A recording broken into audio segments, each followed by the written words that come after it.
The new Modus Super Series champion. Yes! What a finish! The silencer, Jeff Smith! And it is that shot wins week 6. Maximum checkout. He's done it.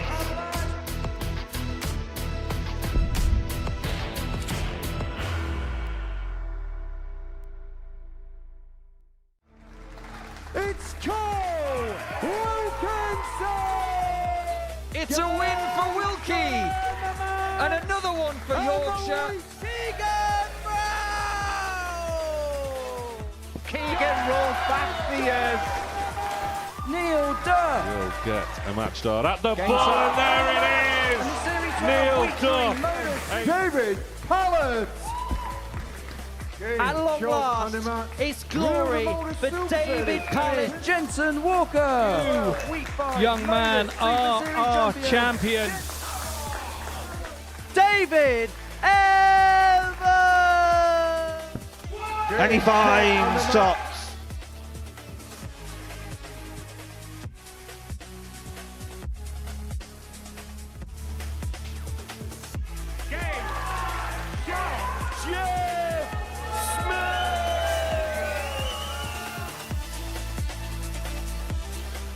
The reigning champion is back, but now he has to defend his crown. Jeff Smith is in the building as he bids to defend his Series 11 title. But my word, this week the competition is fierce. It is week 7 of Series 12, and it's the opening day of Group A. Very good morning. Thanks for joining us. It is the start of a brand new week here at the Modus Super Series, and I am delighted to be joined by Scott Mitchell to take us through the next 3 days. Scott, really good week coming up, but just to reflect back a little bit from what we saw Saturday night, David Evans adding his name to the list of weekly winners so far. Yeah, and it was another week of expect the unexpected. We were looking at an Evans-Usher final. Ash Coleman absolutely smashed Usher off the park in the semi-final, finds himself in the final, goes 3-1 down, claws it back to 3-3, and then we had another last leg shootout for deciding right of who goes into the end of series sort of competition. So for me, it was another exciting night. It really was. David Evans, rallying to come back after Coleman got it back to 3 apiece, and the Champions Week lineup is starting to take shape, and as we see the list there with 6 more spots left to fill, any names that really jump out of you there, Scott? All of them for each reason that they were the best on their week, and I think they're all going to be very happy to be in there. There's a few names that you could have said we were expecting to be in there that aren't, but I think that's a tidy lineup. We've still got 6 more to go, and the champ is back this week, so we're going to see what he can do. Yeah, he certainly is back. So yeah, the short half-time break is over as the second half of Series 12 just minutes away from getting underway. This is the breakdown of what we've got in store for you this week. Jeff Smith is alongside Connor Heneghan off the success of his International Pairs Week, also a hat-trick of 9 darters in this building. Joined alongside Jason Heaver, had a good weekend at the England Open. Group B, former series runner-up Sam Spivey is back. Big John Henderson is back. The artist Kevin Painter is back. And former World Youth Champion James Hubbard takes a spot in Group C as well. It is another stacked week, Scott. It is indeed, and I think we're finding this every time we come on a Monday morning. We're looking at another week thinking, it's anybody's game, this one. It's whoever can impose themselves on the week. Let's take a look and see how the bookmakers see it then on a really competitive week. Jeff Smith, the reigning and now defending champion, the 7-2 favourite to win this week. John Henderson 4-1, Sam Spivey 11-2, Connor Heneghan 17-2. There's plenty of value to be had, isn't there? Yeah, there's a little bit of value there, I think, with Sam Spivey at 11-2. It looks like a shoe-in, but and also Martin Thomas for me at 14-1. He's a Welsh little terrier who doesn't let you go. So he's one of those at 14-1. He might be worth a little flutter. Please do gamble responsibly, as always, on the Modus Super Series. Right, the wait is over. It's about time we got week 7 underway. 2 darts for double 4 for the match. Yeah, that's my whole game. If I'm finishing well, I can beat any player in the world.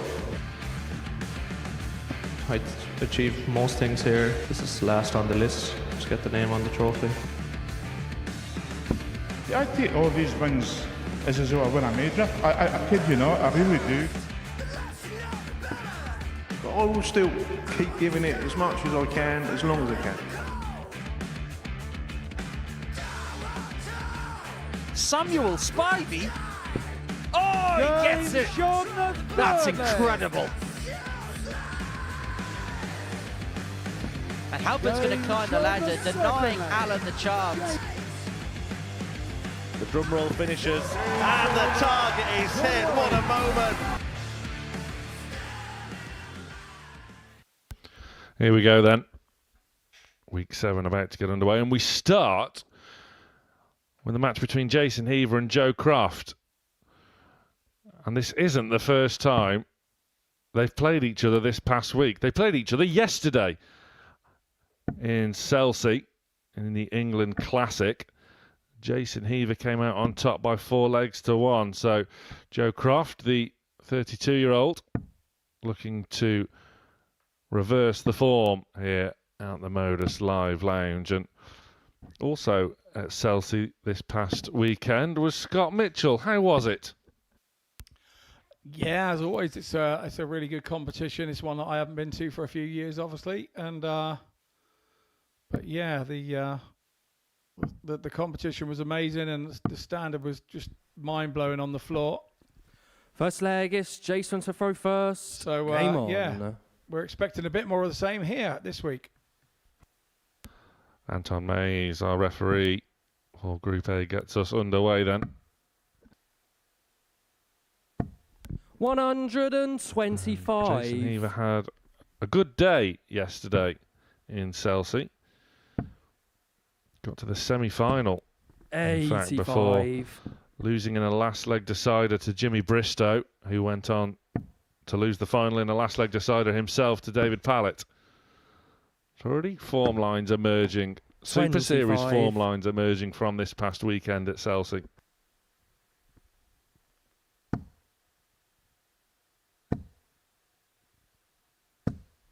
$100.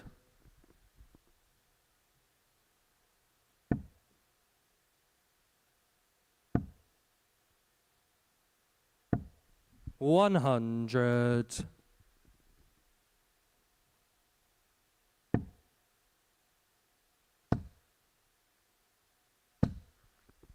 100.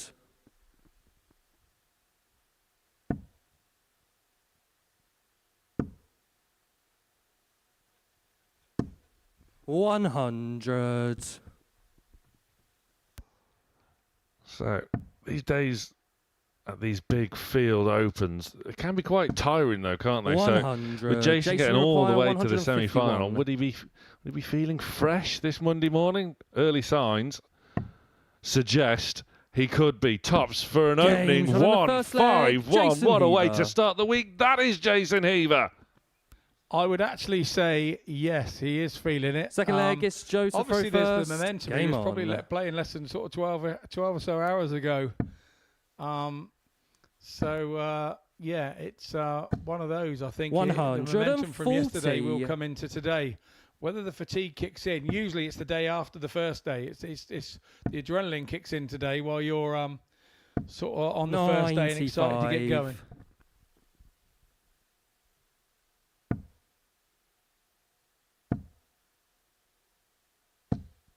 140. And Joe Croft had a good day in Chelsea on Saturday. He got all the way to the last 16 in the England Masters. Beat the likes of Jim McEwen. 70. Former series champion here, of course. Kai-Fan Lung also fell to Joe Croft. So both of these players in good nick. 140. Yeah, very much so. Actually, Jason Heaver was playing his good buddy Paul Hogan a board 2 up from me, and I think we were in the last 64 or something. 100. Joe, you require yeah, I was 81. having half an eye on what was going on the next board. It was, yeah, it was a big game. 72. Croft will be back. Heaver just a little bit behind. 140. That will certainly Joe, you require 9. put a little bit of pressure here on Joe Croft. Game shot on the Tidies second it leg. up very nicely. Joe Croft up and running, and was a late call-up for this week. Third leg is due Jason to throw to first. an injury to Game Mervyn on. King, so we hope the King is on the mend. Yeah, and really that 151 from Heaver in leg 1 really did sort of kick Croft into action there in leg 2 with 3 140s on the bounce. 60. The game might start to settle down a bit, or will it? The answer is 100. No, nice turn there from Heaver. There must already be a bit of mental bragging rights coming into this for Heaver as well, knowing that just 24 hours ago he knocked Joe Croft out of a big competition.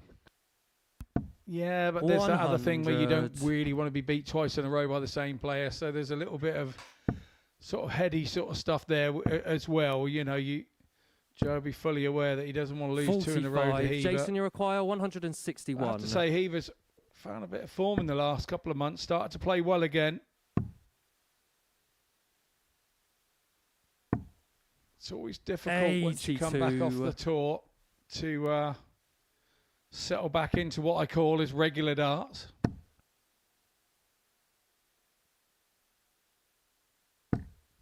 $60. Jason, you require 79.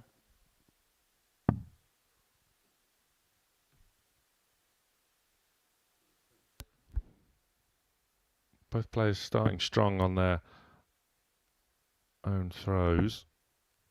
47. Well tidied up in the end. Yeah, he did tidy it up nicely in the end. He'll be disappointed with the first couple of darts, but he'll only remember the third dart that he threw as a player. 98. And you'll be happy going Jason, back you now for this require double 32. 16. Game shot in the third Exactly leg. what I said. Jason Heaver. What did I tell you? Stick with me, Sam. I'll learn you. Almost like you Fourth could make a leg career is out of Joe to this. throw first. Game on.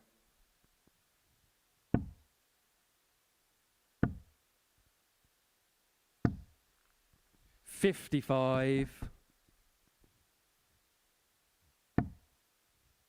Your dear friend had a good day yesterday, didn't he, at the at Salesy? 60. Mr. Pallet winning. Was it the Classic he won? Yeah, he did. He won the Classic. Neil Duff had a very good weekend as well, winning the 100. Cove Open and the England Masters. And Gemma Hayter did the double as well, winning the Masters and the Classic. So, a hat-trick of Modus Super Series alumni. 41. Very handy weekends in Chelsea.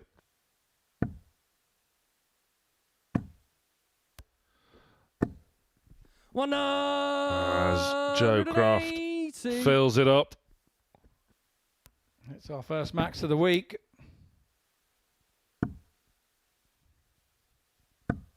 $140. Good response as well from Heaver.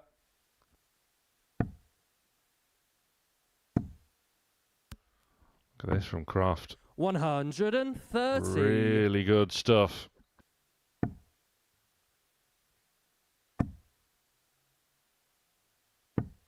$135. Joe, you require 36. Croft then to bring us level. Game still in the fourth leg. It's 2 apiece. Croft.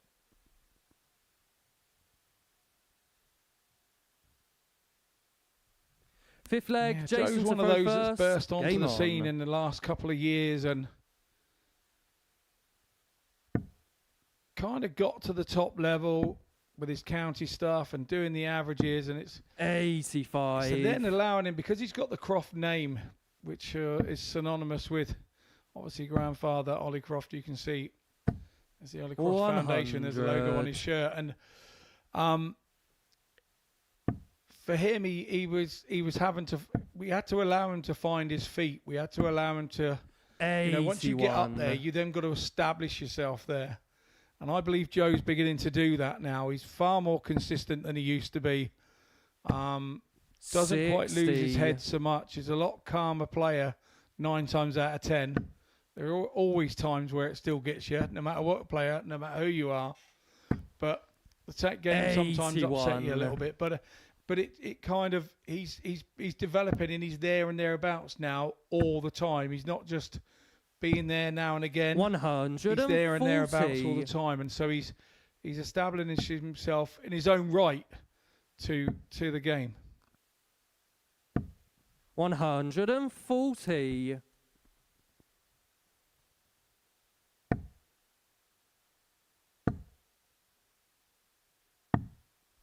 $137. For the first time in this match, there's now a bit of pressure to hold throw. Heaver needs a treble, gets a treble, needs the double. 94. Can't find, so a chance now for Joe Croft. 64. Cracking first.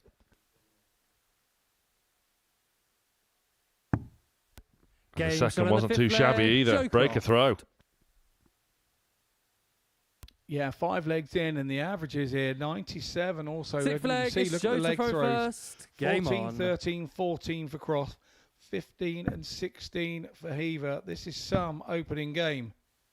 And the averages 100. pretty much match that. It's a 97 and a smidge for Heaver, and 101 for Croft. This is not your normal 40. Monday morning opener.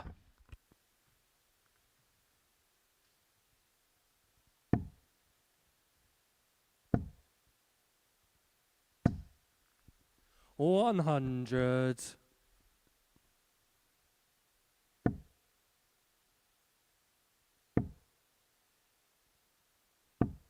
$95. Steady recovery. Heaver, though, knows now he has to force the issue. 60. Croft has given him a bit of an opening. And that looks very appealing. Has to be, surely. 100. You called it, Sam, definitely. The 2 were sat on that top wire. It was just a case of thundering dart 3 into the first 2 and using it. 100. Say Heaver's turned the darts almost here, but he needs a treble. 100. Finds one last Joe dart. requires Super stuff from him. 141. All about Joe Croft now. You wouldn't say that bet against him here.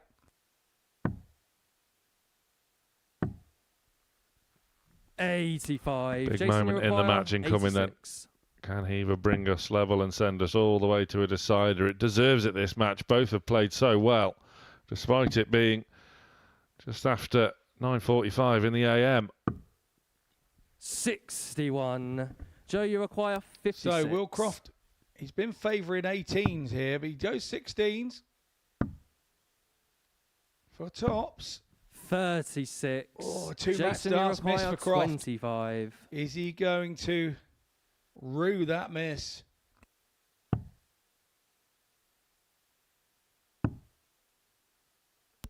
Has to adjust, has to move. 9.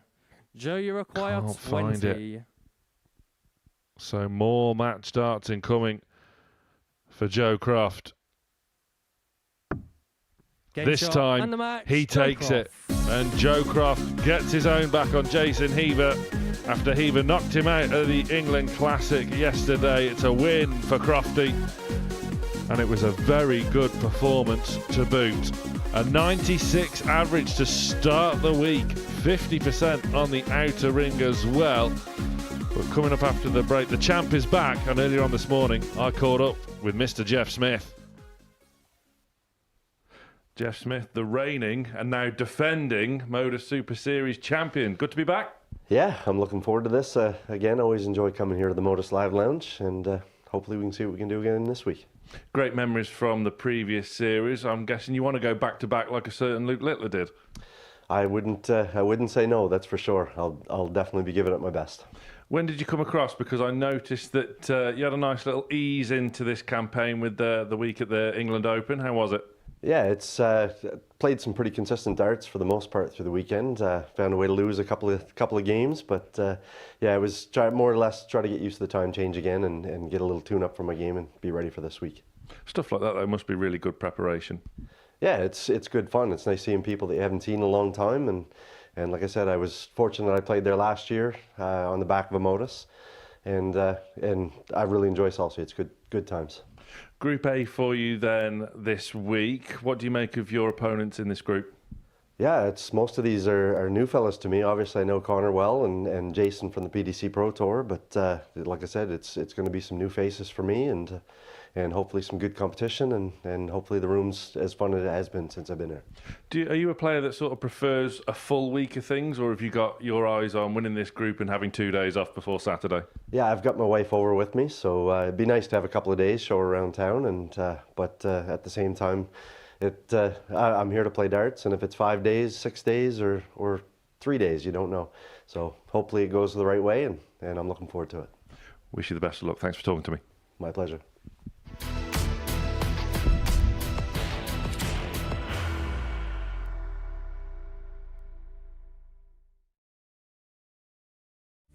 You will be disappointed with that. He wanted to have one dart. requires 20.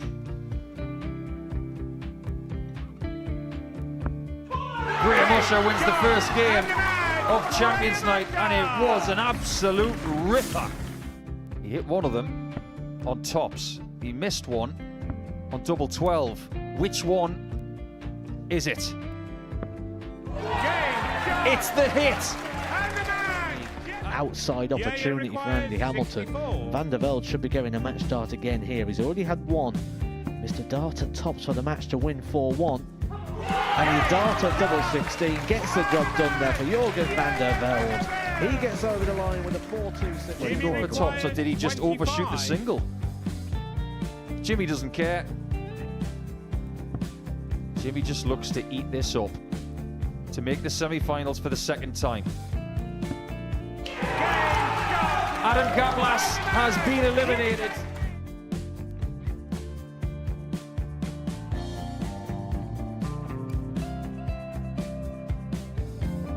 Keep us guessing.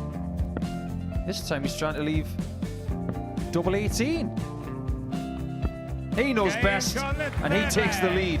He is 2 darts away from a Super Series final.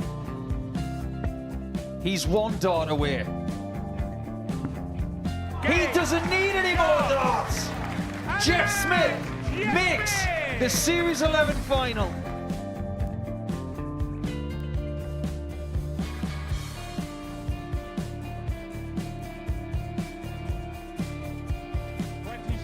Is Usher losing his cool a little bit here? Oh, absolutely. Right now, I'd say the head's gone, and you don't have long to recover. It is very, very short format darts. Vansky's halfway to victory. He only needs one more. Jimmy Vansky is yet again into a Modus Super Series final.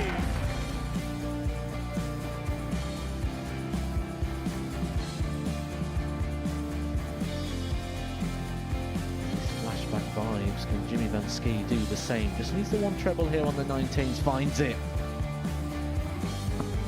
For the ball. 101. Oh, unlucky. A lot of pressure on it. He's going to split it. 2 darts for double 4 for the match. Game. Shot. And the Modus Super Series champion, Jeff Smith.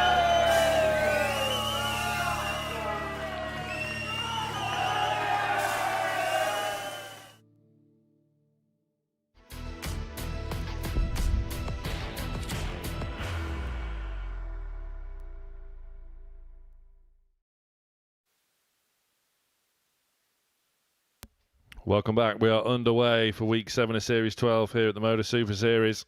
And we started it in great fashion. Joe Croft a 4-2 win over Jason Heaver with a 96 average.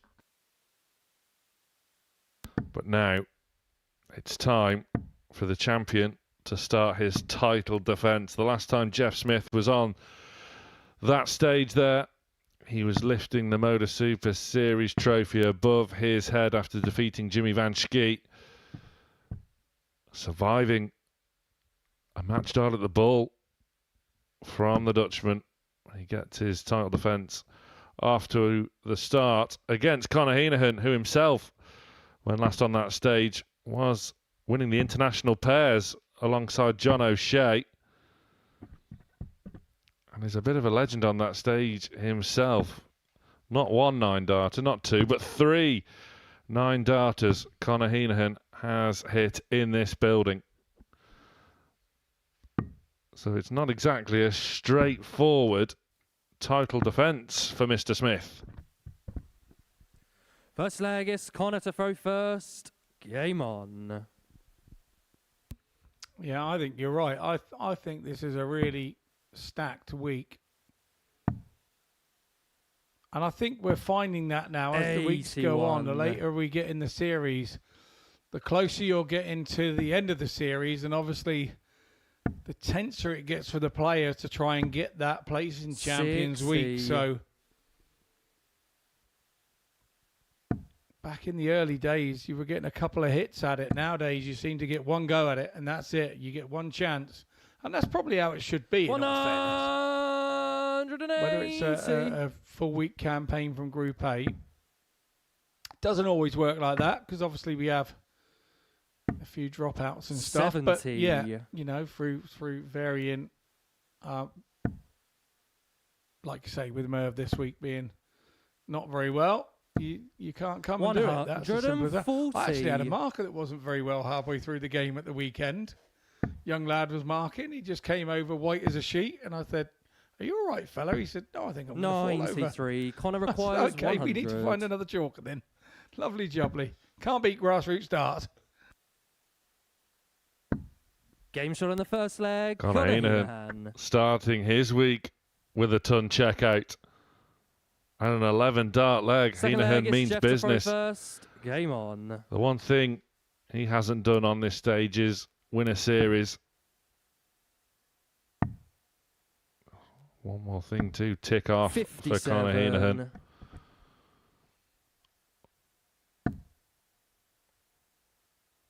He's straight back in. I suppose as well, all the players now from Group A. Yes, of course, they want to win the group and have 2 days off before they return for finals night. But surely you come into the week in Group A preparing for a full 5-6 days of darts. Yeah, possibly. When I come into Group A, I don't think past Wednesday. 100. If I'm totally honest, I concentrate on Group A. Particularly the first day or two. After that, you have to kind of make plans of wherever you're sat in the group. 100. But Heneghan definitely means business here with an opening 11-dart leg. He knows he's in a game. That's the thing. He knows he's in a game with Jeff Smith. You know, he's our current champion, but he's done a few things besides as well within the game. So Conor will be fully aware of that. And there's no hiding place for somebody like Jeff. You know, everybody knows what's coming with him.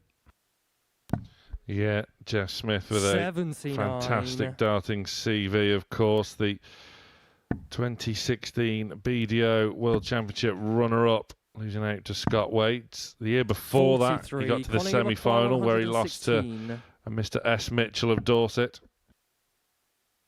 How did you get on in the final? 76. Jeff requires 116. You lie. Jeff Smith then looking at the top of the board. 96. Just dipping ever so slightly low. Heneghan with a shot at tops himself for 2-0. Decent enough guide. That was wayward.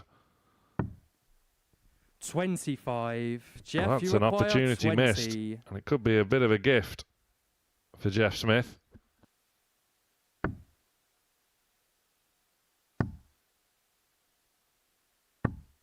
Game shot on the second leg. Jeff nicely Smith. done by Jeff.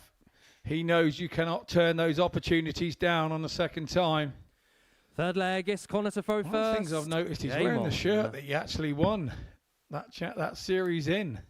So whether that's his lucky shirt or whether he's even aware, whether he's one of those players that doesn't even, he's not aware that he's wearing the same style shirt. Who knows? Maybe he's not aware, but yeah, I noticed that. And something else Jeff and I have in common is that 97. we were both in a little film called, I can't remember what it's called now. It was, I think, Miss Peregrine's School for Peculiar Children. 45. We were on in a pub scene in the background, Jeff and I playing on TV. That semi-final that you actually just mentioned.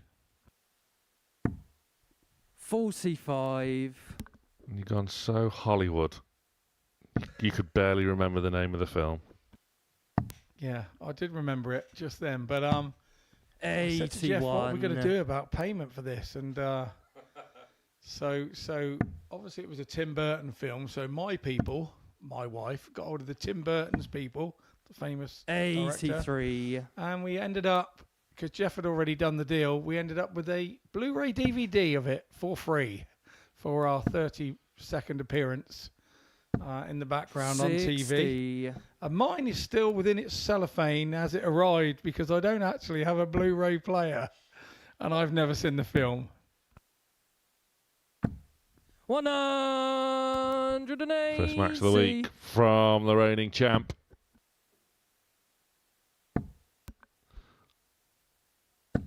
Heneghan fires back. 180. Jeff requires 96.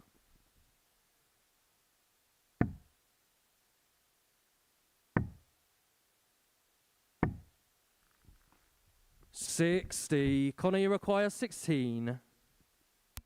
So in a leg that Smith looked like he was going to break, Heneghan has one in hand. No score. And that could not have Jeff, you got require 36. any closer if he tried.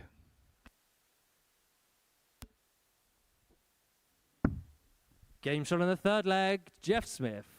Jeff Smith does not need asking twice. Fourth leg is Jeff to throw first. Do you think he knew he broke throw there? Absolutely. Jeff won't have, yeah. He'd have been concentrating. He'd have known it was a breaker throw. 100. But he's not one of those that's ready to rush back in. He has a little bit of stage presence as our Jeff now. Back in the early days, he used to run round and round and round in circles thinking he had to get the game done as quickly as he could. He is one class act now. But the best bit about Jeff, he's such a great guy. He is such a great 45. guy. Above being a great dart player, I think if you're known as a great guy within this game, you're doing something massively right. 58.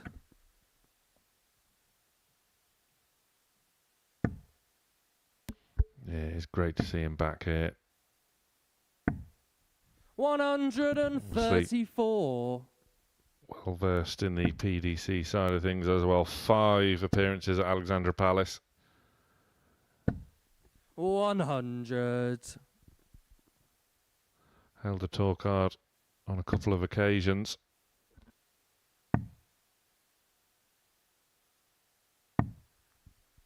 $46.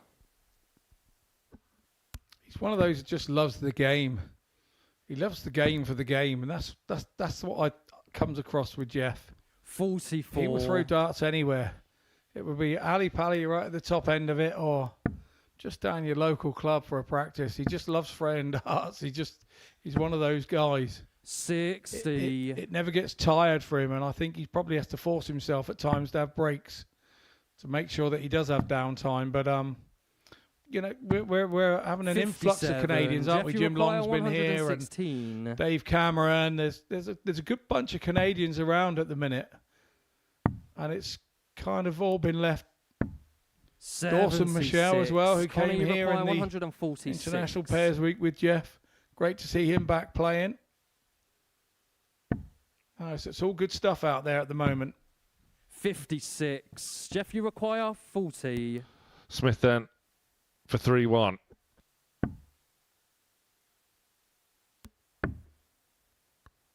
Could be awkward. 30. Yeah, just cut Connor, on you the require inside. 90. And Heneghan. This has to go.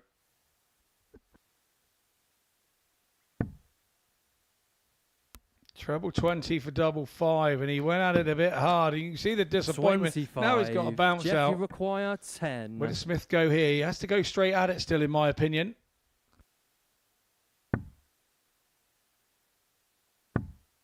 Game shot on the fourth leg. With laser-like precision, Jeff Smith does eventually hit double 5 and move to within a leg of victory. And fifth leg is Connor. like you were saying about him there, Scott, that just loves the game so much. And the prime example is he hasn't just come over just to play here. 44. He was at Chelsea himself last weekend.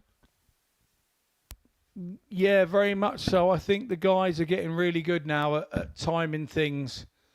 And here at the Super Series, we have to understand that the trip has to be worthwhile for some of these players that are coming from massive distance to be here. And so we have to kind of time their weeks right so that they can fit in other stuff at the same time. And, you know, it's a little different for the likes of, you know, the Tommy Morrises and, you know, even Simon when he comes here, Whitlock and that. They're all just up the road. So they're able to come in different weeks. We have to sort of fill the weeks with these guys, and then filling around them really makes sense. Yeah, my chat with Jeff this morning, so it was a good little tune up and back used to the time difference, of course.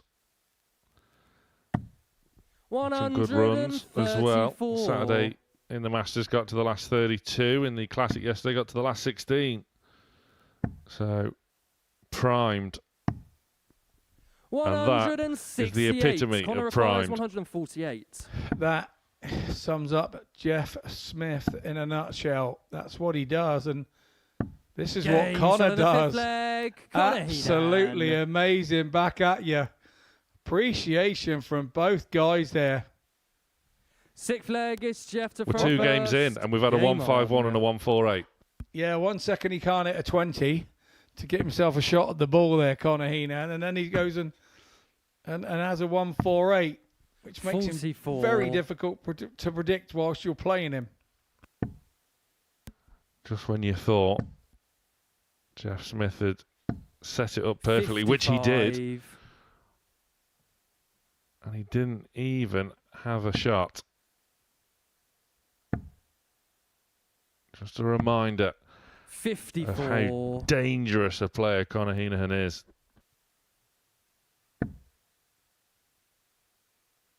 No, you don't hit 3 9-darters in this place. 40. Or in this competition if you can't throw a dart.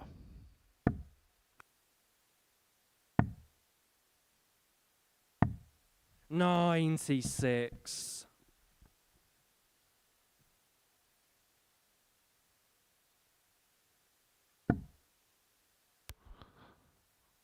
This would have been the leg for Jeff that he really felt that 98 should wrap this match up on throw.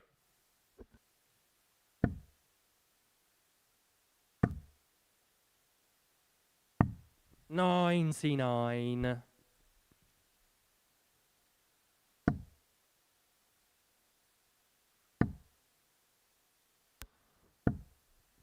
$83. Excuse the visit with that third dart there, but Jeff Smith looking good from here on in. 100. Yeah, he didn't know when that 148 went in. He would have been backing himself to hold his own throat. 135. He would hope to hold it in 15, but now that's put this under big pressure. Match dart incoming. Match dart dispatched. Jeff Smith is back with a big win. The reigning champion defeats Connor Heneghan by 4 legs to 2, wrapping it up with 108 checkout. Heneghan himself had a 148. Such is the standard we have this week. But after the break, we get our first look at Zereso Zeverboom.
Welcome back to the Modus Super Series here on Pluto TV. As we have a battle of the ADC qualifiers for you now. Jamie Owens from Teesside, the ADC UK qualifier, against Zereso Zeverboom, looking to bring the boom. The ADC qualifier from the Netherlands. Jamie Owens now 36, looking to build on that weekly semi-final. Zeverboom from Rotterdam, 35 years of age, making his debut. And we've seen debutants have a mixed record here in the Modus Live Lounge. So it'll be interesting to see how Zeverboom fares. It will First be leg, Jamie Jamie Owens to throw first. to Game get on. us underway. The Southpaw. I'm quite intrigued, Scott, of what Zereso Zeverboom will bring in this Group A campaign. 134. Yes, so am I. I mean, I've obviously had contact with 41. John Locken, who runs the whole ADC Europe type thing. And he tells me that 60. the fella from Rotterdam usually would play with a hat on. He likes playing darts with a hat on, so he feels a little bit naked without his hat here 118. this morning. But those are the rules over here, and rules on many places that you cannot play with a hat. So I find it unusual that you would start playing with a hat, get used to playing with a hat. If you're going down the line, you can't use one, but it's something that I'm sure that 60. Zeverboom is going to get used to. He's number 3 in the rankings at the moment. 180. Out in Europe and pushing for a spot in the ADC Global Championship. So we could be seeing more of him. This could be 60. a little bit of a 36. sort of prequel for him. Game shot in the first He leg. finds himself Jamie 1-0 Owens. down following an opening leg of just 13 darts from Jamie Owens, who means business. Second leg is Zereso to throw first. Game on. One thing about the ADC system is if you haven't quite got 80. the finances to do full tours of varying sort of organisations, what the vaults do is the ADC vaults keep it localised, doesn't it? You don't have to do too much travel. They're fairly inexpensive to do as an evening. 57. And yeah, you can really sort of make a difference and get yourself up these tables and have a chance 98. at being here on the TV with the big boys. Of course, with the vaults as well, you're not just going there and with the risk of only playing one match. If you get knocked out, that's it. See you later. Don't forget to chalk a match on your way out. You're there for a good couple of matches in a round-robin format, which is beneficial to everyone. 60. Yeah, indeed. And I'm told that he just wants to gain experience this week. 30. Zeverboom. He wants to, challenge the household names. And that will also give him that positivity 83. He's just had his firstborn. So life is good for the young man at the minute, and it's very good now here on the dartboard.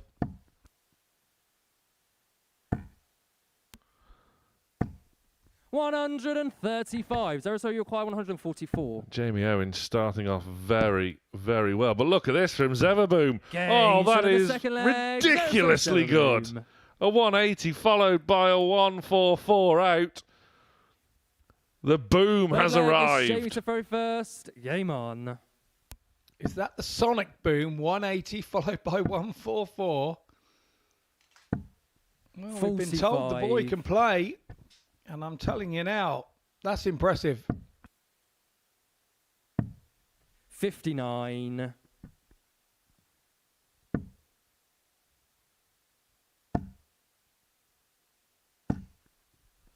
Jamie Owens pushing his average north of 102.5. But look at this from Zeverboom. What a ridiculous start to the morning we have had already. We've had a 151 out, a 148 out, a 144 out. 96. Long may it continue. Well, if he's not so good when he hasn't got a baseball cap on, I hate to think what he's going to be like when he is allowed to wear his hat.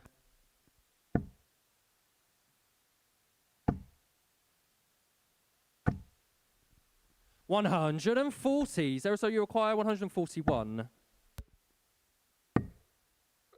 Owens is sticking to the task really well here, though. 50. Jamie, you acquire 40. Yeah, it shouldn't go unnoticed. This for a 14. Game and shot in a the third very leg. impressive Jamie leg Owens. indeed from Jamie Owens. That shows real good mental strength from Owens. Game on. Because the 180-144 could knock you for 6. 96. But he's just showed something about himself there, Jamie Owens, to the world of darts. And yeah, the averages, as you saw, flash up. 81. He's running 101 currently, and is good for the 2-1 lead. no matter what 100. Zeverboom has done.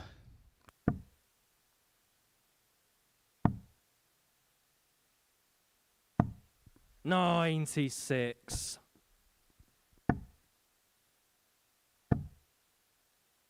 Zeverboom's in again. 140. Not quite follow with the third. Leaves a bogey number as well. Owens 140. firing in a 2 treble visit of his own. But this match has a real nice pace to it. Ebbing and flowing. 64. Zereso requires With 67. some high quality on display as well. Zeverboom, double 4. 59. Jamie, you require 120. Yeah, and you feel he can't afford to miss chances like that against this. 40. I'm not sure where he was going there. Was he going ball there for that one? Yeah, it looked like the lie from that first was a bit off, so I elected to switch, but Zeverboom has drawn us level. 5th leg, it's Jamie to throw first. Game on.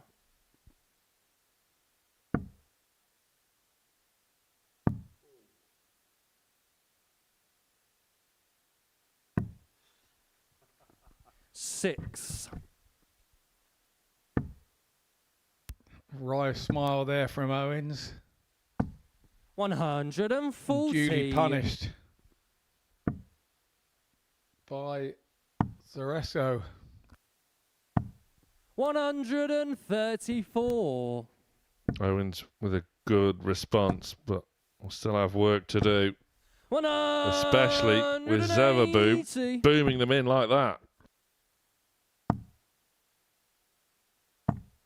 96. 5 180s we've had so far in this match in 4 legs. Adding to a mighty impressive opening 3 matches we have here in Group A. We've got another couple of days of this. 95. Zereso requires 85. Looked across for 14s, but 37. Owens Jamie now has to pull out a 170. showstopper to hold his throw. That looks very inviting. Jamie Owens 145. just narrowly So you require 48. misses the ball, and Zeverboom now has that opportunity to get a big break of throw, which he takes. Zereso Zeverboom. The difference a width of a wire makes in this game is unbelievable. Owens a width of a wire the wrong way on the 170. And Zeverboom the width of the wire the right way on a double 16. Just goes to show fine lines in our beloved game. And it's Zereso's turn to start his leg on throw off with 60. a disappointing visit, but Owens couldn't really capitalise. He's still averaging 100. almost 96. Finds himself 3-2 down, a break of throw down.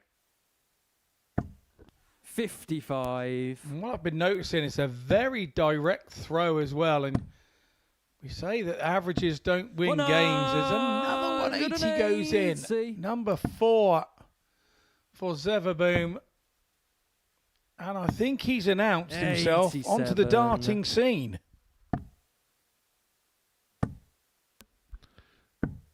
$138. My word. What an opening salvo this is. But Owens is not going anywhere. Requires 60. Zeverboom Game shot brings the boom. And what a debut performance that was by Zereso Zeverboom. He enjoyed that. Jamie Owens didn't play badly by any stretch of the imagination. He had 3 180s. But Zereso Zeverboom, what a performance. A 144 out. My word, what a debut win. Join us for more after the break.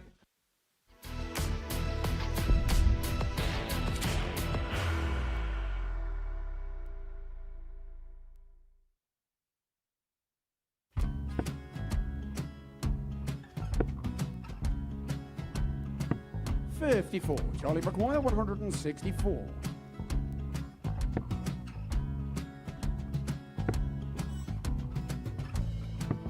44.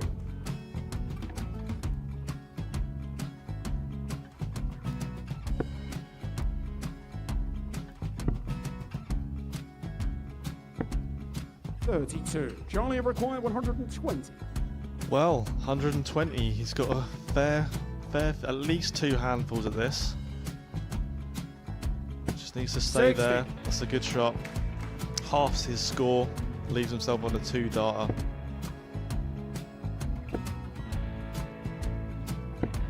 $26. Charlie Time on his required side 60. to become back-to-back singles champion.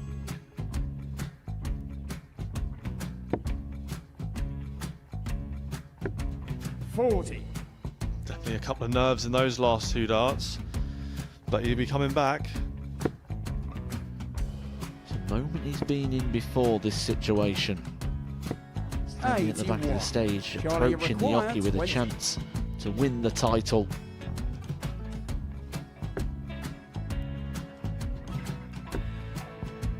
He did this to win the first title, if you remember. 11. I think he's gone. Georgia I think required he's gone to 180. bust it, maybe. The first title he won, he wanted 20. He went 6-7-7 to win it. He had a chance to replicate it again. Yeah, I get the feeling that was for a bust. And 39. on that situation there, George Scaife wasn't even 9. able to take it out going to the 18s on that switch. Yeah, I think he just panicked a bit, but he's done well to get that big one. Sometimes can be the hardest part. Georgia requires This is it. 79. It's got to be 19s. It's got to be 19s for this shot. Big 20 and a double. He's got the first one. He's going to get a match dart here.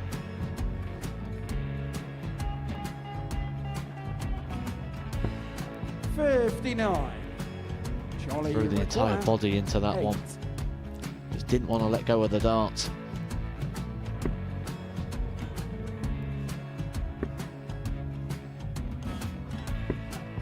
No score. He's given George a chance. Georgia require 20. I think George has been quite good on double 10 today. So many opportunities for Charlie Murphy. Go Couldn't get the job it. done. Got in the match. And the Red Dragon George Modus Scaife. Super Series Influencers Champion, George Scaife.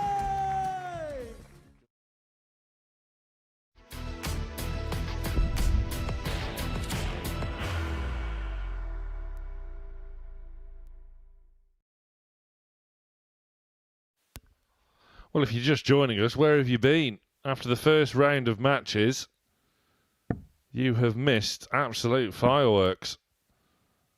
We've had checkouts of 108, 144, 148, 151. We've had 12 180s. We're only 3 matches in. It really is a welcome to Week 7, Group A. The clientele have turned up this morning, ready and raring to go. First leg, it's Joe to throw first. Joe Croft getting us Game underway on. against Connor Heneghan. Joe was a winner of the opening match of the morning against Jason Heaver, averaging 96. Connor Heneghan had that 1-4-8 checkout, but went down 4 legs to 2 to the reigning champion, of course, Jeff Smith, who is back here this week. 60. And the highest average of the day so far was from Jamie Owens, and he lost. And a 97. Went down by 85. 4 legs to 2 to Zereso Zeverboom, the debutant. 100. Yeah, let's hope we can keep this up for the rest of the day because it's been 140. absolutely sensational, the opening 3 matches. And these two seem to be continuing along that theme. 180. As Heneghan hits his third 180 of the day. And we are only 100. at 10:30 Connor requires in the morning. 161. We've been on air about an hour. Look at this from Conor Heneghan. 136. Joe, you require There's 86. almost another ton plus out. And Joe Croft now needs the centre of the board 61. to hold. Connor, you require Can't 25. do it. So Heneghan back to tidy up this 25. 2/8. Wayward. 17. Inside. Joe, Never you really require threatened by 25. Heneghan standards. Croft gets a reprieve. And he does Game shot on tidy the it up. first leg, Joe Croft. Yeah, he does indeed, and that'll Second leg, get his Connor to throw confidence first. going. A nice little Game 25 on. finish. Can be dodgy, the 25 finish. 57. Can concentrate on the line too much and sometimes miss that. And then when you do hit the 9, you can sometimes drag into the double 16 because you go a little bit shy 94. on the double 8. So he'll be pleased to have converted that in his 2 darts and nicely, particularly the way that Conor Heneghan was coming back at him. 66.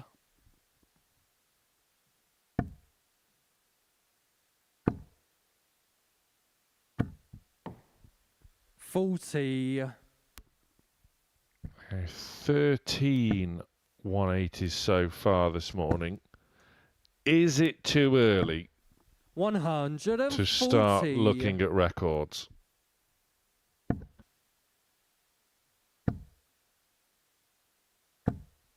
$140. The most 180s we've ever had in a session here at the Super Series was back in Series 10 in Group C, Day 2 in fact, where we had 54.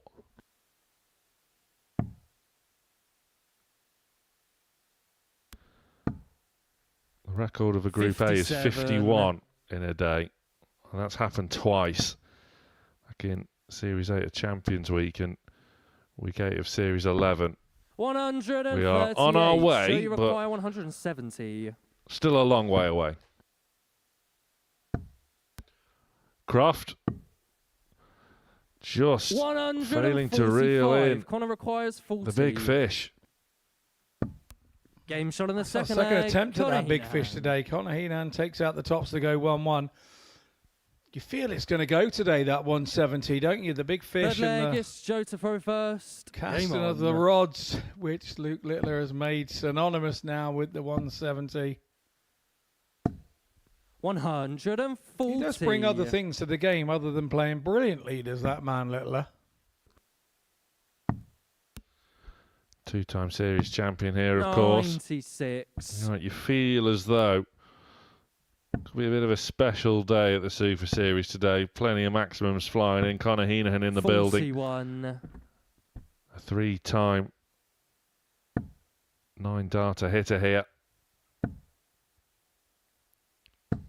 Already a plethora of 100. ton-plus checkouts in every game so far. And more of this 135. from Joe Croft, who's ticking over nicely. They're both ticking over nicely in the mid-90s. 95.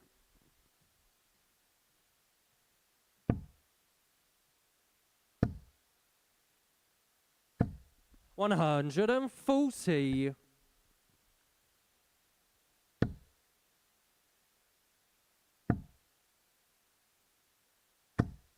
$95. Joe, you require 45. Croft then for 2-1. 216s, the and that third is leg, really Joe neat Croft. and tidy. Yeah, we're definitely seeing a different Joe Croft here leg, this Conor time than throw we've seen first. here in Game the on. past.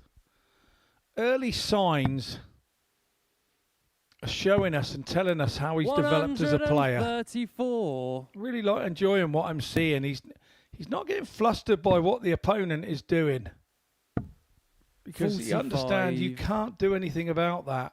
Heneghan's been throwing more or less the kitchen sink at him, and He's still here leading at 2-1. Long way from winning it, but 55. early signs are we're seeing a young man develop right in front of our eyes. 100.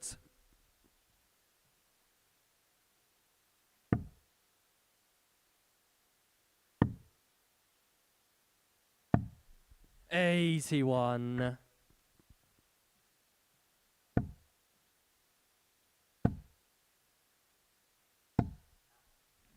55. Heneghan then looking in control of the fourth leg. 64. 140 here from Croft. Would really put the cat amongst the pigeons. 100. It was almost a 180, wasn't it? Requires 167.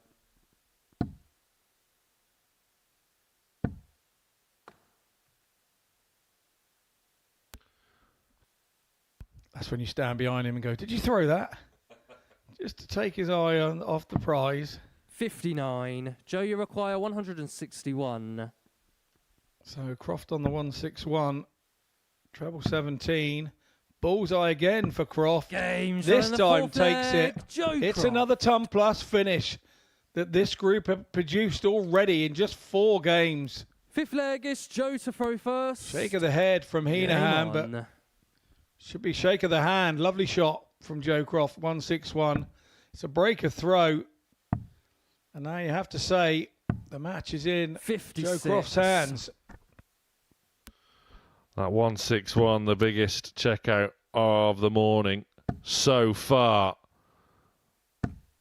100. To go with the 151 of Jason Heaver, to go with the 148 of his opponent Conor Heneghan, to go with 100. the 144 of Zereso Zeverboom.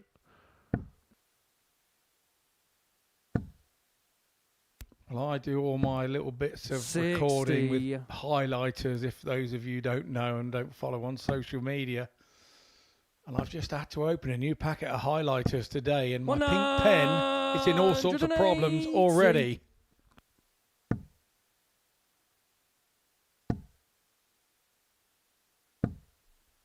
$40.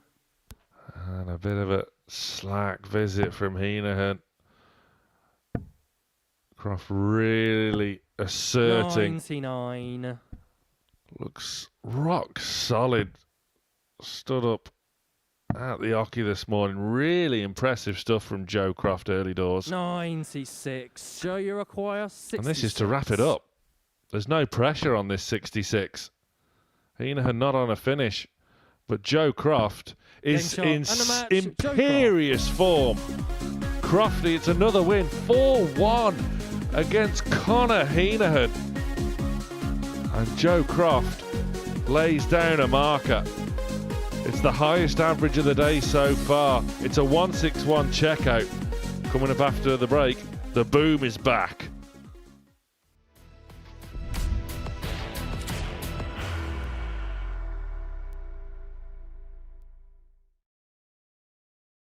Are you ready to lift that trophy, Darius? Yes. Let's do it then. Ladies and gentlemen, your Modus Super Series 9 champion is Lucky D, Darius Labanauskas!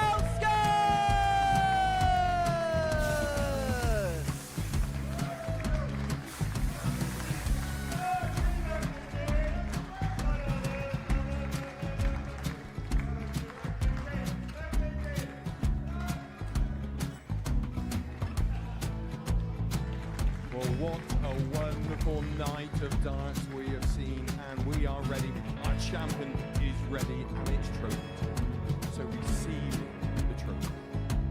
£25,000. The new Modus Super Series champion, the Terminator, Marvin Van Velzen.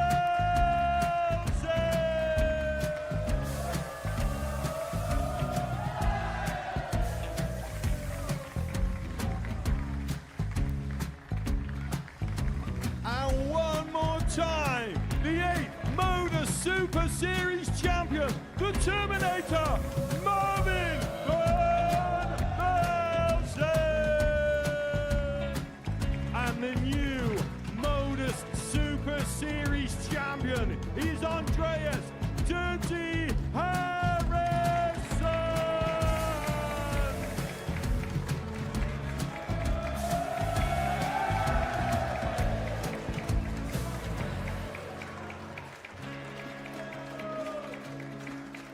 And one more time, the 7th Modus Super Series champion. Give it up for Andreas Dirty Harrison. The moment we've all been waiting for. Would you please show your appreciation for your Series 6 Modus Super Series champion, Scott Taylor.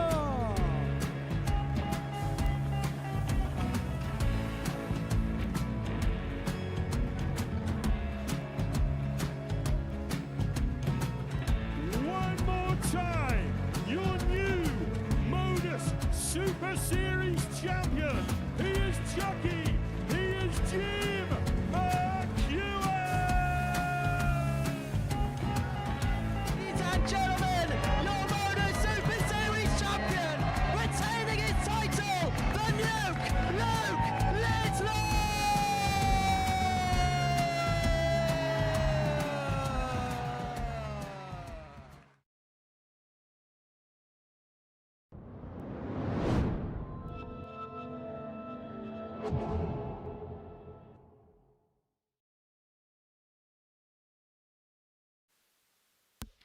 Welcome back to the Modus Super Series here on Pluto TV. Live and free, of course. Stream now, pay never. Put your money away. Now we're back on stage with Jason Heaver, who played well in his opening match. Got that 1-5-1 checkout, but lost 4-2 to an inspired Joe Croft, who keeps on rocking and rolling this morning.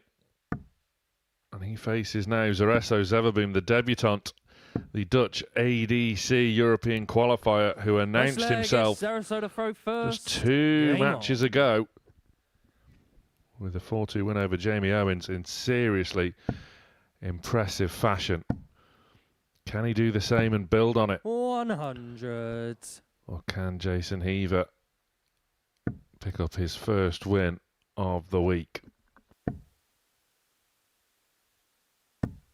100.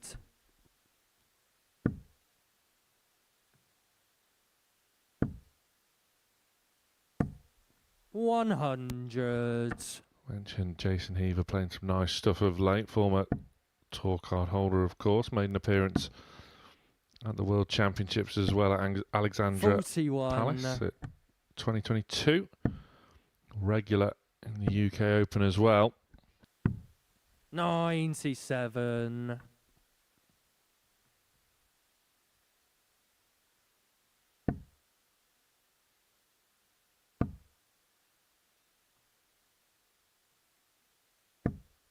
$60. A bit of a slow start though for Heaver in this opening leg, and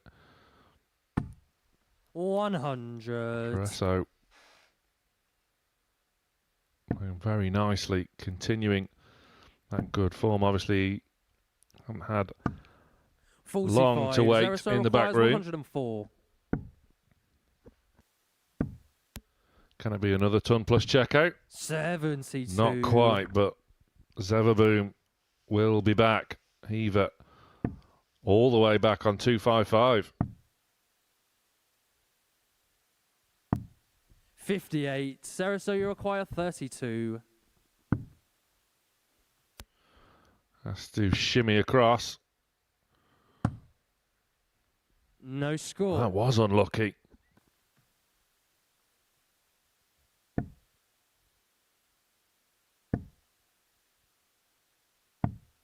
$137. Now Zereso the pressure requires arrives 32. from Heaver.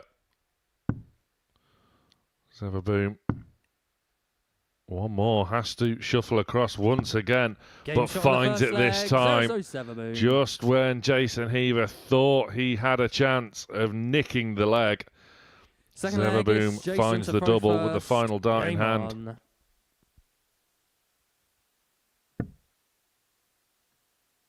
I'm looking forward to seeing what Zeverboom's got this week. We really do have a few 59 that really are in their purple patch at the minute, aren't we? So far this morning, and it's all about how long 60. you can keep that up. Sometimes you've got to have those scrappy games and fight your way through them to keep you on it. 180. This morning just seems to be a bit of a 180 fest so far. I think that's the 15th already, and we're only in match 5.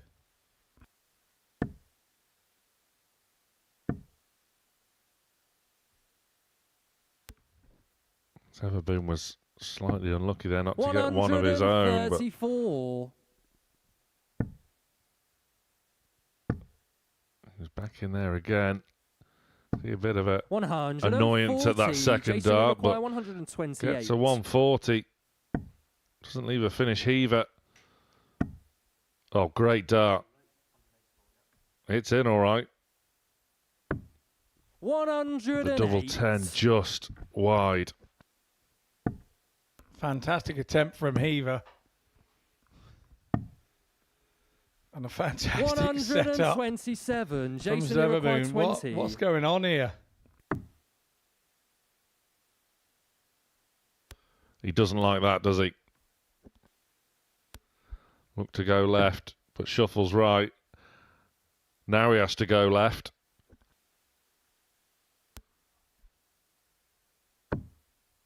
No score. Yeah, touch Zereso, unlucky. you Got a require ricochet there, 54. didn't he, off the 2 previous darts, and offers up Game Zeverboom, shot on and the he second doesn't leg. need a Zereso, second Zeverboom. opportunity. The Dutchman is officially on fire. Third leg is Zereso to throw first. Game on.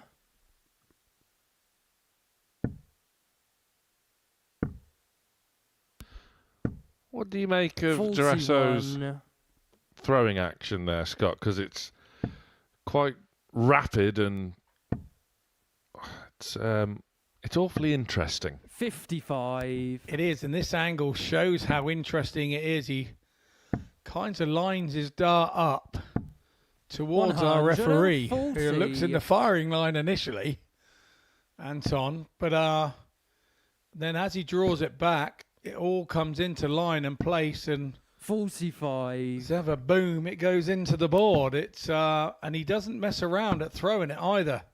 It stays thrown. 40. He's got a really quick hand speed as well, which sends the plane of the dart very flat towards its target, and he seems to be achieving much success with it. 123. As is Heaver. A 54. slight little rock as well, right at the end there. He kind of forces himself slightly off balance. Very apt in a week where we welcome back John Henderson 100. in Group B later on this week. You meatloafed me. You took the words right out of my mouth. I was just about to mention him when you said that. 97.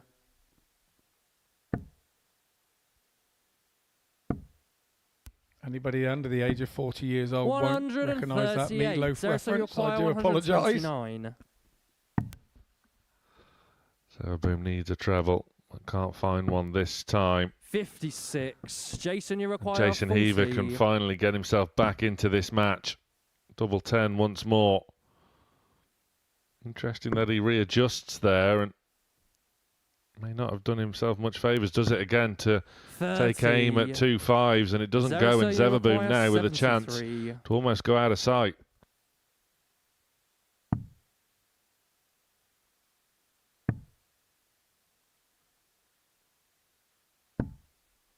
$53. Jason A chance to come back for Heaver that he would not have been expecting. It's not a bad guide, that. It is now. 8.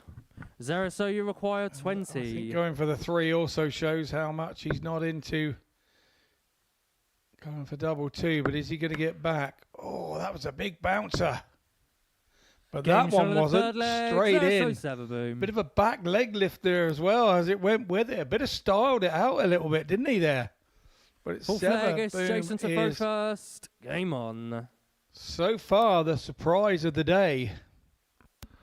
That bounce out there looked to have made an impression on the double 15 bed. So slightly fortunate there for Zeverboom. 134. Heaver having a spot of double trouble. 125.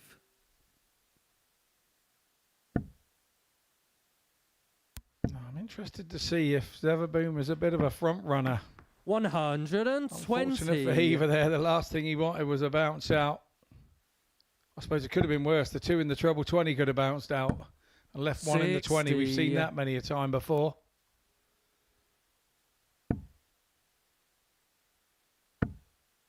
I'm sure that Heaver sat here in this position thinking, 60. I don't know how I'm behind in this game because he's had a couple of opportunities, hasn't he? He has, but as you saw from that graphic on screen just a little moment ago, 0 from 9 on the outer ring in this match, and that has been the difference. 59. Heaver's actually averaging higher than Zeverboom. 96. Jason, you require 128. Heaver had a good look at this just moments ago. 1 to 8, one of those funny numbers that you have to hit 2. Zereso, you require 160. To leave a double, but he's done it nicely. 83. Switching to leave Jason, double 18. 36. Is this going to prove any better? Game shot on the Yes, it full is. flag. for Jason Heaver. Heaver. And I think he signalled that he felt that that was a little bit better and what he's more of what he's Fifth expecting leg of is himself. Zereso to throw first. Game on. Yeah, there it is, Jason. Can he kick on from here? There's 96. no margin for error left for Tsunami Jason Heaver in this one. Zeverboom looking to 95. serve out the match at this stage. 98.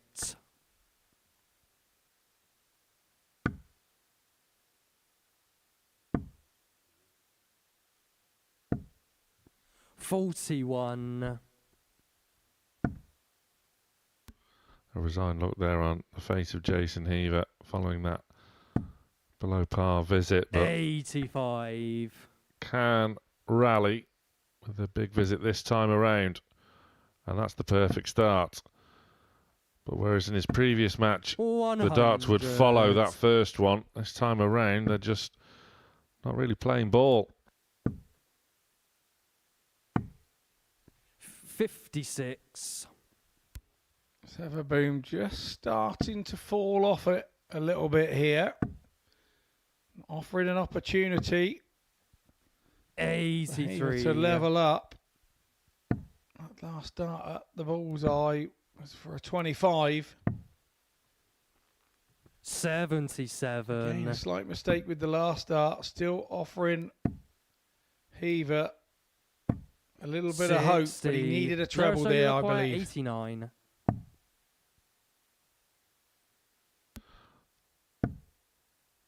Double 5 for the Game match. shot. And the match. Polished Zereso that off Zeverboom. very nicely. And Zereso Zeverboom is making a real statement this morning on debut at the Modus Super Series. 2 wins out of 2. Impressive stuff. He's loving it up there. He wants more. He'll be back later as we see the tail of the tape. But after the break, Jeff Smith is back to face Jamie Owens.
Welcome back to day one of Group A in week 7 of Series 12.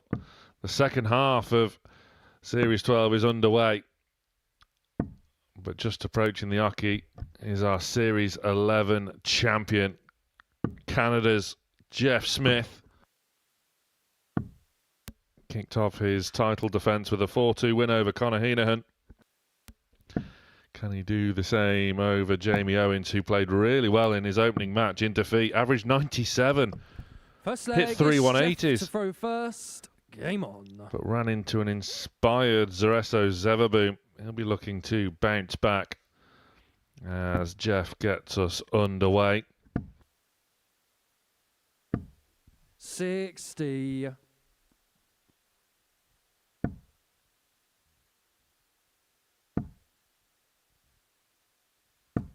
$100.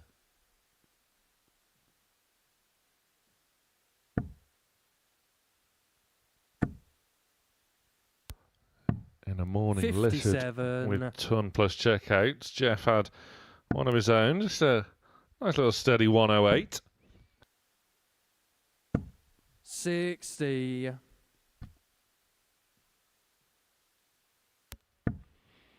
fact, Jamie Owens is 58. the only one of our players in the group so far not to register a ton plus checkout, but that is mainly due to his power scoring, which was exceptional against Zeverboom. 91. But Zereso was just hitting the right shots at the right time. Yeah, it's a bit of a myth that you have to be hitting big shot outs to keep your average up. You've just got to be getting out quickly. Doesn't matter what you're doing. Yeah, and his scoring prowess has been absolutely excellent thus far. 140.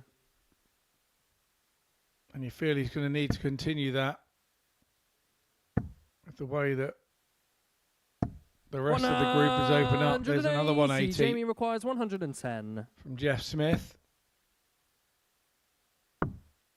10 for Tops, then for Owens. 90. Just under this Jeff, time, you can see the frustration 46. from him. He expects more of himself. Game shot on the first And leg. you Jeff can't Smith. give Jeff Smith a chance, because he will step in, make you Second pay. leg-ish, Jamie to throw first. And that Game is on. exactly why he's been so successful over the years.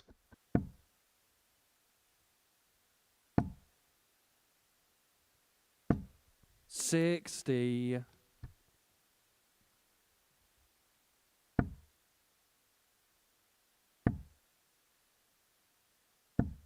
$60.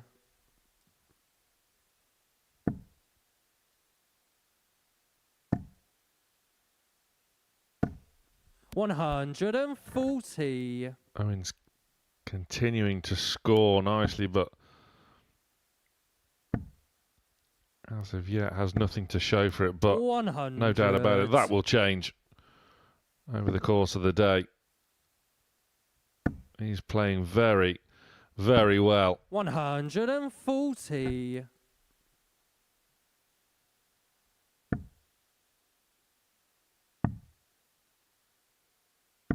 $93. Jamie, you require 161.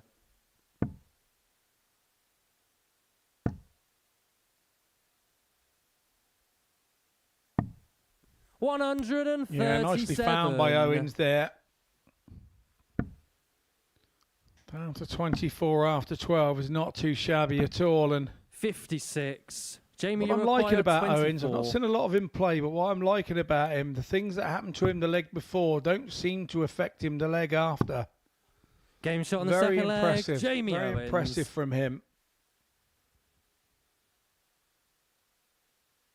Does have a bit of Third stage leg, presence Jeff as to well, throw doesn't he? He first. seems to. Game on. He's another one like Joe Croft. I think he's got to give himself that chance to develop and create his sort of position in the game. And 60. I think Owens is going to be one of those that does that.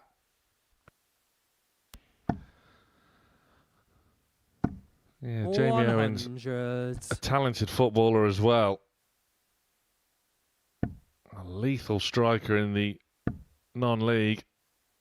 I suppose 57. now at 36 years of age, sort of at the age where you're winding down as a footballer, he can put his full focus on darts. So he could be a real danger to those on the circuit. What that tells me about Jamie Owens is that he's an out-and-out competitor. That's what it is. He's looking for his next thing after football, isn't he?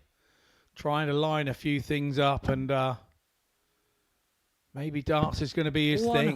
But if you're a footballer and you're a centre forward, you're competing for every pass that comes up front. You're trying to out battle your defending opponent. 98. So for him to come on to here, it's not a million miles away from each other when you think about it. If you look at it like that, darts and football. I think the first time he was here, he dubbed himself as Gerwin Half Price. 100. Due to that multi-talent, multi-sporting talent he possesses. That's a very good shout as well. 44. Jamie, you require 76. Back here for 76.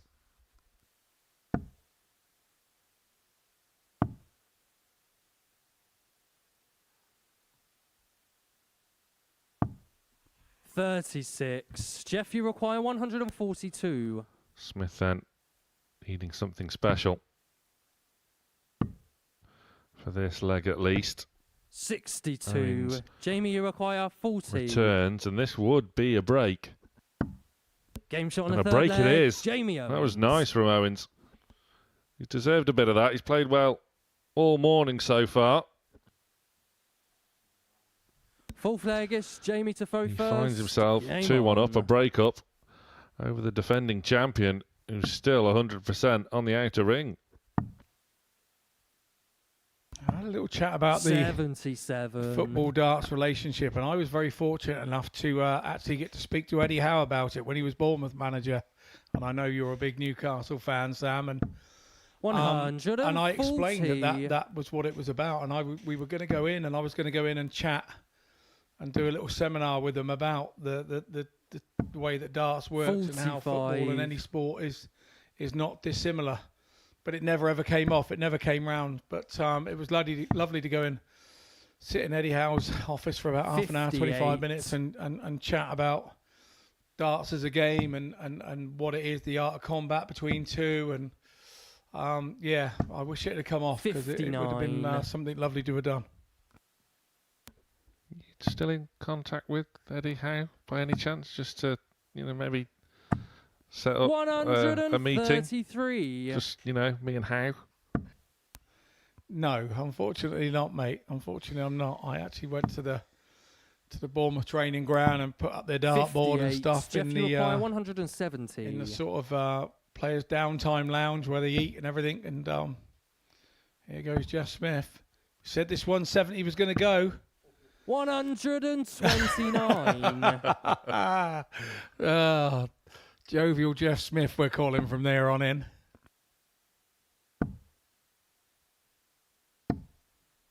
$92. Jeff, you require 41. Smith is back to break back. The tried and trusted double 18, but slips very low, but it's okay. Game shot on the fourth leg, Jeff Smith. Because he can rescue it with double 16. It makes you wonder why he didn't hit the 9 in the first place and just go straight to the double 16 and cut the middleman out over at double 18. Jeff to throw first. Game on. This is what Smith does, and another love of this sport is the fact that you can have somebody like Jeff Smith, so experienced.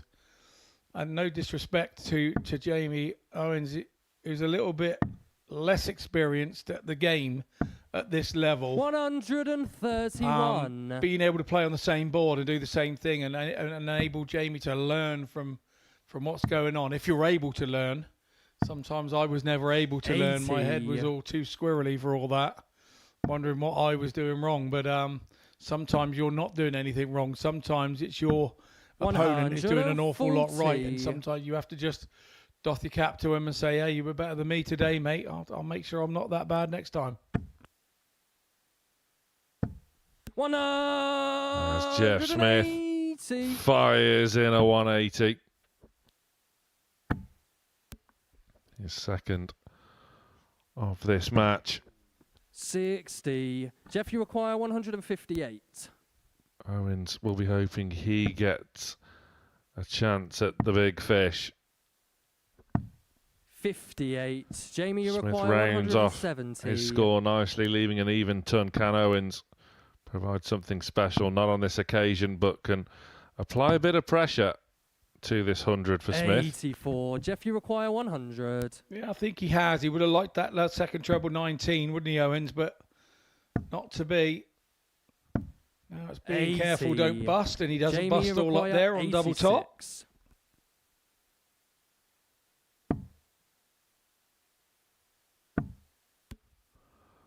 Bull.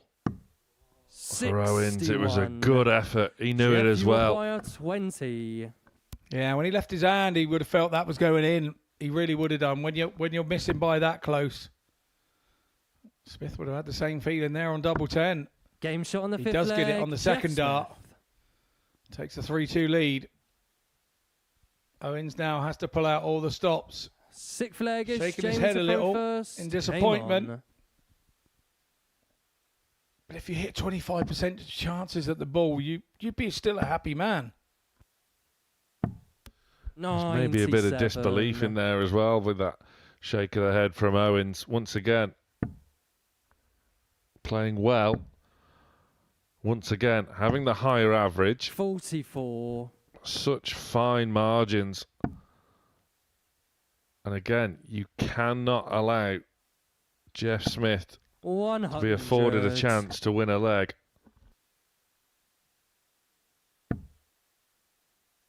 I do like the way that Owens, when he's scoring pattern of the game, is able to throw with 43. what seems to be sort of nonchalant freedom, and it's how you have to be. You have to be able to manage to throw it like a practice start, like it doesn't matter. 42. You're not always going to score what you want, and it's accepting that that's part of the game. It's probably only the wee man Luke Littler that is hitting 100. everything that he wants to. And if you ask him, he's probably saying he doesn't hit it all the time like he wants to. Yet he's still hitting it better than everybody else in the world. 92. Good leave there from Owens. 100. Jamie, you require 170. So, time afforded as the Super Series fly makes a reappearance. Can't even play Deacon for that, opening his wallet, can we? 105.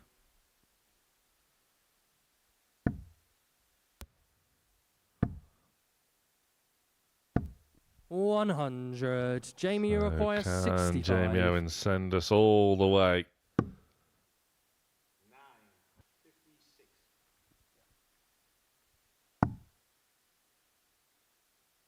For the first time, that's a real sign of nervous 25. tension there from Jeff, you Owens. require 114. He's been solid up until that moment, and once again, he's afforded Jeff Smith an opportunity. But this time, it hasn't cost him. 58. Jamie, you require 40. To take the game to 3-3, and Jamie Owens probably deserves this. But you don't always get sometimes what you deserve in this 20. game, and Jeff, you require 56. has now opened up a golden opportunity for Smith. Goes the 18s route. We know he loves that route. Cross to 9s. No score. And he's bust his Jamie, score and goes require back to 56. So 20. Owens a chance he was not expecting to get. A rare chance. Has to take this opportunity. Has to. Doesn't. 10. Jeff, you require 56. And Jeff Smith returns for an opportunity he never thought was coming. Change of tact. Going for tops. Going for 10s. 46. Jamie, you Who wants require it? 10. It is a little bit like that, isn't it? But I'm worried for me there was Owens reacted between darts. You could see with the up with Game the shot on eyebrows. sixth leg, Jamie Owens. Puts his hand up to say sorry, but he doesn't mean it. He wanted that leg as desperate as ever. And deciding leg, it's Jeff to throw first. Game on. Well, that leg there turned into a bit of an average killer. So many missed darts at double. 57. A few missed at the big number as well. And either way, Jamie Owens has a glimmer of hope here if he can find a treble. 57. Both coming up dry with their opening visits. Those legs kind of drive the contest open mentally now that we're in our last leg, because both have struggled to hit a double. Neither are going to be super confident when they get down there on the next leg here, no matter who gets there first.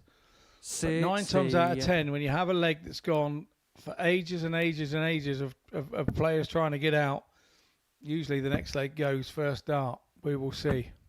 100.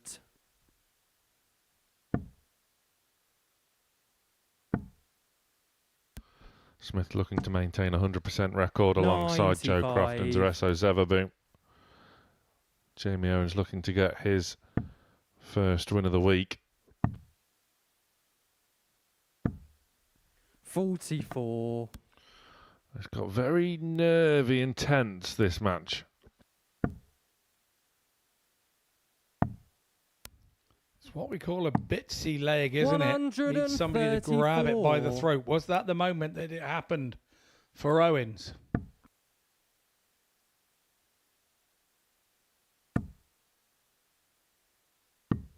$90. Jamie, you require 155. Last with the ball leaving it relatively handy. We'll get an opportunity, but 134. Owens. Jeff, you require 110. With a 2 treble visit, just putting the pressure on. Left a 2 dart combination, but Smith now gets a match dart. 92. It doesn't go. Jamie, you require 21. I think a slight miscalculation from Owens has left him on 21, but now he's found where he wants to be, and this is for the match. He's fought hard for it. Game shot and the match, Jamie Owens. 21 checkout for Jamie Owens. Not the biggest of checkouts, but one that is super, super important, because he doesn't want to let this Group A campaign get away. So here's the scores on the doors, and the average is probably a little lower through all those missed darts at a double. We take a short break, and when we return, we have Joe Croft taking on Zereso Zeverboom.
2 rounds of matches then in Group A on day 1 have been completed.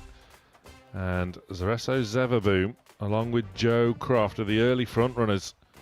Jeff Smith and Jamie Owens also picking up wins. And Connor Heneghan and Jason Heaver, well fancied at the start of play, both still without a win. Zereso Zeverboom, the 33-1 outsider for the week, is joint top along with Joe Croft. Both have been playing some really nice stuff. But someone's O has to go, as is revealed now. The 2 early pace setters on stage about to face off, and they've both played so impressively. And you see there Joe Croft, darting pedigree in his veins, wearing that Ollie Croft Foundation sticker. First leg is And Joseph Scott Mitchell is going to tell us all about it.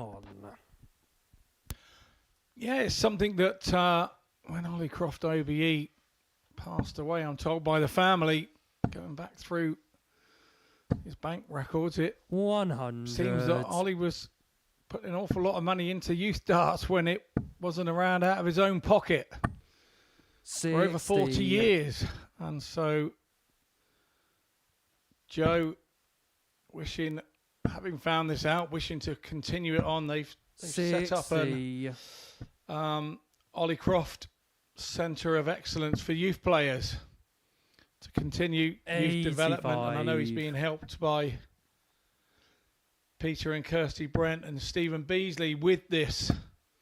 So I think it's great to see that it's continuing. The legacy is continuing through grandson Joe, and I think it just goes to show what Joe's about as well as a person, as much as a dart player. So yeah, fair play. So that's what that little gold logo is on Joe Croft's chest. 125. I saw bits to do with it at the England Darts Organisation. There was logos on the stage of that as well. So 59. Joe, you require in its infancy, but I'm sure we're going to be hearing about it for many years to come. Yeah, here's hoping.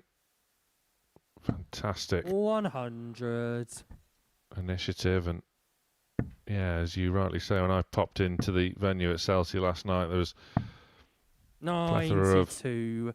Joe, you require 56. The Ollie Croft Foundation stickers here, there and everywhere, as Croft now looking at 212s, going double-double. 32. Zeverboom. Zereso, you require 128. Gets an outside chance of an early break, just falling a little low. 52. Joe, you require 24. So for 24 then.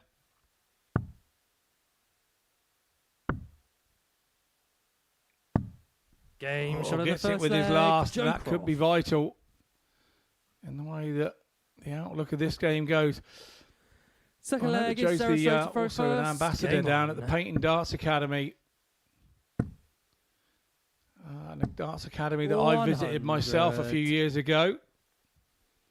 I expect most of the guys that were playing then are probably not youth anymore and now out into the darting world. But these academies and people like Brian, who run the Painting Darts Academy, do such an amazing job. And these youth academies are popping up and down the country now. There seems to be hardly a county that hasn't got a couple of youth academies within it.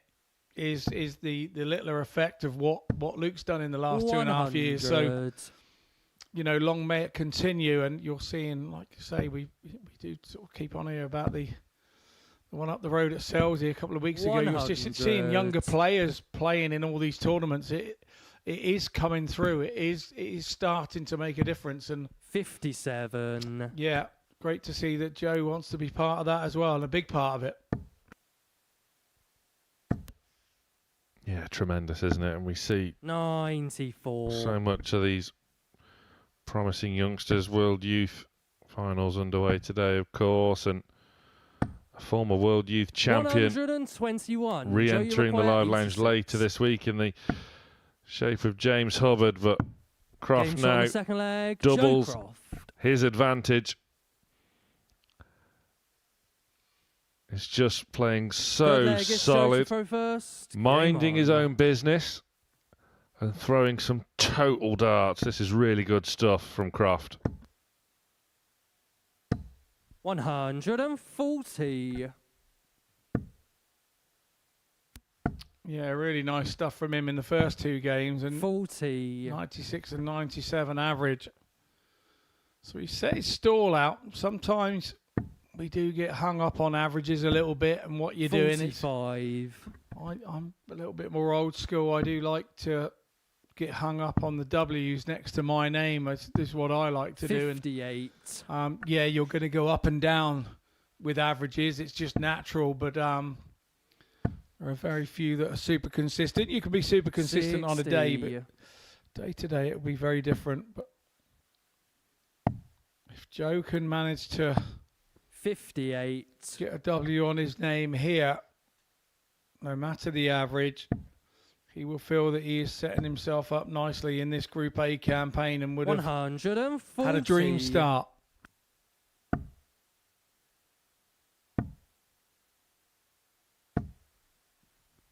$41. Joe, you require 116. So unflustered, unfazed.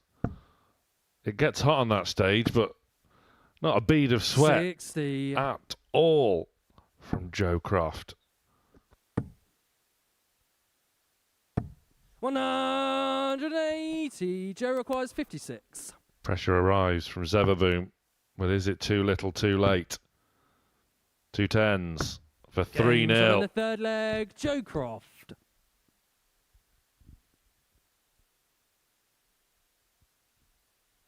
Fourth leg is Zereso to throw first. Game on. Croft just going about his business, not giving a lot away. With expressions, 100. not showing how he's feeling inside. This is what I want to see from Joe. 100. We have seen him outwardly frustrated here in the past 26. At the Super Series. And I know it's easy not to be outwardly frustrated when things are going your way, but 100. He's treating everything like a match rather than an individual throw, and that's a good thing. 100. Can't treat it as an individual throw, because even if you're winning a match and you have one bad throw, if you chastise yourself too much for that, all of a sudden you can send yourself in a downward spiral. 100. And we see a lot of players do that. Absolutely, and at the end of the day, nothing is won on a Monday morning. It's a long week. 123.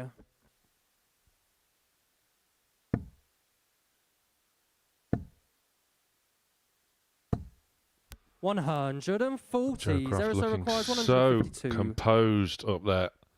Don't forget as well, he was a late replacement. He only got the call 42. a few days ago. 61. And here he is, looking for a 4-0 win. Game shot to go right to the top of the table. My word, that was impressive. Joe Croft sweeps aside Zereso Zeverboom, who was also playing so well coming into this match, but Joe Croft, with consummate ease, goes further clear now at the top of the table. After the break, it's Heneghan Owens.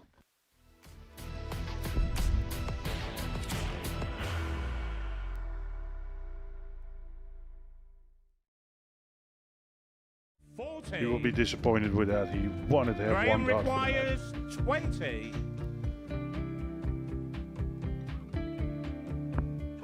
Graham Usher wins the first game of Champions Night, and it was an absolute ripper.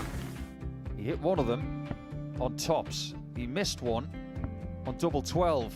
Which one is it? It's the hit. Outside opportunity for Andy Hamilton. Van der Velde should be getting a match start again here. He's already had one. Mr. Dart at tops for the match to win 4-1. And your dart of double 16 gets the job done there for Jurgen van der Velde.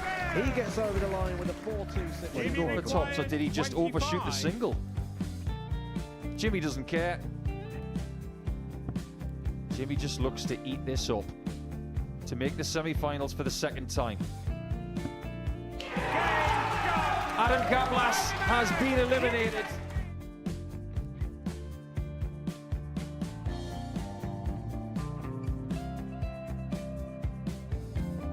Keep us guessing. This time he's trying to leave double 18. He knows best, and he takes the lead. He's 2 darts away from a Super Series final. He's 1 dart away. He doesn't need any more darts. Jeff Smith makes the Series 11 final.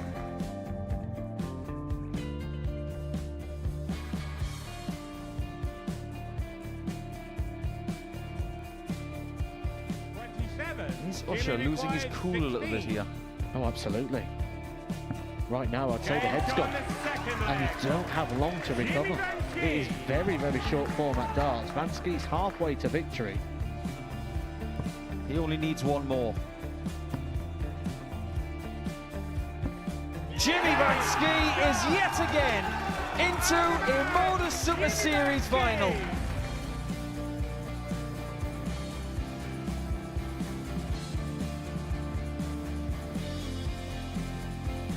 Flashback vibes. Can Jimmy Vansky do the same? Just needs the 1 treble here on the 19s. Finds it. For the ball. 101. Oh, unlucky. A lot of pressure on it. He's going to split it. 2 darts for double 4 for the match. Game. Go. And the Modus Super Series 11 champion, Jeff Smith.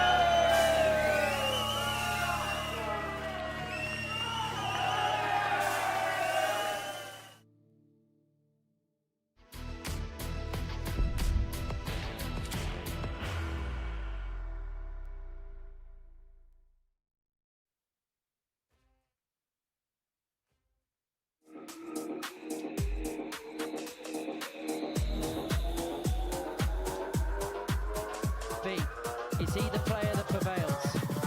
Double 16. And the ADC Windmill Championship Tour champion, Andy Bolton. And he gets that tops. And within about 3 seconds, it's X Factor who takes the lead again. To enter fairy tale year of return of a title, double 4. WADC Windmill Championship Tour winner, Gemma Hayton! 100 now! But that is a visit of a champion. For the chance nonetheless, this will be the first topper of the Championship Tour finals. She has double 19, Shanghai in the 19s. And she does so. Game started. But she only needed the 1.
Over the next 3 months, we'll be showing you 3 huge events from the amateur darts circuit exclusively on Pluto TV. It gets underway this weekend on Saturday before finals night here at the Super Series.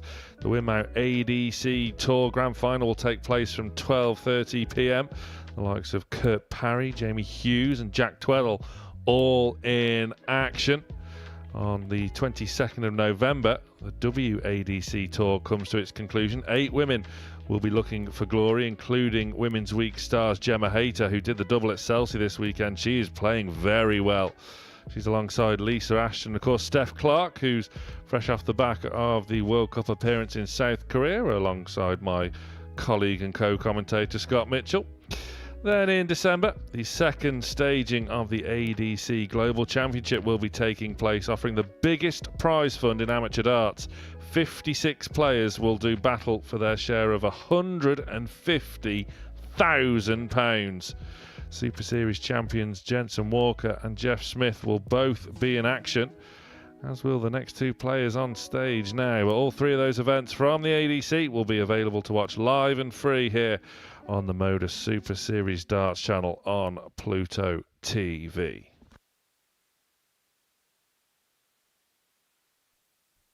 Conor Heneghan has qualified, as I mentioned there. He defeated his fellow countryman, his international pairs partner, John O'Shea, to seal his place. Jamie Owens will be there as well.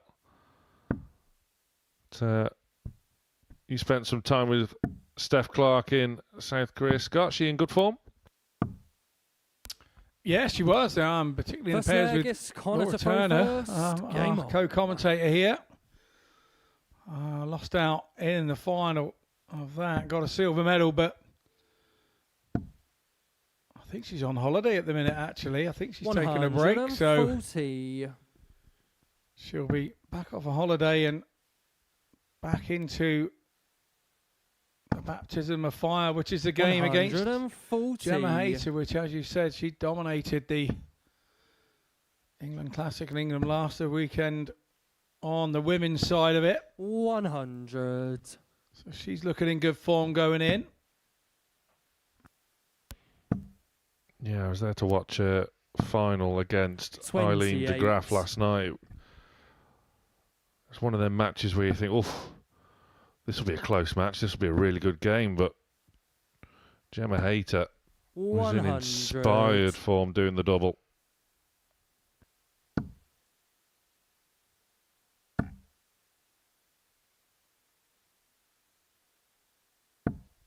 $140. Conor requires 161. Conor Heneghan still looking for his first win of the week.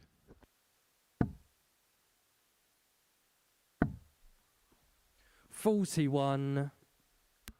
Has been consistent in the high 80s so far, but looking to really kick on 43. and Conor, get this win over Jamie Owens, who just 2 matches ago won a last leg shootout against the reigning champion Jeff Smith. 80. Jamie, you require 150.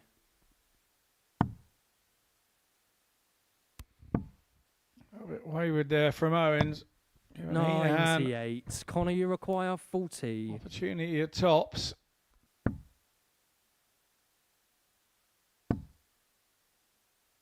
Wayward, 2 10s. 30. Chasing Jamie, doubles around the board. 52. Heneghan could prove costly once again. Just about found the big 12 for tops for Owens. Game shot on the first leg, Jamie Owens. That dart at tops was very clinical.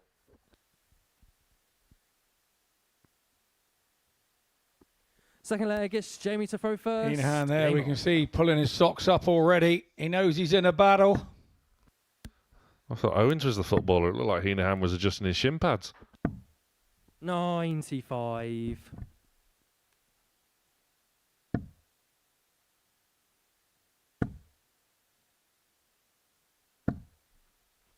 $140. At my age, I used to play international darts against Conor's older brother, Martin. Yeah. 60. Aging process, not good in darts.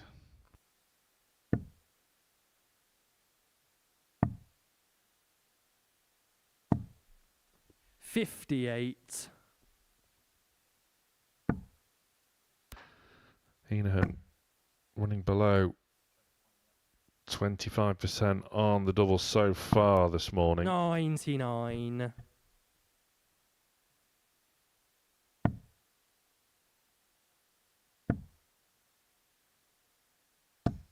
87.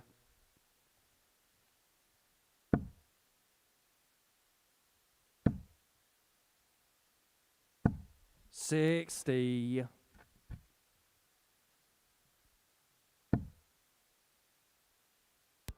decent guide like that, you'd expect 1 and 2 to follow, which they have. So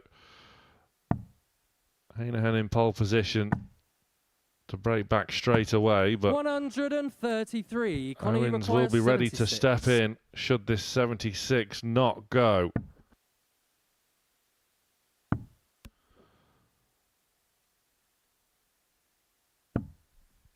Once again, it doesn't quite go. 0 from 4 for Heneghan on the doubles so far, which has proven costly. Game shot on the second Very leg. costly, Jamie as it Owens. found a nice little nook in the bottom left-hand corner of the double there for Jamie Third leg Owens, is Connor to who throw goes first. 2-0 Game up. on. Heneghan in a spot of bother. 100.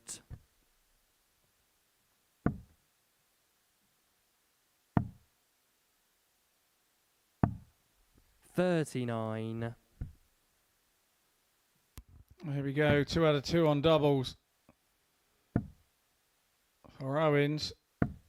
66. 0 from 4 for Heneghan, which is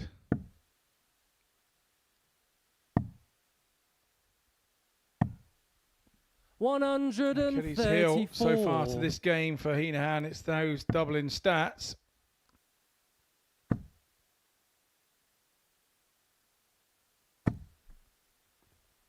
$25. And that is now starting to affect Heneghan with his scoring power as well.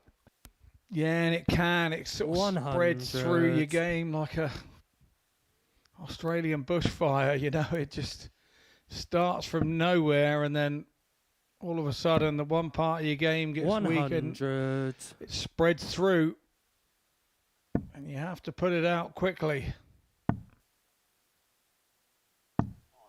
46.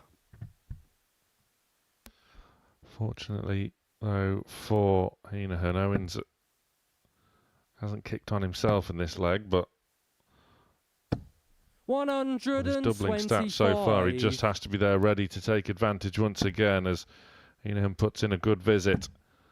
Owens looking to follow. 140. Does follow. Connor, you require Again, he 85. is bang there ready. If this 85 doesn't go, double 5 does Game go. shot in the third leg. Heneghan's away. Connor Heneghan. Yeah, all about timing, and you feel that had to go. Fourth leg is Jamie Owens to been throw given an first. opportunity to Game go on. 3-0 up. You don't think he would have turned it down the way that he was 2 out of 2 on the doubles. So Heneghan had to hit that double 5, and now Owens 180. makes an assault on leg 4. Well, we've had that many maximums already this morning. Anton's voice is going already. 140.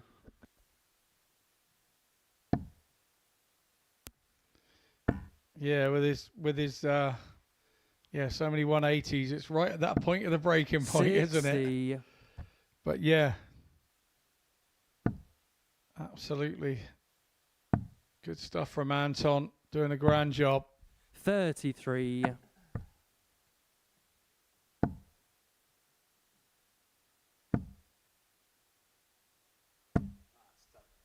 38. Yeah, clearly disappointed with that visit. Heneghan just snatching at one there, having to shift focus to the 19s. 58.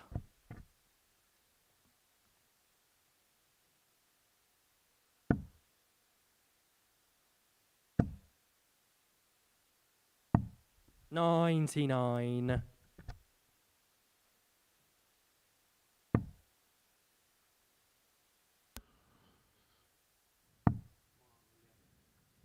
Starting to talk to himself now as well, Heneghan. He's had to really 124. battle his way through here, but Owens has time on his side to move a leg away. 80. From back-to-back victories, Heneghan needs to put in a big visit to make sure he's ready to step in. 57. Should this Jamie, you 44 require not 44. go.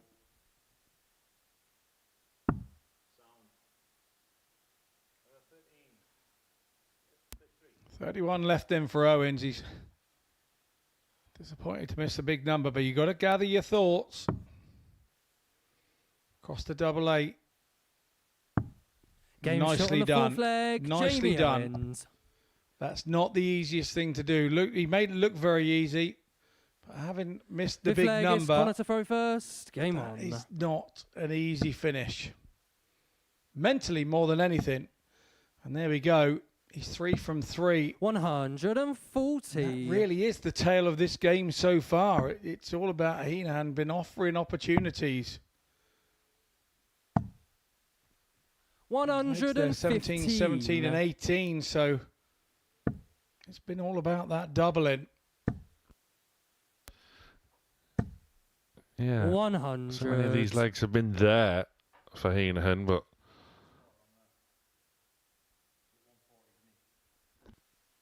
Yeah, Connor's first score was 140.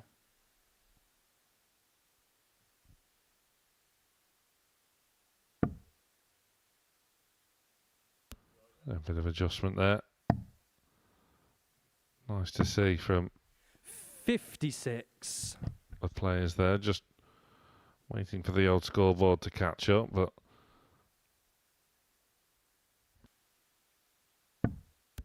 Heneghan knows that the chances have been there. 57. That's why he's cut a bit of a frustrated figure. I think the fly was back then.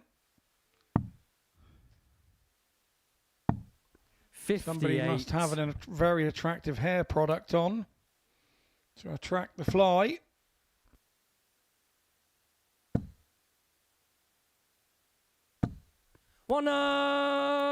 Heneghan is rallying.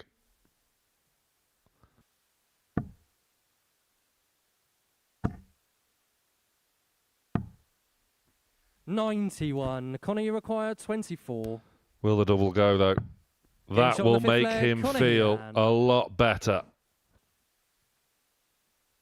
There is a line of thought that once you're getting opportunities and missing Sixth them, leg you've got to is continue Jamie to throw get them. first. Game on.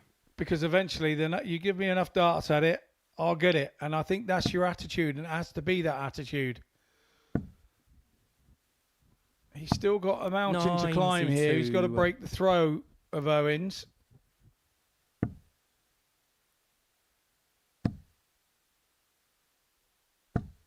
I have to 85. say he's going to have to tighten those big fives up.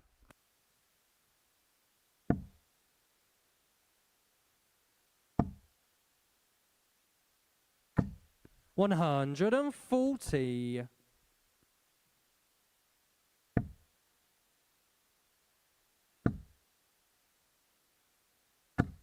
$100.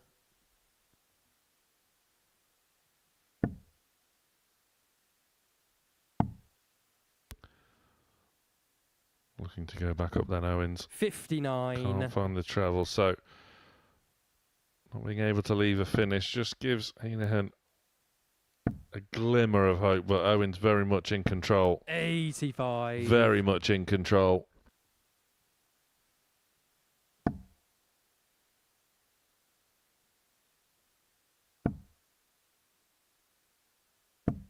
$140.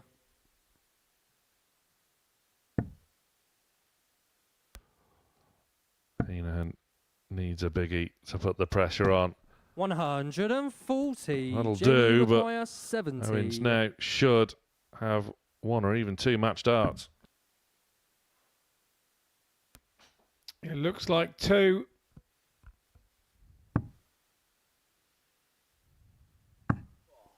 54. And loses his 100% Connor, on you the require doubles. Offers up a 91. chance for Heneghan. Is he going to back himself treble 17? Yes, he does. Went for the double 17. 51. Not sure that's Jamie, the you route require for me. 16. But I'm not throwing them. It's all about Owens now and this double 8. He won't mind breaking the 100% as long as he hits it. Game shot. And the Hits match, it last Jamie dart. He Owens. does indeed. His 100% record on the doubles went there in the last leg, but he'd much rather take the 4-2 and the couple of points on the league table for Jamie Owens. He'd much rather that. Here's the tail of the tape. 89 for Heneghan, 86 for Owens. A tidy game. And when we come back, we will have Jason Heaver taking on Jeff Smith.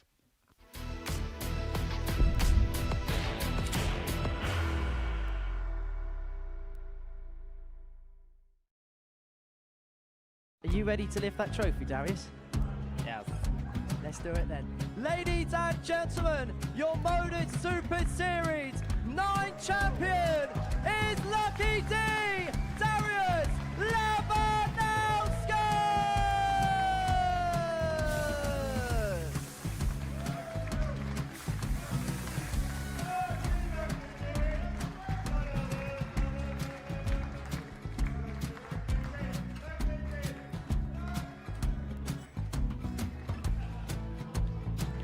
Well, what a wonderful night of darts we have seen, and we are ready. Our champion is ready, and it's trophy. So receive the trophy. £25,000. The new Modus Super Series champion, the Terminator, Marvin Van Velzen.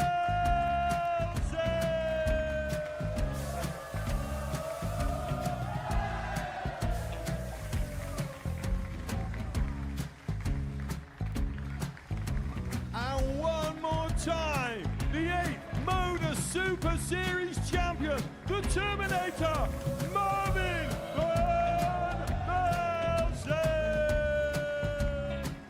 And the new Modus Super Series champion is Andreas Dirty Harrison.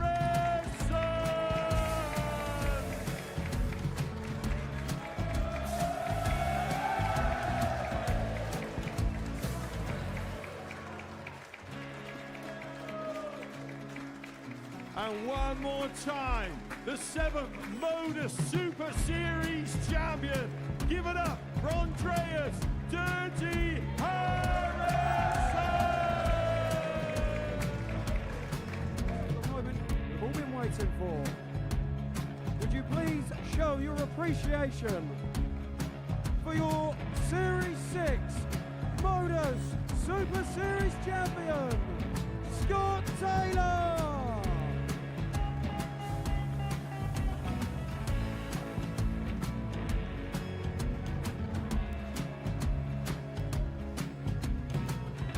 One more time, your new Modus Super Series champion.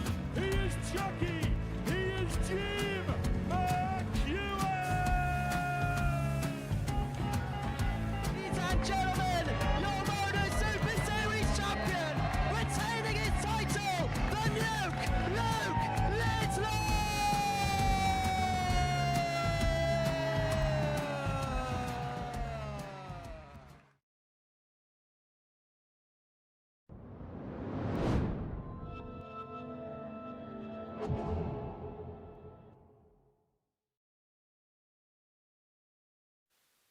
Welcome back.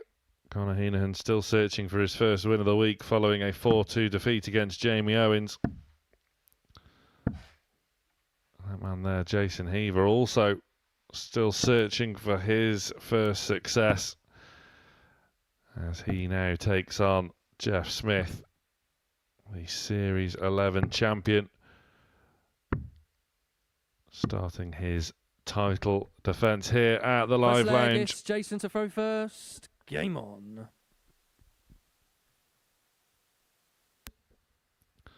Heaver had a bit of double trouble in his previous match. Started off well at the top of the show. 85. With a average just shy of 94. Had a 151 checkout as well, but fell foul to an inspired Joe Croft, who is sat atop of the table. 140. 3 out of 3.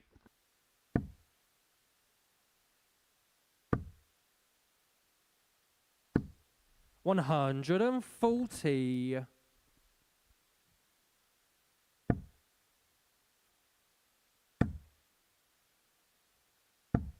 $140. Good opening leg from both players so far. Yeah, really good. And I suppose you 75. can look at Jason Heaver and say he's been a tad unfortunate this morning. He's played very well and probably not reaped the rewards in his first couple of matches. 140.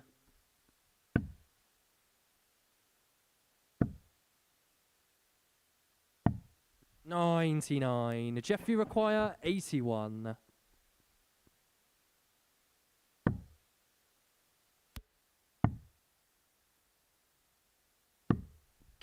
Inspired. Jeff Smith. Heaver was there, waiting to pounce, and Jeff Smith Second leg is Jeff went the to throw 15th first. route for Game on. double 18, but had to go for the ball and absolutely pings it. Breaks throw, turns around, straight back in the treble 20s. 100. Absolutely. It was like Jeff said in his head, right, I'm going to put one there, and one there. Right, let's get on with the next leg. It was that assured, wasn't it? 41. And once again, you have to say that Heaver's dropping on somebody in the peak of their prowess. 140.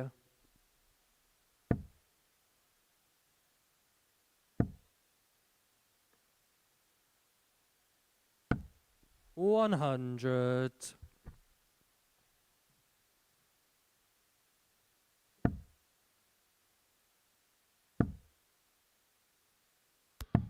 $91. As we mentioned at the top of the show, if you are just joining us as we head towards the afternoon, Jason Heaver's 45. been Jeff, in you require real good nick. Got to the 170. semi-final of the England Classic yesterday.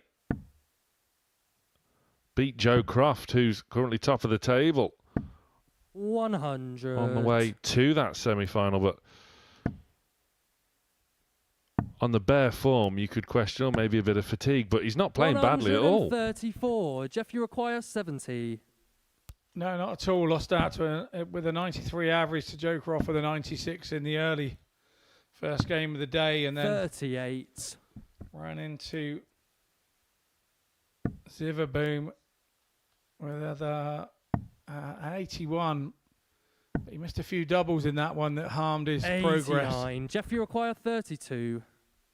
He's just got to tidy that up a bit when he gets his chances, if he gets chances. Game shot on the second leg. Smith Jeff goes Smith. 2-0 with that holder throat. Heaver won't be too bothered just yet. He's been around a while. Third He leg knows is what he's Jason to doing. throw first. Game on. He knows if he just holds this throw, then it's a different game. We've all been in a game where you're 2-0 up and flying and your opponent comes back. 120. Once again, he gets that bounce. A couple of times that's happened today where he's got 120 in the board and one on the floor.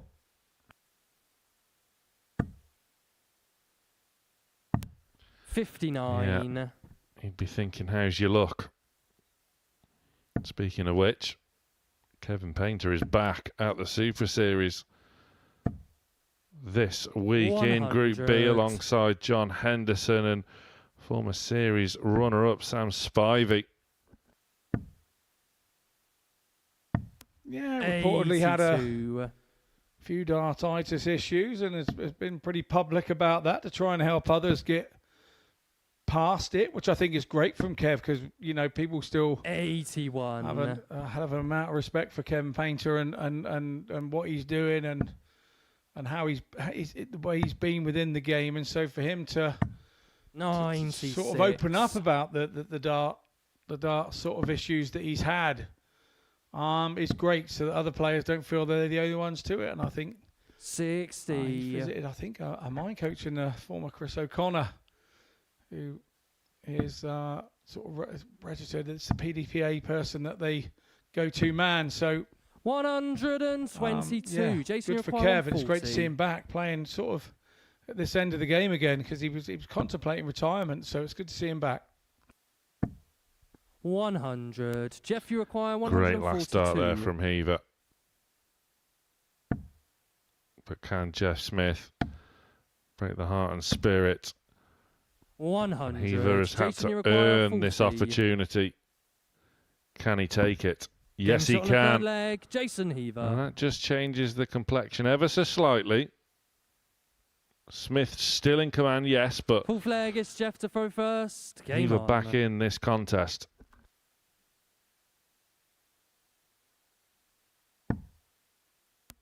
Yeah, he very much is. And as I said at the start, 100. yes, he got broken in the opening throw and Jeff held his. So you don't kind of panic.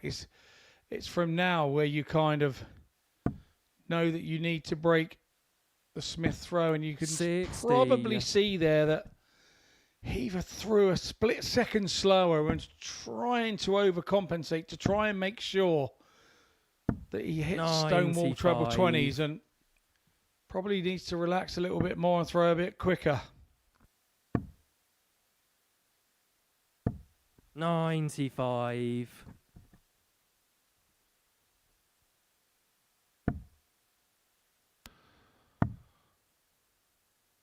As though Jeff Smith has just stepped it up in the old scoring stakes as well in this match. For the first time today, he's averaging over 100. 180. But Jason Jeff Heaver requires 170. ain't playing too shabby himself. A maximum really brings him back into contention. Smith can't reel in the big fish, but sets it up nicely as well.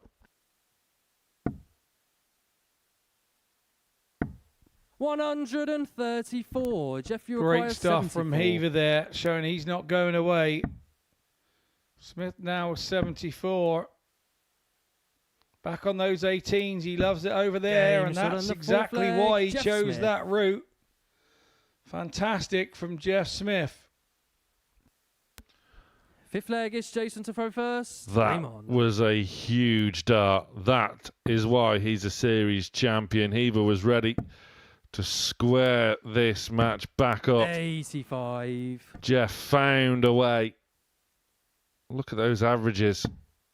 Barely anything between a match of the highest quality. 140. Yeah, we've had to say that a few times this morning, haven't we? And we're only on game 9. 43. This is our third round of fixtures will be complete after this one, and the table will start to take a little more shape. 100. After 3 matches, and one thing I can say is we've got a hellish competitive group here. 137. We thought it at the start, but it has prevailed. Yeah, it really is doing so. And all the matches have had 55. such a nice pace to them as well.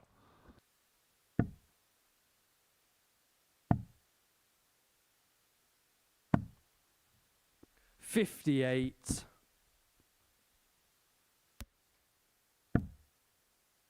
Is this an opening for Smith to try and wrap this one 100. up? Does get a big treble with his final dart the visit. Heaver now starting to wane as maybe the writing is now on the wall in terms of this match, but that just Jeff, you keeps him require in it. 106. Just can Smith wrap it up from here? He will get a dart for the match. 90. Jason, you require 97. It's now or never, Jason Heaver.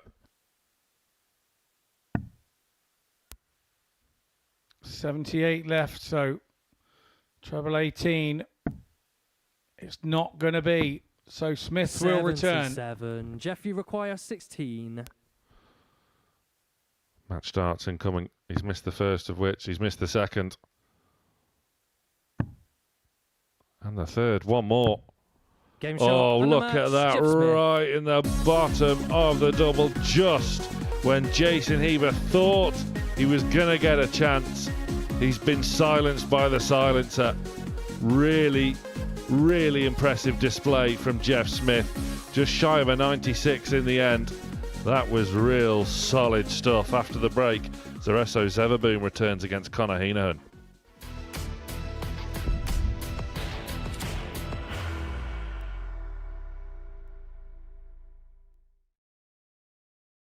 Are you ready to lift that trophy, Darius?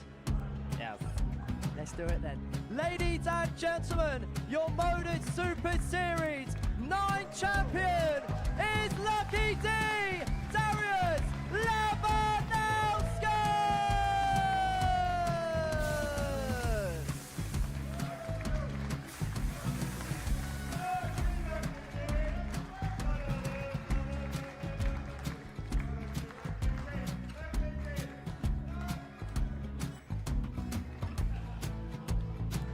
Well, what a wonderful night of darts we have seen, and we are ready.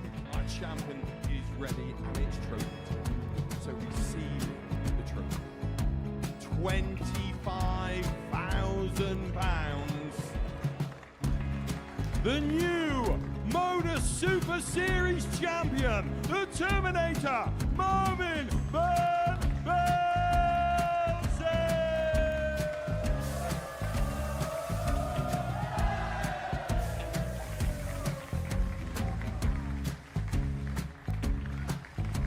And one more time, the 8th Modus Super Series champion, the Terminator, Marvin Van Velzen. And the new Modus Super Series champion is Andreas Dirty Harrison.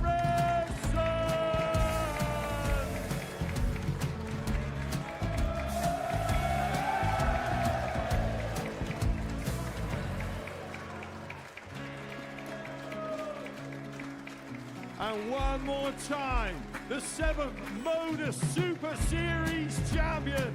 Give it up for Andreas Dirty Harrison. The moment we've all been waiting for. Would you please show your appreciation for your Series 6 Modus Super Series champion, Scott Taylor?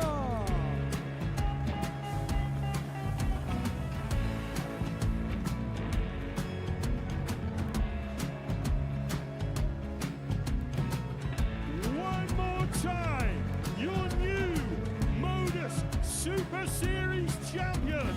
He is Chucky. He is Jim McGuire. Ladies and gentlemen, your Modus Super Series champion, retaining his title, the Nuke, Luke Lidlow!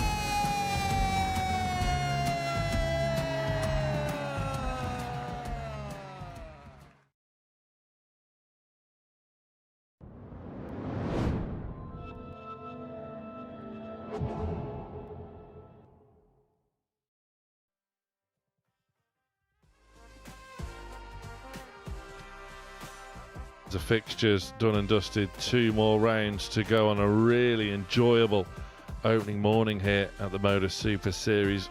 Wins for Jeff Smith, comprehensively done against Jason Heaver. Joe Croft, though, top of the table, 4-0 over Zereso Zeverboom, who was really starting to make a name for himself here, the debutant from the ADC European qualifiers. But it is, as I say that, Joe Croft, top of the table, but Jeff Smith, Jamie Owens as well. Don't discount him. He's had a good morning.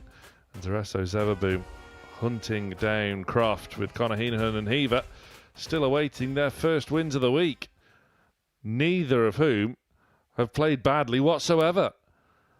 That just goes to show how competitive and how high class a field this is. So many ton plus checkouts already, so many high averages. It's been a really entertaining day so far, hasn't it, Scott Mitchell? Yeah, very much so. More than competitive. And as you rightly say, the two at the bottom of the group can feel a little bit unfortunate that they're down there with no wins. I think they've played well enough to have wins. Just the odd special moment from their opponent, or maybe a miss from themselves has stopped them lifting themselves off the foot of the table. But they don't look like they're not going to get wins. They're not playing in a fashion that you would say, oh, they're going to struggle to find a win here today. It doesn't look that way at all. So 2 games to go for everybody. And it was time to, if you're down the bottom, to get some points on the board. Otherwise, the Group A campaign can quickly get away from you. And I feel this is one of those groups where everybody's going to be beating everybody for the next 2 or 3 days. So it will, I would like to think, would stay open right till sort of late Wednesday in that session before we've decided who's the winner. I think this is an interesting match because Heneghan epitomises his quality there with that maximum. Zeverboom went off like an absolute rocket. 2 wins in his first 2 matches on that Super Series stage, but just came a cropper against Joe Croft, a whitewash defeat. So it'll be interesting to see how he reacts after 81. that setback. Maybe just overthinking things a little bit in his previous match. And Heneghan, as we've said, without a win so far, 84. at the start of the day, I don't think it'd be disrespectful to say that Heneghan would be almost marking this as one he had to win. 102. I think, yes, he probably would have been. I think that's fair to say that he would have been, because he would have known a lot about Zeverboom. 40. Game shot on the go first with leg. top. So he's got his first leg on the board. Is he going to turn that into a win? It's a breaker throw as well, but second leg, Zeverboom would have been here in his first couple of matches thinking, wow, he said, what's all this darts on the TV? I thought they said it was a problem. It was difficult and everything. Could you say he was in a honeymoon period, caught up in the whole access of what he was doing, and now the reality after a couple of games he is starting to sink in of what it's about, and people don't go away. They continue to pound that treble 20 and cause you headaches. Well, if you didn't know who Zereso Zeverboom was before, you certainly do now. Heneghan fills it up once more. Zeverboom, up until that previous match against Croft, he was really seriously impressing. Heneghan now looking to turn a corner in his own campaign. No stranger to this place, Conor Heneghan, of course. 57. Has done it all on that stage, other than win a series. Yeah, and when that happens, and he 33, it starts to niggle at you a little bit, especially when you feel you've been playing well enough to win one. It's all about timing, and the moments just have to be right. You've got to have your level up there, but you still need a bit of luck. You do. So many players of amazing quality yet to win a series as a whole. So you require 108. We saw Zeverboom with a ton plus checkout earlier, but can't find 92. one to bring him level here. Heneghan now can put a bit of distance between himself and the Dutchman. Centre of the board, just 58. straying Zereso, you require 16. To the left. Zeverboom game shot on the finds second with his second to bring us level. I was just about to say, those are the shots that Zeverboom was sort of taken out with consummate ease. Third leg is Zereso to throw first. And you feel in this group you're going to have to continue to do that. But I've got to say, I've been impressed with what I've seen from him. 46. We are going to see everything within his game in the next couple of days, and we're going to see what battling qualities he has. There are going to be games that you, and legs 35. That you should win, that you lose, and how you bounce back from that. We're going to see the complete kind of fix of what he's about. 60. But again, another product of ADC Europe, and maybe finding a player and put them on the TV who, 140.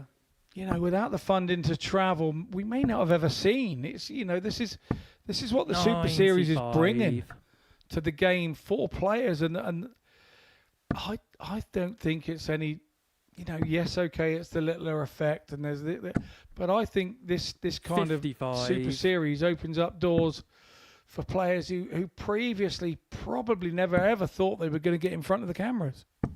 60.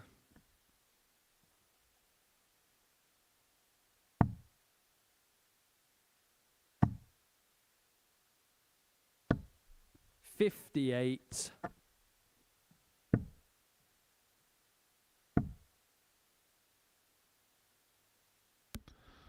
Zeverboom just 84. checking his score there.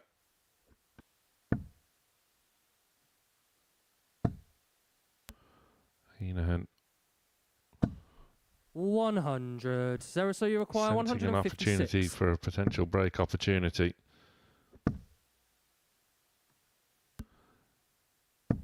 $100. Connor, you require Sneaks 113. in a treble. Heneghan gets a treble of his own. Options.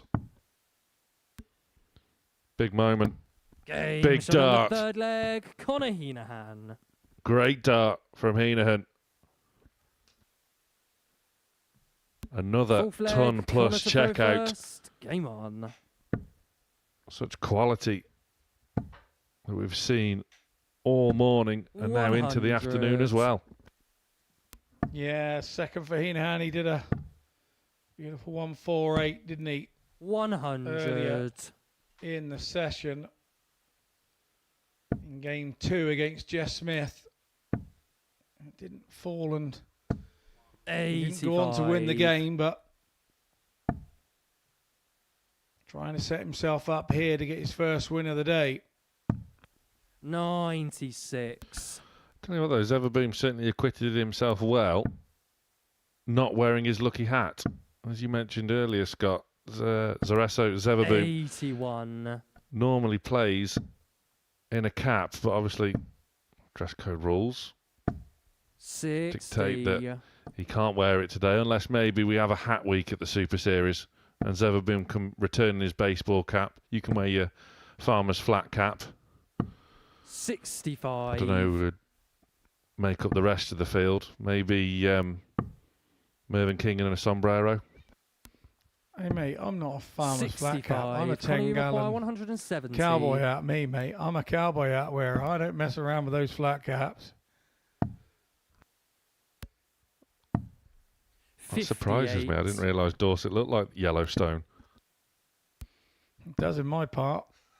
Especially, yeah. I'm the only one that wears one, though. 60. Connor, you require I 112. look like a barrel racer that's at the barrel.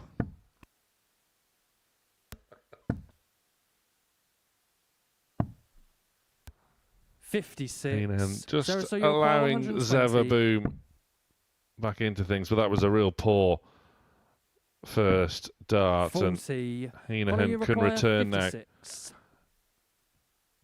to go 3-1 up, one leg away potentially from his first win of the week.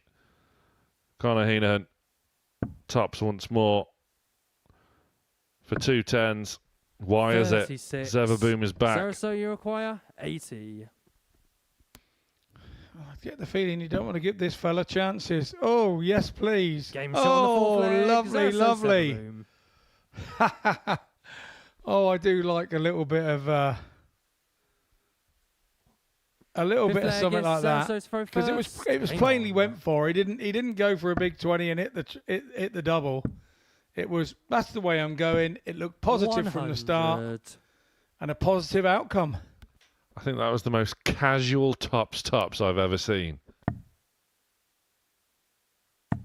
96. They were right next to one another. And he takes his opportunity 83. well. Zeverboom. The double is a thing that's become sort of accustomed with the game now. It's the modern day game. I mean, back in my day, 30 years ago, you did that in a pub, then you could be expected to put up against the wall and somebody trying to give you a thick ear for taking the mickey. But that's not the game anymore. That's not the way it works. It's up there on the board and it's kind of almost accepted. I'm still one of the old school, think you cheeky monkey when you do it, but yeah, even you got me thinking it now when I'm on 137. I'm thinking treble 19, double.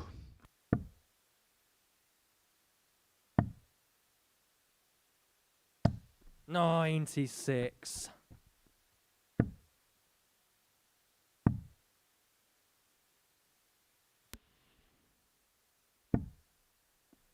$44.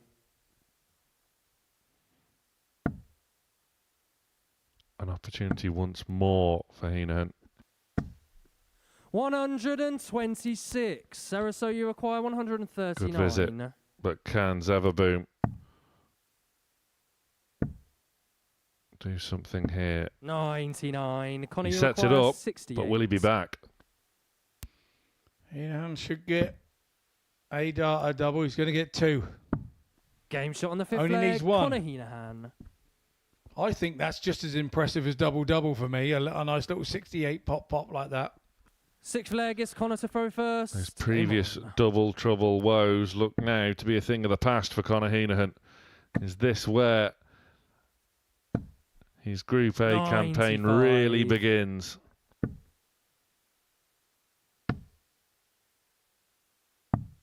$59.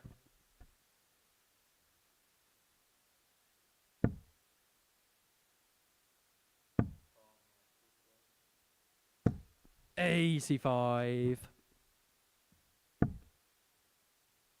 I do have a confession to make now, though. I've just been, in the past 2 legs, all I've been thinking about is potential players for a hat week. Painter in a Panama. I get where you're going with that. 26. I get where you're going with it. I think a hat week would work.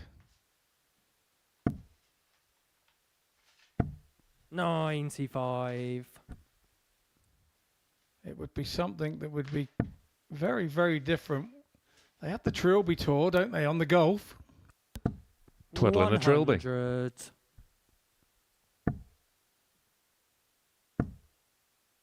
What would you call the end of week winner? Like the Cat in the Hat winner? The Cat in the Hat series? Or you win one of those massive cowboy hats. You've probably got one somewhere. Yeah, I have. I'm embarrassed. I'm not even embarrassed to say it. Yeah, I've got 2 or 3 kicking about. And why am I not surprised? 135. I bought one the other day, actually, and back in start of September at a Steam rally. 43. Nice Connor, you require cowboy 60. Connor Heneghan then. Tops for the match. Game shot. Oh, he squeezed it in. Had all the room on the other side, but got the minimum target. And finally, Connor Heneghan is up and running in Group A. He gets his first win of the week against Zereso. Zeverboom, much better on the outer ring, which had been his foil up until now. Is that a turning point? After the break, it's Smith against Croft.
So welcome back to the Modus Super Series here in Portsmouth from the live lounge. And if you're just joining us, where have you been all morning? We've had 10 matches so far, and our last match before the break saw Conor Heneghan get his first points on the board in the league table with a 4-2 win over Mr. Zeverboom from Holland. Game 11 sees us with Joe Croft, who is top of the table, taking on Jeff Smith, who is Jeff to throw first. second in the table. So just 2 points behind Joe Croft. Joe Croft unbeaten so far this morning, has looked very impressive indeed. 85. Jeff Smith, we know his credentials and we know his quality. 45. So we are looking forward to this one to see who comes out on top, because it could change who's top of the table 96 in a few minutes' time. But I've got to say, I've been impressed with Joe Croft today. Seems to be playing the board, not the player.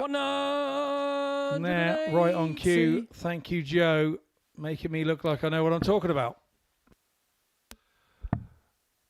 Yeah, he's been absolutely 96. superb as Joe Croft, but this is a real test of mettle against the series champion, 140.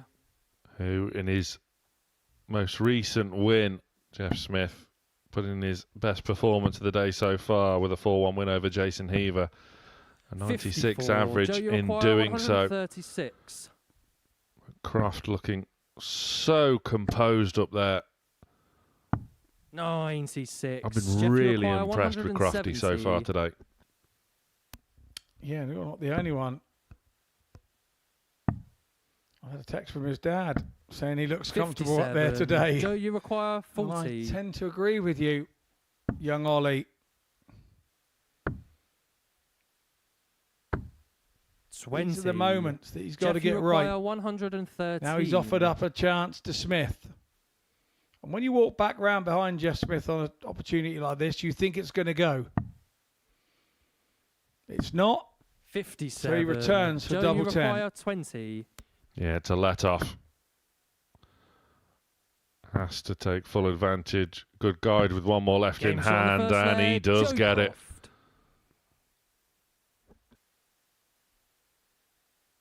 It's a breaker throw for Croft as Second well, leg so is that's Joe to throw good stuff from first. him. Game But on.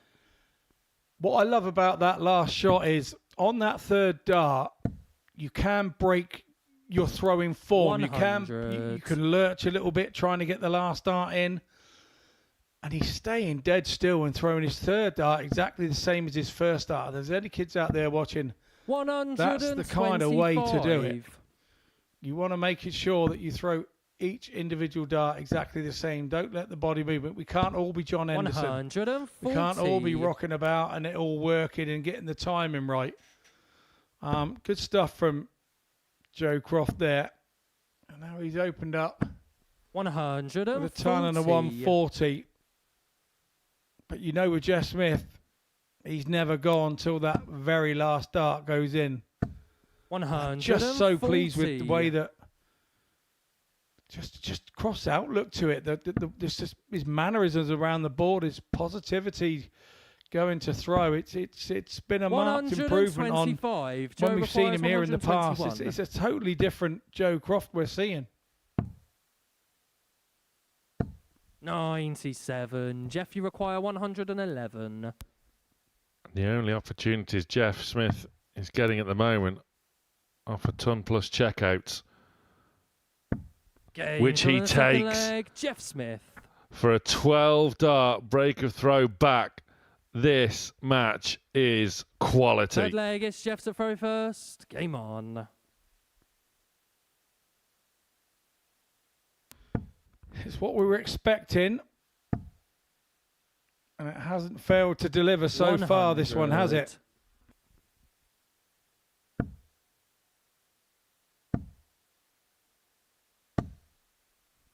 $140.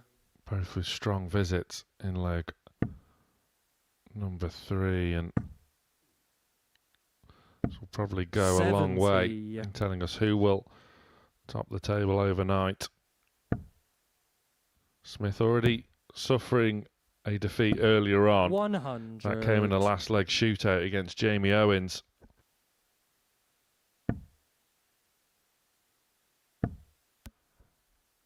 And Jamie Owens faces 59. Joe Croft in our final match of the session.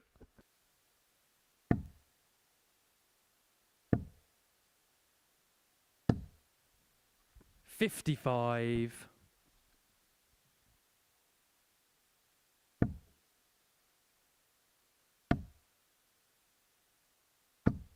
121. Just when you think Jeff Smith was going to give an opportunity up there, all of a sudden he whacks that last dart in the treble. 134. Jeff, you require 151. Super visit from Croft though. Pressure the 151. Croft will get back for 72. 97. Good Joe, you visit require from Smith. 72. No quarter being given by either of these two. Just shuffles across slightly to the left. shot on What the a third dart leg, that Joe is. Croft. This is a great match. Yeah, I was just about to ask myself, has he caused himself a problem there Fourth with leg that is Joe to throw first. second Game dart? on. I was expecting him to go 16s. Our spotter was right on it, knowing that he goes the 12s route. That's their game. That's what they know, those spotters. 100. I have to try to remember where every dart goes with every player. Super stuff from the spotter there. And yeah, caught that lovely shot. 140. Croft hitting tops. So he broke straight back. 140. Who's going to hold? That's the question.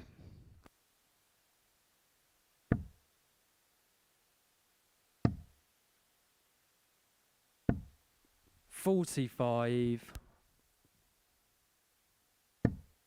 Now, a rare poor visit from Jeff Smith. 89. Croft close to taking full effect there, but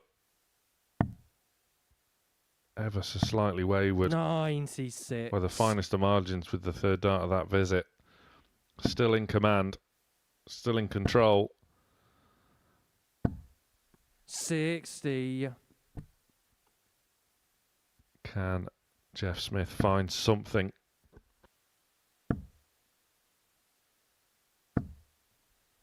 $60. Those two low darts meant that he had to try and manipulate the last dart over the top. He was unable to move away from the 20s. 44. Jeff, you require 160. So now 160 for Smith then, and another breaker throw. There's the first. There's the second. 100. Oh, nearly finishes it off with Joe, a you 160. require 68. So Croft then knows the 68 probably needs to go. Going to get one dart. Double 16. 36. Just drags it Jeff, wide. you require 20. Well, the effort at 160 seemed to do the trick for Jeff Smith. Croft was watching on. His heart probably skipped a Game beat shot on the fourth leg. as Jeff that effort Smith. at tops went in, and it is Smith that goes on to convert. Applied the Fifth leg pressure is Jeff to throw for the first time, you would say, so far today. Croft faltered, and Smith was there to pick up the pieces at 2 apiece. Oh, Sam, you're being harsh. You missed one dart at a double. Come on. 45. 12 and 18 for Smith. 18 and 15 for Croft are the leg wins. 58. It's all about the character from now for me. Momentum's with Smith. He's won the last leg. 137. And that continues the momentum in his direction. 36. When you're in a match of this quality, though, one dart is all it takes for a match to potentially go awry. Still a long way to go. 47. Certainly wouldn't be complaining if this one went the distance. Nah, Smith there knew that poor visit from Croft was an opportunity. And he had a poor visit himself. Croft needs a treble. 60. Hasn't found it. Mustn't lose heart with himself here, Croft. Yeah, you know you've got to stay on it. 64. Because of the manner that Jeff plays the game. But he doesn't need troubleless visits here. 60. And he's now had a couple on the trot. And for the first time, there's expression on the face of Joe Croft. Up until now, he'd been ice cool, composed. You just see there. 59. Jeff, you require 112. Displays of emotion. The complete polar opposite of Jeff Smith, who's staying composed. But 80. as you say, Scott, Croft has got to keep on going. He's been fantastic so far today. Yeah, you mustn't let one leg dictate your destiny.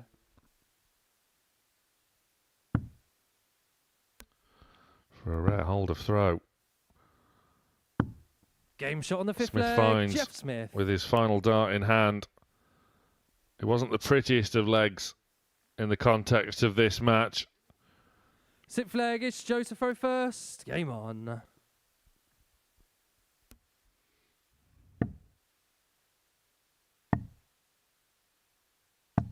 Nice last dart there from Croft.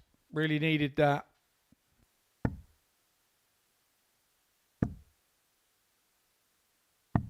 $99.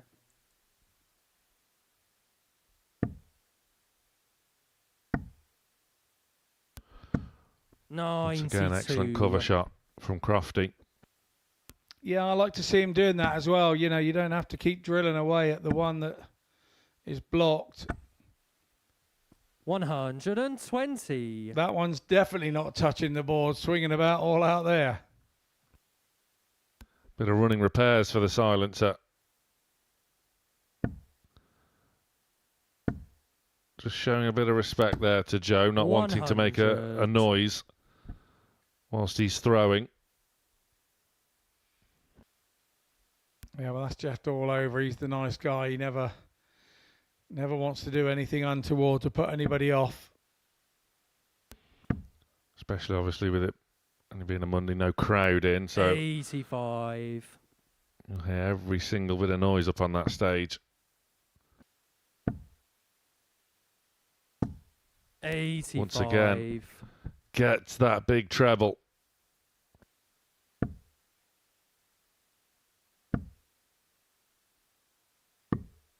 $65. Joe, you require 128. Another one of those. Not quite to be. 56 left.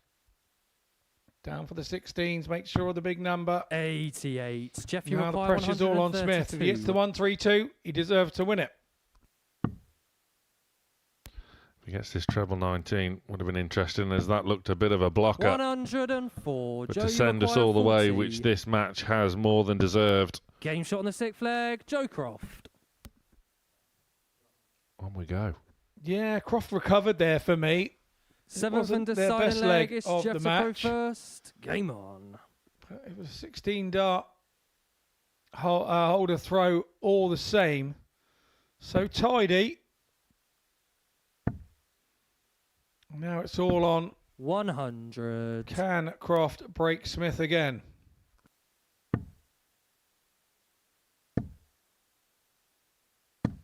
After seeming as though he had a bit of a leg off, didn't he, Croft? Started to see some emotion from him.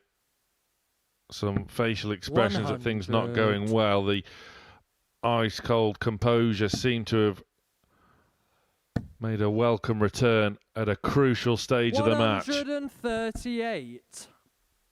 Yeah, whether he brings this leg home or not, I think he's shown how much he's changed as a player since his last visit here in this game alone. 46. Whereas that would have got him before, and he'd have gone for the next 3 legs, he'd have been gone. But the way that he's bounced back in this leg. 44. Slight mistake there, you have to say, but that happens. That's the game.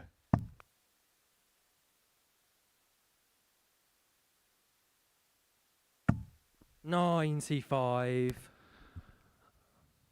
So Jeff Smith first down to a finish, but Croft will certainly be hoping he has 6 from here, but rescues the visit with a fantastic covering treble 19.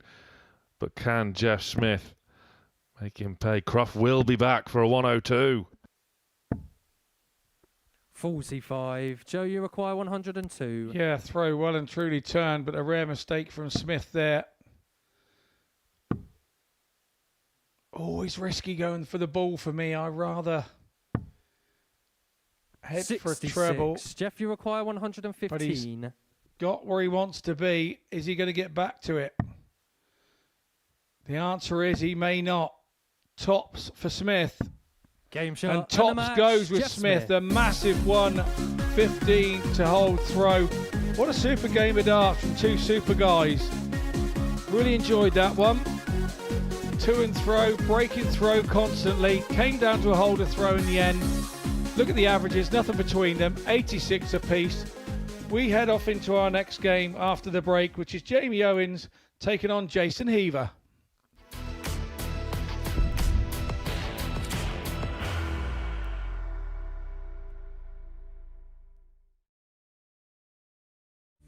You will be disappointed with that. He wanted to have Graham one dart. requires 20.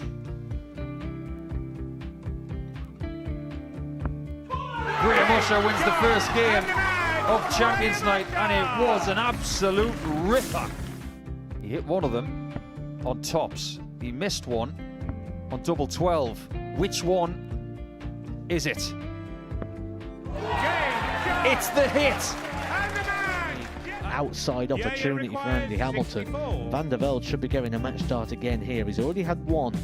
Mr. Dart at tops for the match to win 4-1. And the Dart at double 16 gets the job done there for Jurgen van der Velde. He gets over the line with a 4-2-6. Did he go for tops, or did he just overshoot the single? Jimmy doesn't care. Jimmy just looks to eat this up to make the semi-finals for the second time. Adam Kaplas has been eliminated.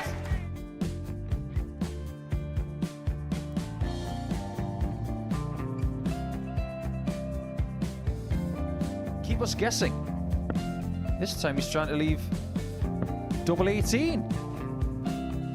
He knows best, and he takes the lead. He is 2 darts away Jeff requires 86. from a Super Series final. He's 1 dart away. He doesn't need any more darts. Jeff Smith makes the Series 11 final.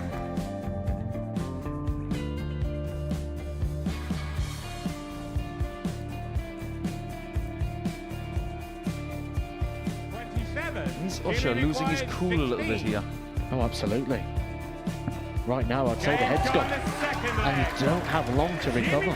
It is very, very short format darts. Van Skeet's halfway to victory. He only needs one more. Jimmy Van Ski is yet again into a Modus Super Series final.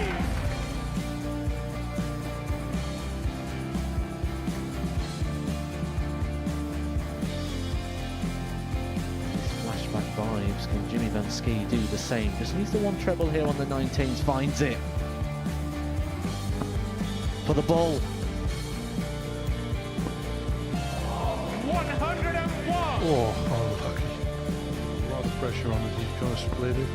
2 darts for double 4 for the match. Game. Go. And the Modus Super Series 11 champion, Jeff Smith.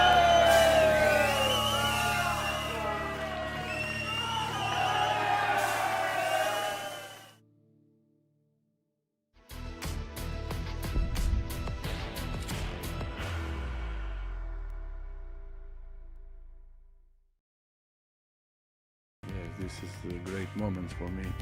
I think every dart player's dreaming of this. I played 3 or 4 times this is the best experience for me, the atmosphere. And after match, I received maybe 300-400 message in Facebook or WhatsApp. Yes, it's crazy. I hope I win Pro Card again and play with the best player in the world.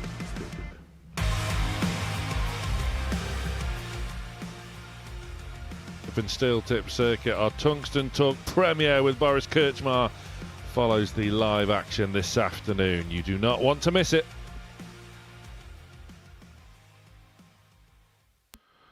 And if you are just joining us here on Pluto TV back at the Modus Super Series, you just missed a cracker between Jeff Smith and Joe Croft. 2 ton-plus checkouts from the defending champion Smith was the difference. Sees them both tied at the top of the Group A table. But Jamie Owens, that man there, could make it a 3-way go with a win here over Jason Heaver, who is now the only one of our competitors in Group A still seeking an opening victory. First leg, it's Jamie to throw first. He's not even played bad. No, he sure hasn't. And I think we said the same about Conor Heneghan just moments ago. It's not if he wins a game, it's when. But it can drag you down. I mean, he had a 93 average to open the day, Jason Heaver. And he lost his last game 4-1 to Jeff Smith with a 92. 100. You're not doing a great deal wrong if you're hitting 90 averages. It's just the odd moments not going your way. But the hardest thing about that is to continue to do the average 57. Without it sort of starting to eat you from the inside out. So you've got to be careful that that doesn't happen, because then that can drag you down, and then you start to throw and trying to make sure 60. of trebles and everything. And then you're holding on to him a tad too long and you miss under, and it just all goes wrong for you. I just hope that he can just get his head down, continue to throw naturally, and it will come. There's no two ways about it. With those averages, it will have to come. Sure it will, as a milestone is reached on stage. 65.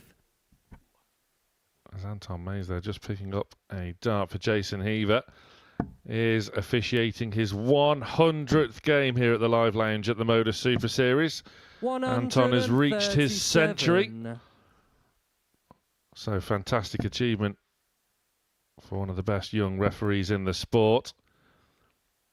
Well, that just puts 60. him 3,602 matches short 70. of Owen Binks.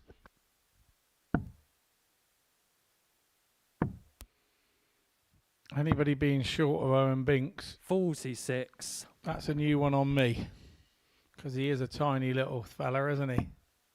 Give him blue hair, I still call him Millhouse out of The Simpsons. 100. Jamie, you require Currently 24. sunning himself in Australia, along with the likes of Russ Bray, as Jamie Owens dispatches double 12 with aplomb to go 1-0 up. Yeah, it wasn't his plan to leave double 12. I can assure Second you leg that is double Jason 16 with his last start, Game on. making sure of a big 16 was kind of a good error. It left him the double 12 and he slotted it nicely. 46. Heaver's got to find some trebles here to get his mojo going again.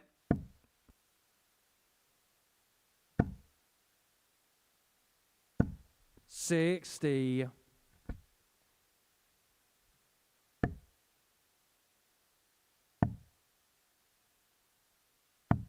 96. Jason Heaver faces Conor Heneghan in the final round of fixtures.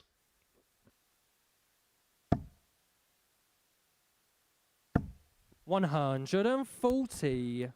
Jamie Owens has gone about his business very well on day one of Group A. And 83. he faces Joe Croft, the final match of the session, which could potentially send him to the top of the table overnight. Still a little bit of time to go yet, though. Jeff Smith also back in action after this one against Zereso Zeverboom, who after that early boom, 100. sort of fell off the pace just a little bit. Yeah, which is always an annoyance when you play so well early doors as well. When I've been in the situation 54. here myself, you start to doubt yourself. You start to wonder what's gone wrong and how it's gone wrong, and then you're overthinking. Then you're in a place as a dart player you don't want to be. Heaver has his second dart on the floor in this match so far, and we're only in the second leg.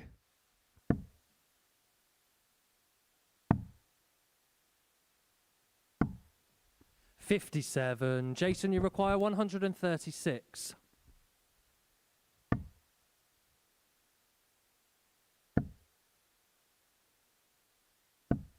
$100. Good Jamie, visit. you require 164. Will Heaver be back though to take his chance? He will. 89. Jason, you So- require 36. Can Tsunami drag himself level?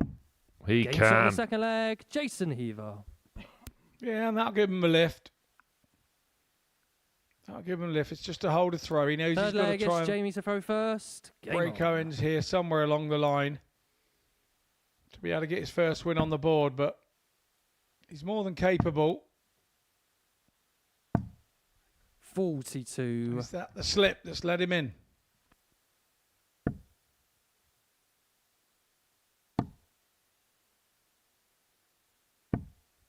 $100.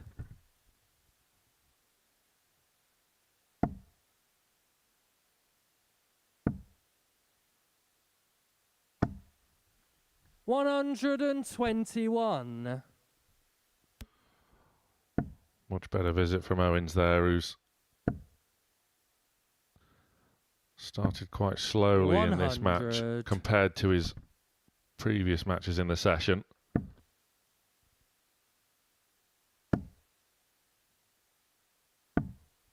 $58.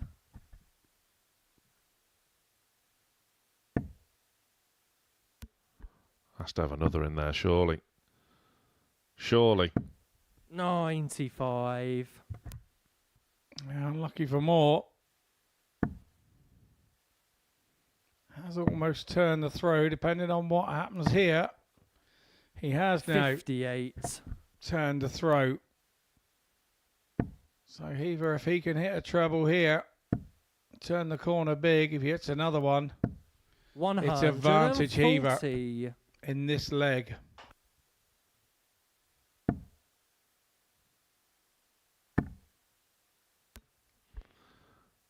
Jamie Owens, though, is battling back. 180. Jason, you require 66.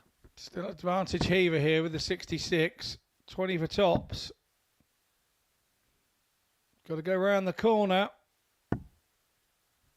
Oh, and just slid it 31. to the left. Jamie, you require 42. And that is a big opportunity missed for Heaver to break. Owens steps in, that maximum, really giving him a chance from nowhere in this leg. Just about gets the big number. Game shot on the But third leg. absolutely demolishes the double. Fourth leg is It was Jason to throw advantage first. Heaver in that Game leg. on. And yet, Jamie Owens won it.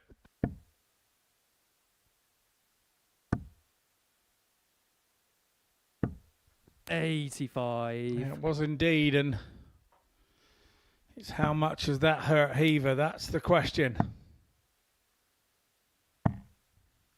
He has to remember that he's on throw now. It was only for a breaker throw. You've got to stay focused and not let the job at hand be overthought.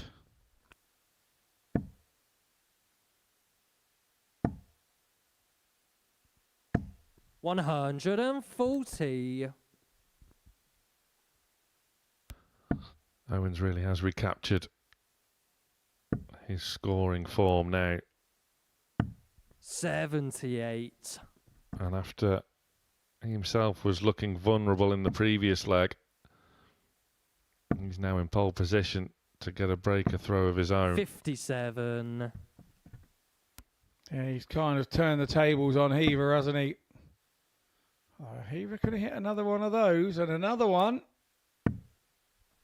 Oh, almost 3 trebles. Jamie, you Not the require 3 desired. 170. But has turned the corner and left himself a shot. Owens back on the 170.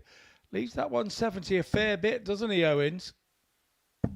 100. Jason, Nice you require ton to leave the 70. 149.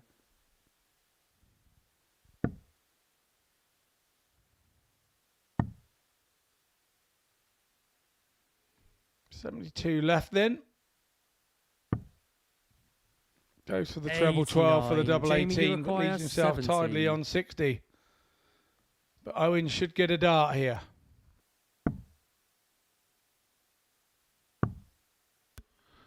He will get a dart at the top of the board. 30. Wires it. Jason, you require And now 60. Jason Heaver has the opportunity to do to Jamie Owens what he did to him in the previous leg. Tops for Heaver. Game shot on And the there fourth you leg. have it. Jason It's Heaver. level at 2 apiece. Yeah, nicely done from the Tsunami there.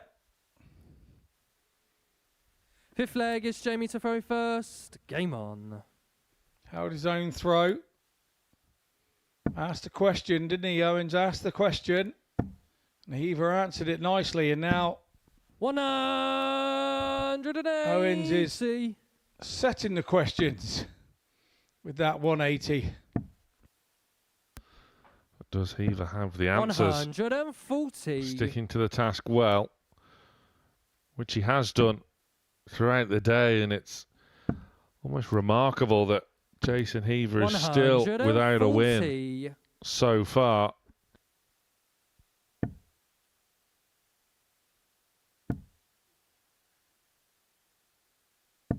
$60.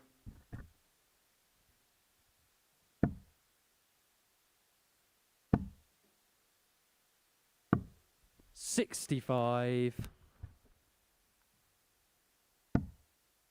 So Owens sets up the 116. Heaver needed a 2 treble visit.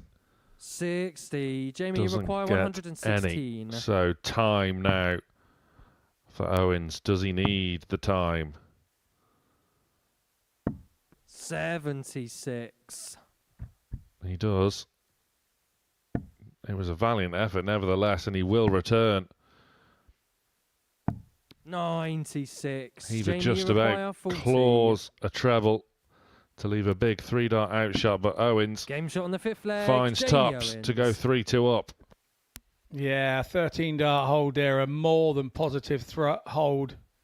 Sixth leg is Jason to throw first. To Game put on. pressure on the Heaver throw. I always find it 3-2. This is one of the toughest legs to hold. 41. Shouldn't be any different than all the others, but it just somehow is. It's to keep you in the game, and I just don't know why. It's just one of those difficult ones to hold. If you're positive, 100. you go and hold it, no problem.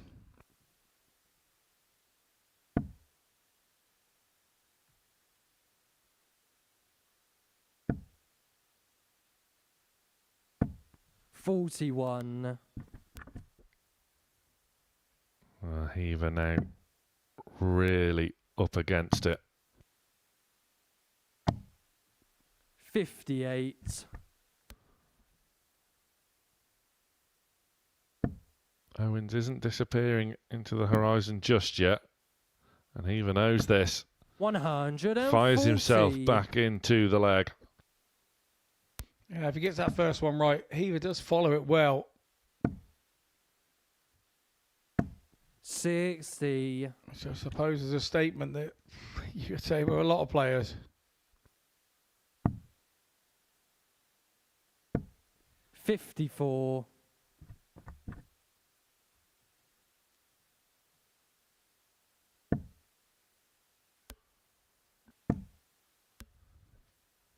This is really good. Jamie Owens looking for a third maximum. 140.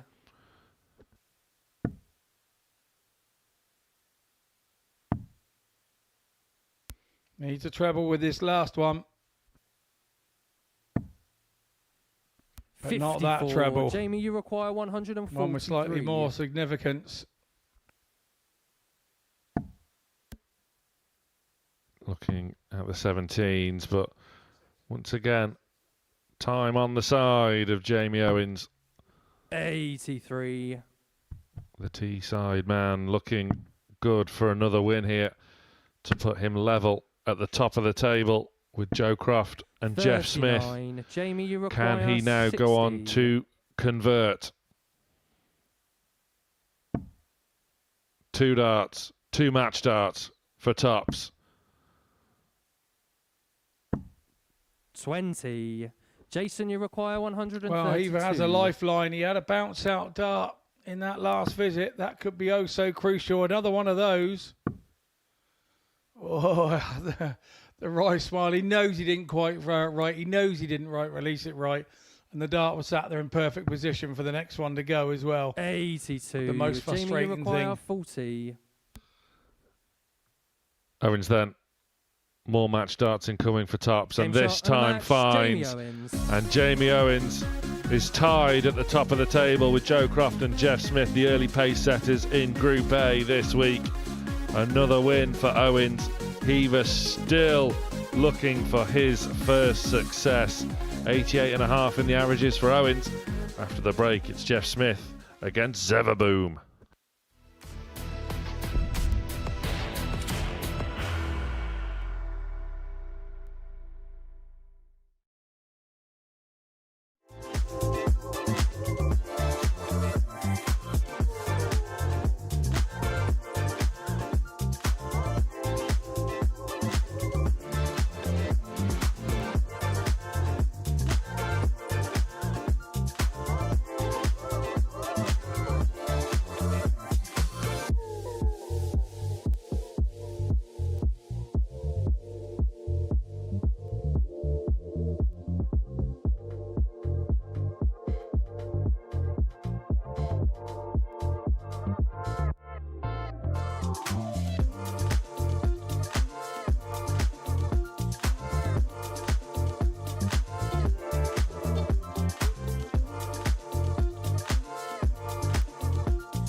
So as we head into our final round of fixtures on day one of Group A, this week 7, It's becoming a bit of a three-way tussle at the top of the table. Finally a win there for Conor Heneghan over Zereso Zeverboom, the debutant.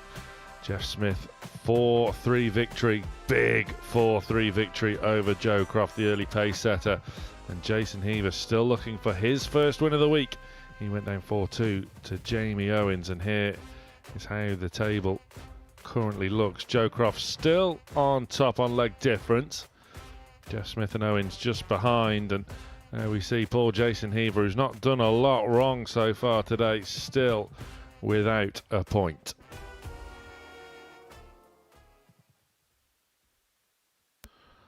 Back to the action on stage, and Zereso Zeverboom has the chance to join Messrs Croft, Smith and Owens on 6 points now, but he will have to do it by beating the Series 11 champion, Canada's Jeff Smith, who has got better and better as the day has progressed.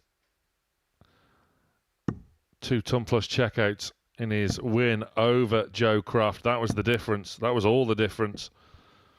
Could barely separate the top 2. Also, a 96 average over Jason Heaver. Zeverboom, the polar opposite really, started absolutely magnificently, but hasn't quite followed it up so far, at least. 100. No, but certainly done enough to show flashes of what he can do. Of that, there is no doubt. 96. We just want to see more of it. It was explosive. It was exciting, and yeah, bring it on. We want to see more of it. 60. With Jeff Smith, we've seen more of a consistency with him today. Started a little slowly, but growing into the group. He knows it wasn't all one in the first couple of games, and now got himself up there on the points, and you would imagine he has the experience to stay there. But this is a Super Series. We never know what's going to happen. 100. We always look at it and say, oh, yeah, we think this may happen, and 9 times out of 10, it doesn't.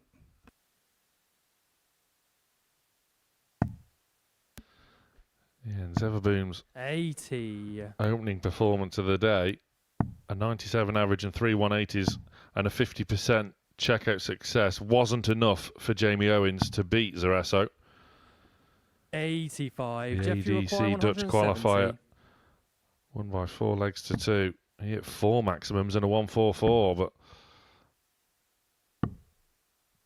100. was a real way to announce yourself on the Super Series stage. 100. Jeff, you require 70. So 70 for Smith here in first blood. Double 16. 54. Zereso, you require 60. 60 then for Zeverboom. 40. He had to move over to get past that first start. We didn't see him move back into position to go for the double 10, did we? Is that going to cost him? You Jeff knew Smith. it would. This is Jeff Smith we're talking about, Mr. Consistent. Second leg. Signs of inexperience maybe from Zereso Zeverboom. And when you have an opportunity 41. against Jeff Smith, you have to take it. Yeah, and I think Zeverboom's 58. kind of Achilles heel has been that first start has been lowered the treble 20, and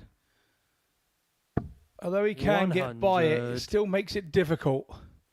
It's an obstruction you don't really need there. 180. No explanation needed for that visit from Jeff Smith. 100.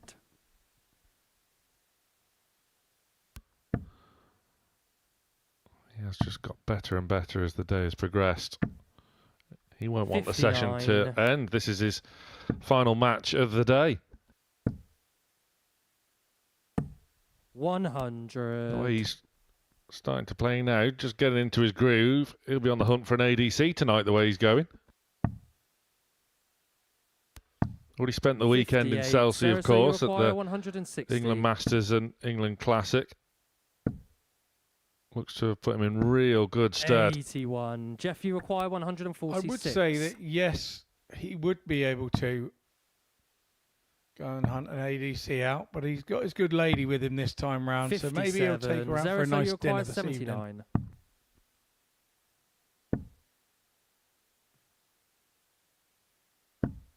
Game shot on the second leg. Zereso, Zeverboom. That was really smart, though, from Zeverboom. He's not done with yet. Third leg, it's Jeff to throw first. Game on.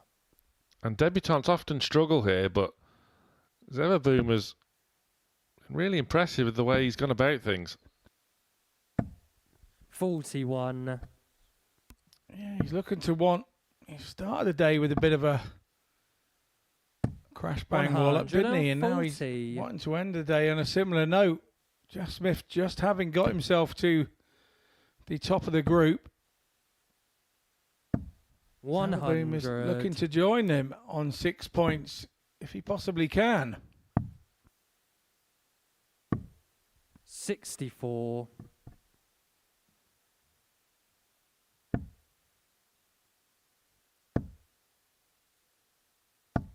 $100. Doesn't like that one, does he? With a frown. Just gives Jeff Smith an invitation which he is ready to accept. 60. Yeah, has ever been with a bit of a head shake behind Jeff Smith there. First time we've seen that from him. 45.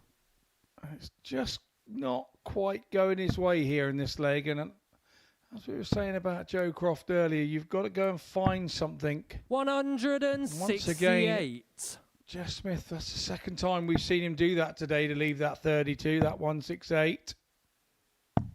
58. And Jeff, before you know it, he creeps up on you. At least this time he'll get a shot for it. Can't believe that second one didn't go. No score. Zereso, made it awkward for the third, and Zeverboom now has an outside chance. 99. Smith Jeff, is you require back. 32. Double 16 still the target. Game Works shot on his the way third leg, inside, Jeff Smith. gets it with his second, goes 2-1 up. Fourth leg, it's Zereso to throw first. Game on. 140. With Smith, his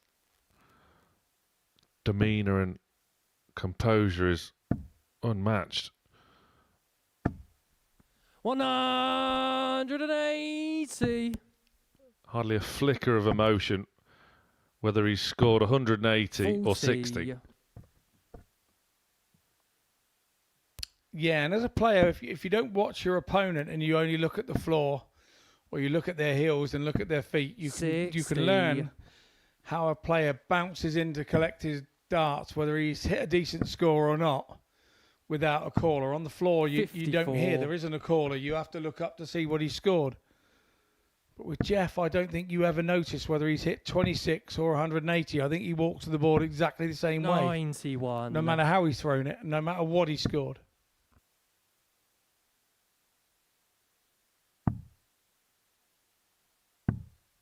$56. Jeff, you require 170. That looks inviting. Will he go for it? Oh, he went for it, and it was a good effort. 145. There was a moment there where I didn't think he would, and he just looked to set it up. He will be back 99. to tidy it up now. Jeff, you require 25. Options. Double 4. He won the series on the double. Leg, Jeff Smith. He loves it. Yeah, that is Jeff Smith's side of the board. 4s and double 18. Fifth leg is Jeff to throw first. Head off that direction more often than not. I think he's like all other players. I don't think you have a favourite double. Any double that you hit to win matches is your favourite.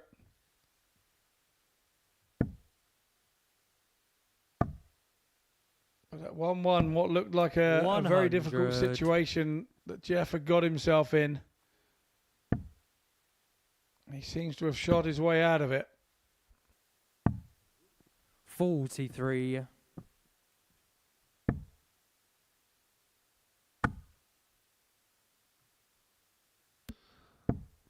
Yeah, once again, as you referenced earlier, Scott, with that first dart of Zeverboom's just going below the treble makes it tricky. Had to adjust, but Smith just keeps on finding. 140.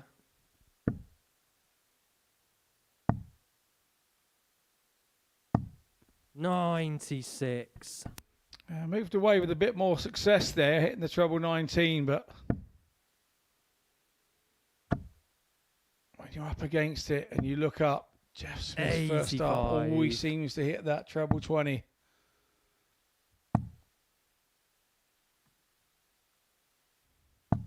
$95. That's what he was looking for, to lead 150.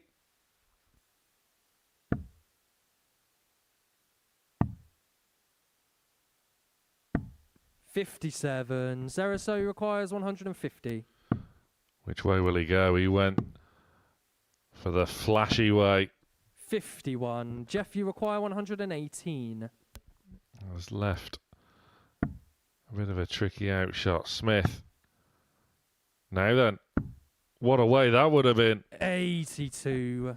Zereso, you require 99. Told you he steers to double 18 if he possibly can. Zeverboom's turn to try and go double-double, which he did earlier, of course, but Jeff Smith now can wrap up day one of his title defence with a comprehensive success, and that is exactly what he has done. An impressive opening salvo then from the champ, Jeff Smith, towards the top of the table, at the top of the table, rounding off his first day against Zereso's Zeverboom. Jason Heaver is looking for his first win.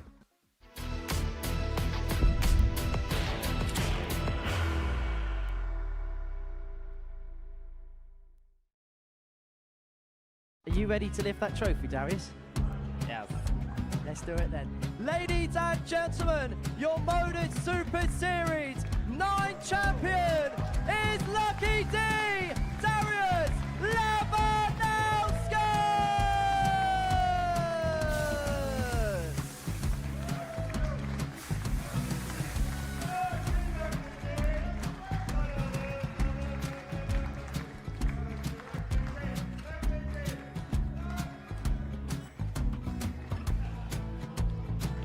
Well, what a wonderful night of darts we have seen, and we are ready. Our champion is ready, and it's trophy. So receive the trophy. £25,000. The new Modus Super Series champion, the Terminator, Marvin Van Velzen.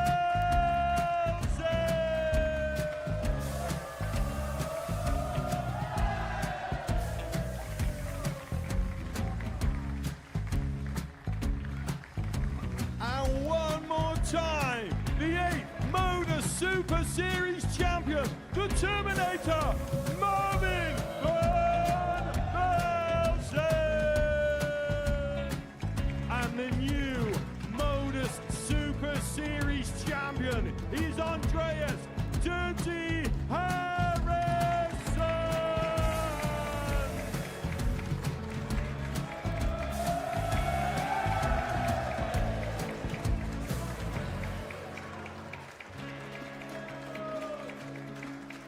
And one more time, the 7th Modus Super Series champion.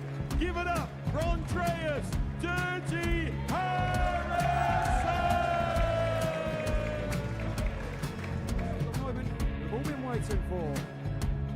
Would you please show your appreciation for your Series 6 Modus Super Series champion, Scott Taylor?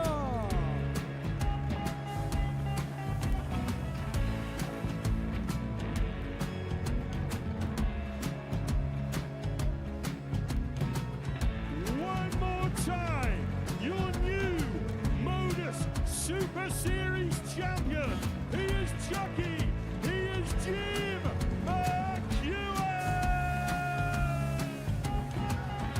Ladies and gentlemen, your Modus Super Series champion, retaining his title, the Nuke, Luke Lidlow!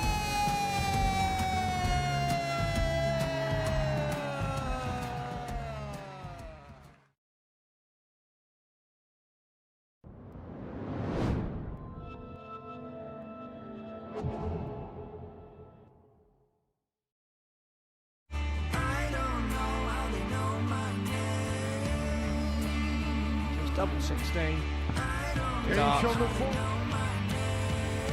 For going for a 4-1 win, and he does so. James on the first leg, Jack Weddle. But he will miss no more. Lee Cox. James on the mark, David. No problems there on the doubles for Ashley Coleman. The match to get the job done. And he does. Steely does.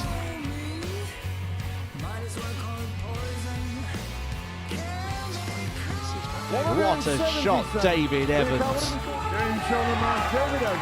Look at the reaction for David Evans. It's always nervy, wait until the last one, but he has got himself there. Yeah, it was unexpected to hit this. Nothing lazy about this. Hold on a minute. Looking at 60, so there's 2 darts at double 8. James on the mark, Ashley Coleman. That's all he needs. What a performance that was from Ashley Coleman. Leave it just at Chris it. James on the second leg, David Evans. Bends the wire. James on the fifth leg, Ashley Coleman. Straight tops.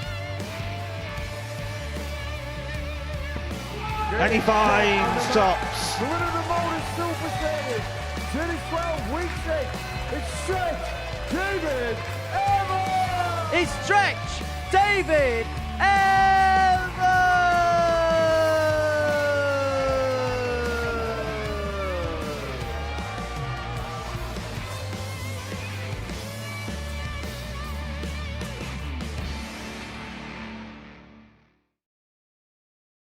Yeah, great scenes Saturday night once again here at the Modus Live Lounge, where David Evans added his name to the illustrious list of competitors for Champions Week next month,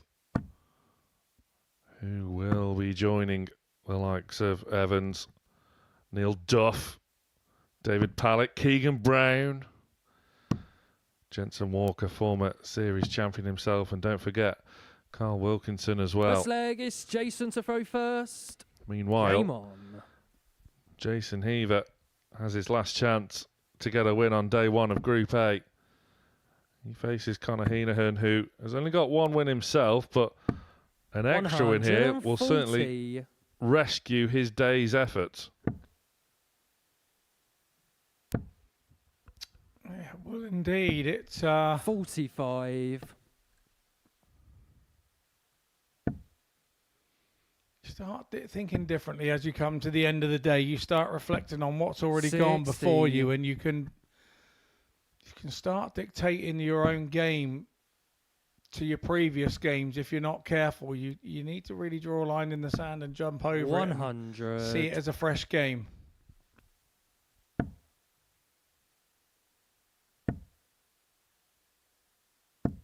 $140.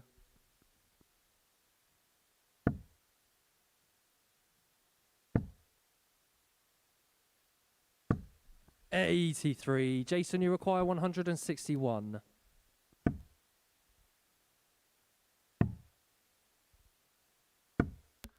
$78. Good start made by Heaver.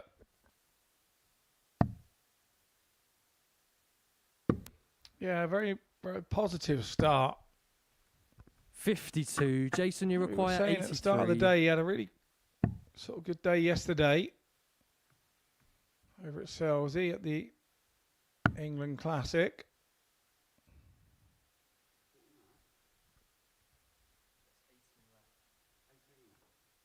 18 left. Just realising what he needs. So 65.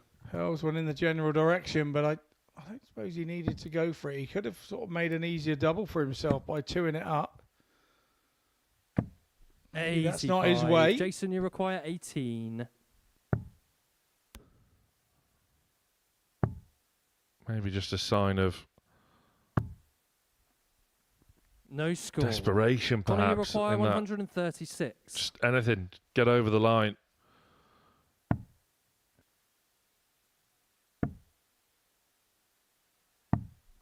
$36. Jason, you require 18.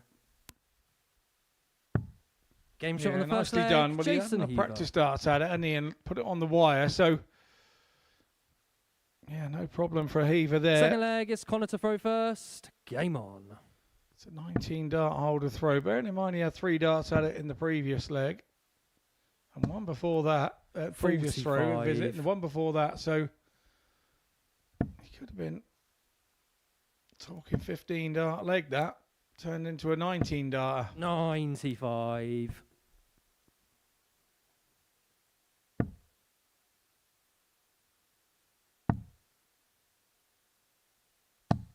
$96.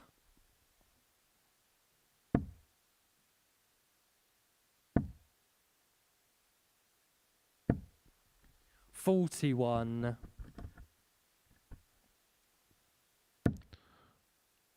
For Conor Heneghan, his downfall really so far has been on the outer ring, but he'd sorted that out well and truly in his previous match. A really good win over Zereso Zeverboom, 100. who finishes his day with 4 points.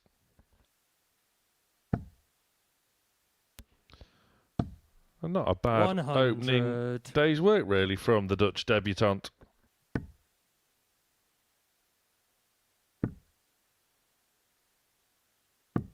$105. Connor requires 160. Nothing separating them after 12 darts apiece in this second leg. 85. Jason, you require 160. There from Heneghan. Another one of those. Oh, not to be. 140 would really put the pressure on. No, Connor, once you require again, 75. Slightly under. Should get a dart now. 18 for double top. 35. Goes Jason, above. you require 60. Should be 2 now for Heaver to take a 2-0 lead. Doesn't have to move. Double 10. Thought he couldn't get any closer with that Connor, one. you require If he'd have walked up 40. and placed it as close to the wire as he could.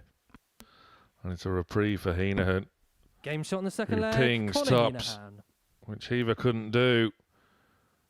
Brings us level. That's an opportunity missed for Jason Third leg, Heaver. it's And Jason to throw first. Game when on. your luck's not in, that's exactly what happens.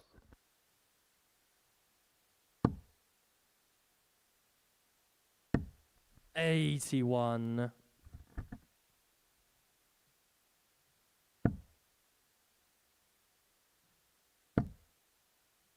Well, it's not going your way and you're trying to force a situation. The 1s and the 5s start to creep in.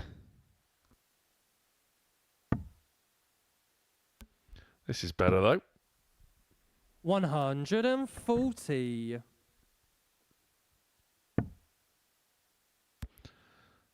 Both these players will be desperate to end their day with a win. 60. Would bring Heneghan back into contention, poised, ready for moving day tomorrow.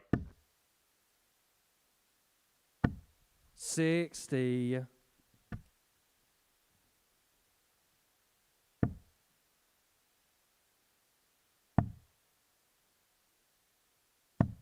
$96. With one more game to play after this match, we still don't know who is going to top the table overnight. 100. Heaver leaving it handy then. Needing only the single treble.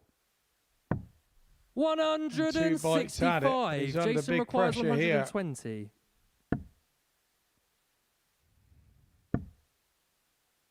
It's not quite going to get a go at it. 80. Connor, you require 40. Will he get back? That superb visit from Heneghan has bought himself a ticket. Game shot on the third and leg. that ticket Connor has been Heneghan. punched. And Heneghan breaks through. Fourth Has leg he is broken Connor the to heart throw of Heaver? first. Game on.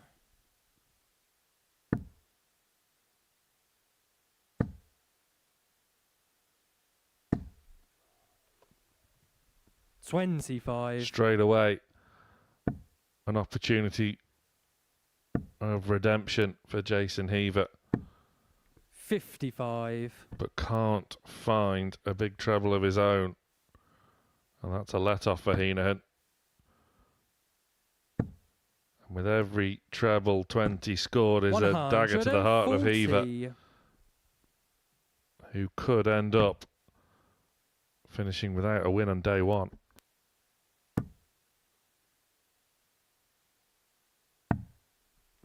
$59. Yeah, it's just been one of those days for Jason Heaver, hasn't it? He was looking like going 2-0 up there with a 60 finish, and now all of a sudden he's 2-1 down. 95. And chasing the game a little. Now, these two have history on the stage, as when Connor Heneghan put in his third 9-darter here at the Super Series, it was against Jason Heaver. 180. Those things don't go away in a player's mind either, I can assure you.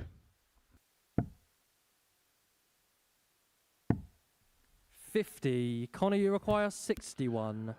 Heneghan's found an extra gear here and is starting to run away with things. Tops for 3-1. And tops it is. Those early double trouble woes, a thing of the past for Connor Heneghan. Yeah, well, you get to the point where you believe that throw first. Game on. you can't continue to dismiss them. It's not possible. You're telling yourself you wouldn't be in this room, you wouldn't be on this stage, you wouldn't be within this if you continue to miss. 140. So the law of averages tells you in your head you will start hitting them, and if you allow yourself to tell yourself that, then you will. 140.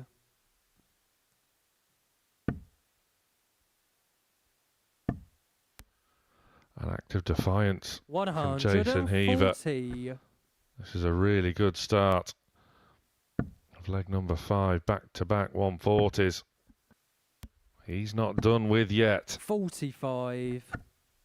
Yeah, all he can do in this situation is ask the question of his opponent.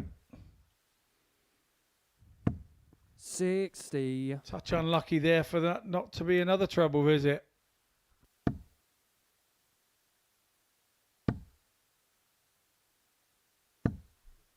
$85. Jason, you require 161.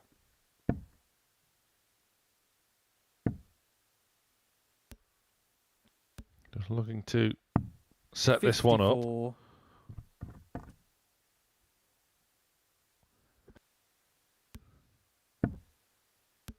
Heneghan needing a big treble of his own. 48. Can't find, so Jason, you require 107. time on the side of Jason Heaver, which has been a rarity. But those haven't been a rarity. Heaver has been on the 40. receiving end of rejection from the board on a number of occasions today. Yeah, we mentioned it on a couple of occasions. Shouldn't affect him too much 60. here. Jason, you require 67.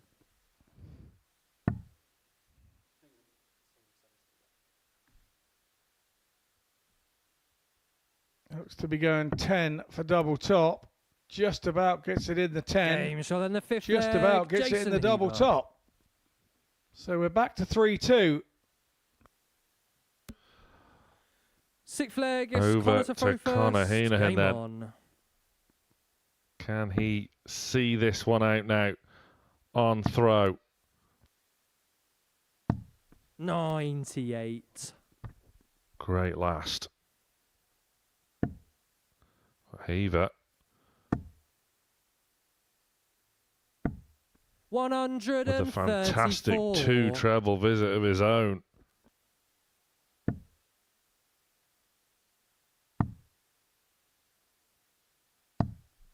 $46. Connor's just buckling a little bit.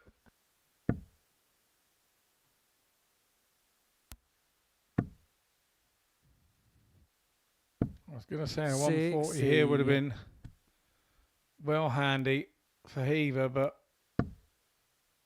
Heneghan still in the ascendancy, but it isn't working for him at all. And he had to switch, and a bold switch it was too that reaped rewards. 140. Jason Heaver down to a finish after just 9 darts thrown. 54 on the Heneghan throw. 167. Could we be going all the way to another last leg decider?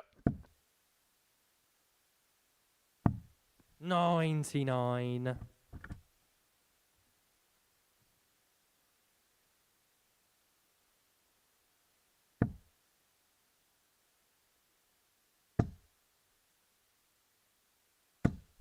$100. Jason, you require 68.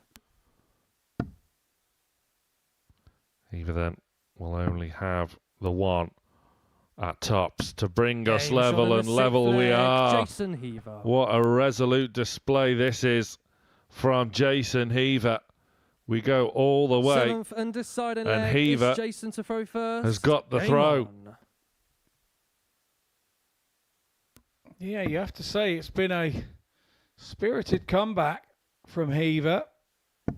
95. 3-1 down. The body language was telling us that he was done for the day. But it doesn't seem to be that way. The last 2 legs he's reeled off.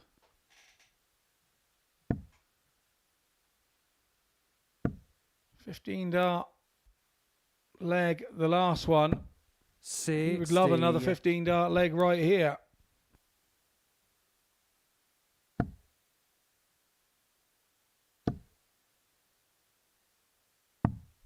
$59.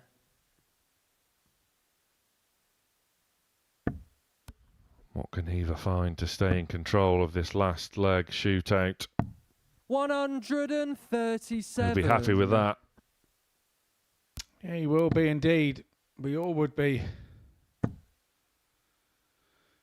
Now it's Heneghan, 50. who seems to have dried up on the treble 20s. And Heaver is wading in, and wading in nicely. 139. Tremendous show of character from Jason Heaver. He was 3-1 down and was staring down the barrel of ending day 1 of Group A without a win. But now he has another dart to win the match. It's gone in the wrong bed. 64. Connor, you require 167. I think you can see the look on his face. It's not the fact that he's missed, it's the fact that what he's probably got left. Heneghan here then, 99. Bated breath in the commentary Jason, box for that 167. 6. This time then for Heaver. Opting to go straight at the target and finds the target.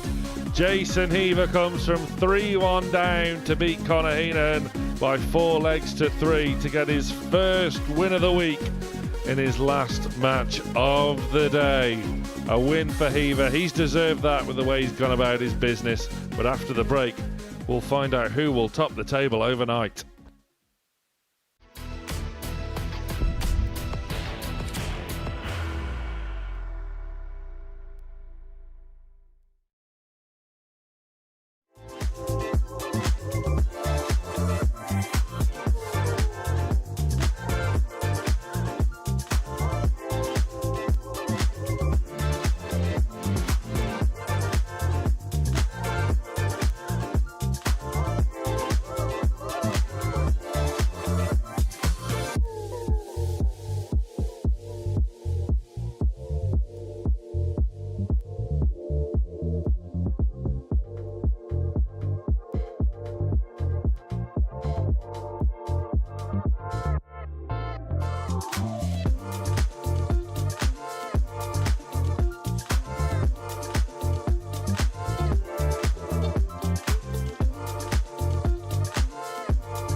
Our last game then of day one of week 7 here of Series 12 at the Modus Super Series, and we still don't know who is going to top the table. Will it be Jeff Smith back in the clubhouse on 8 points?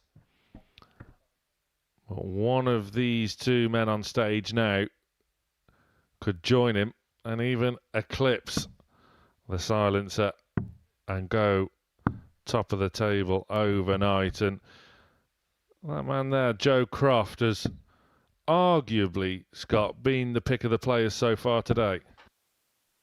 Yeah, very much so. For me, he has been. He's not been hit and miss. He's been really consistent all day. And when First Jeff leg, Smith it's Joseph first. Game on. Get the better of him.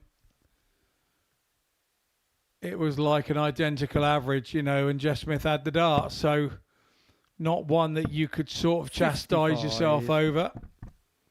But all the same, you don't think like that as a player. You probably don't see what all the averages are by the time you get back to the back room.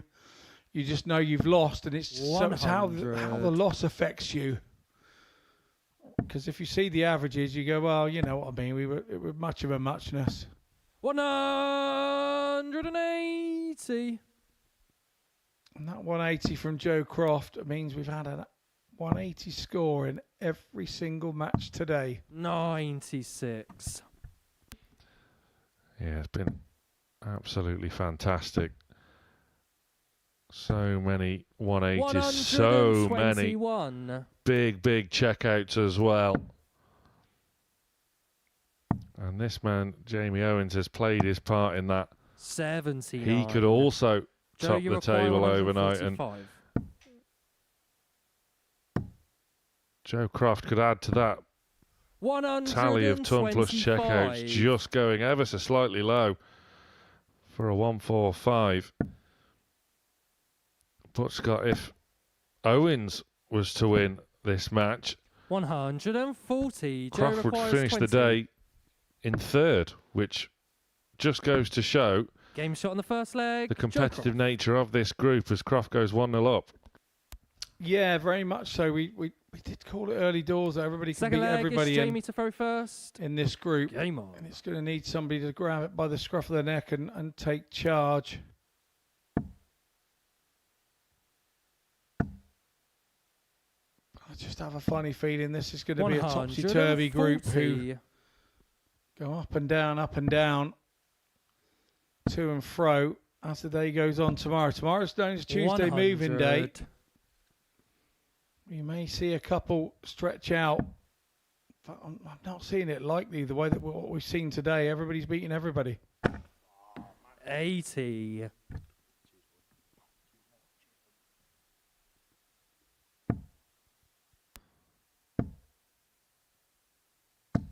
$95.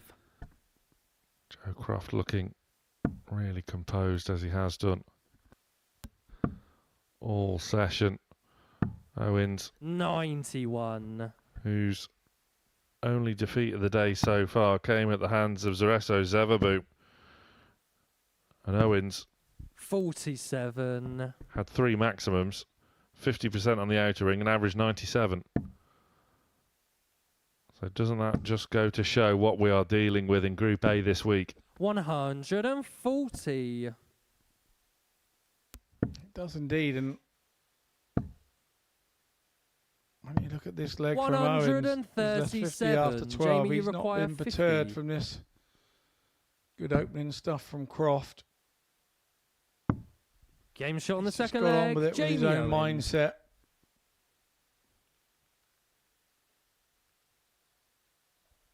Third leg, it's Joe to throw 14. first. Game on. And 14, not too shabby at all. Which means that both players 60. are running just over the 100 average. That score of 60 dropped Joe Cross from 101 down to 97. But yeah, not too shabby a match at all. 94. So again, we see Croft happy to move over to an open treble to try and pick up some value. 134. Owens with the first look of determination etched on his face. 60. He really senses his opportunity to maybe top the table overnight here, leading us into moving day tomorrow. And he could be finding another maximum. 180. Those haven't been in short supply today. 58. Jamie, you require 130. That's our 31st of the day.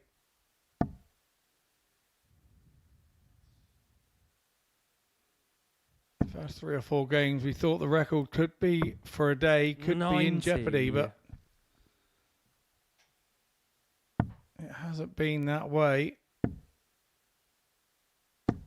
99. Jamie, you require So 40 it is for Owens in a 2-1 lead and a break of throw.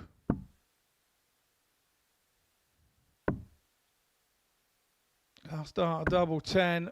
20. Allows Croft Joe, to come back at the 130 to save his throw. We've seen plenty of efforts at the big fish today, but we won't see one at the little fish. Jamie, that you was a require real 20. slack second dart, which could prove really costly for Joe Croft. Jamie Owens back for 2 10s. Game shot on the third leg. Jamie It goes. Owens. And Owens goes 2-1 up with a Fourth leg crucial is Jamie to throw break of first. throw. Game on.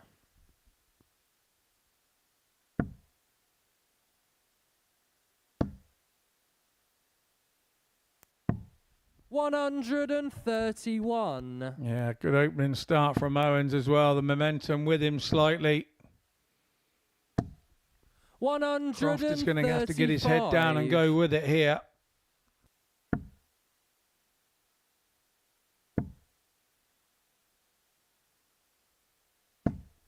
$100. Good darts from Owens. Croft needs a treble. 60. Not to be this time.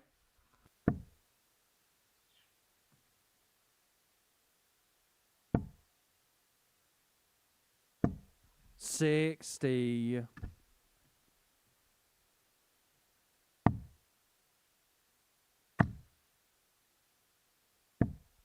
$58. Croft comes up dry from that visit, leaving Owens out in front now on his throw and really looking to put in 145. a damaging score to the hopes of Crofty, who is firing back. 140. Jamie, you require 60. Just a reminder that he's still there. Jamie Owens gets the 25 and gets the fourth tops. leg, Jamie Owens. This is a really assured performance from Jamie Owens. Fifth leg is Joe to throw first. Game on.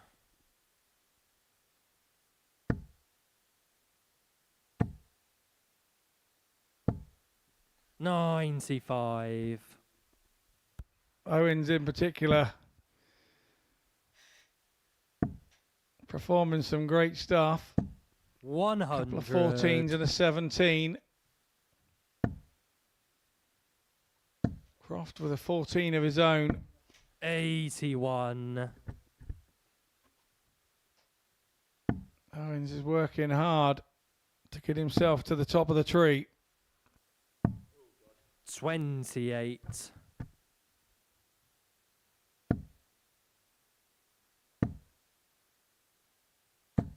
125.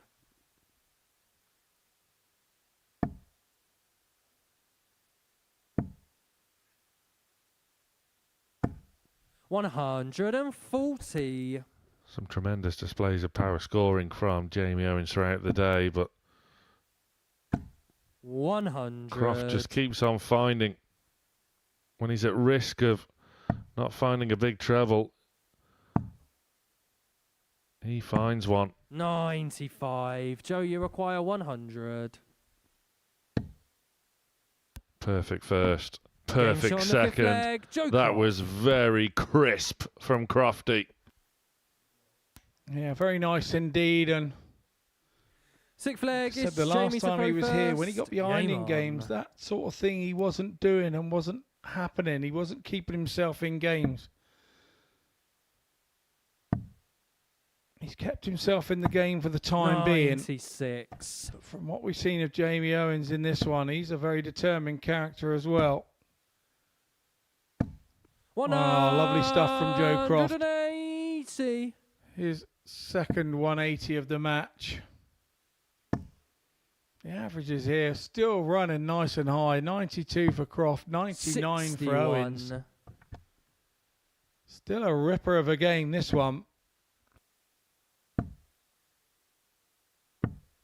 85. In the circumstances, that's a little loose from Croft. Offers opportunity. 58. Once again, when matches have involved these pair, and as 60. matches involved with Jeff Smith as well, this deserves to go to a final leg.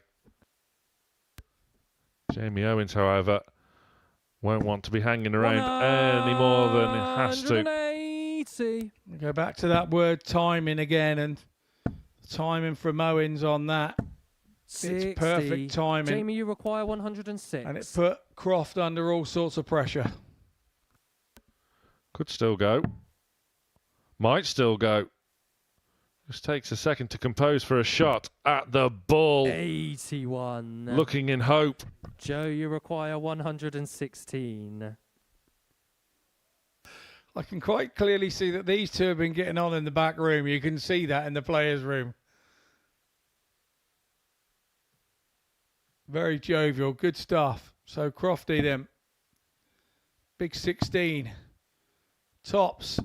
96. If he'd hit the smack centre of the 16, Jamie, you felt the require tops would go, but 25. only just hit the 16. Now then, that makes things very awkward looking at a big three which he gets. So just one match dart for Jamie Owens. 21. And he can't take Joe, it. you require 20. Croft is back to send us all the way. Yeah, he was shaking his head all the way through that, wasn't he, Owens? Game Wasn't shot on the being sixth positive leg, at Joe all. Croft. Crofty breaks back. Yeah, touch of fortune about it. Seventh, but and he has to put deciding himself leg, in the it's Joe position to to get throw it back. first. Game on. And who would say, you know, the way that Crofty's played today, he deserved that bit of luck. Deserves that.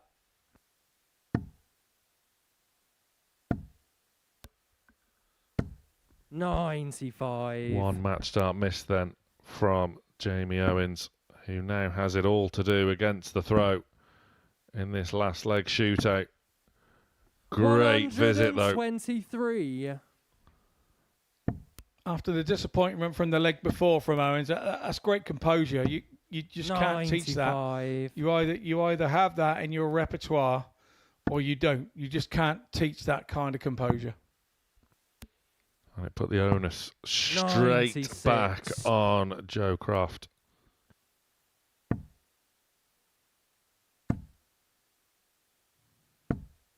$30. And that's the result. Jamie Owens can take the darts in this leg. 100. Just about does so. Yeah, gesticulating to the board. He felt he deserved more than a ton. Or did he feel he was going to need more than a ton? 140. Because back comes Croft.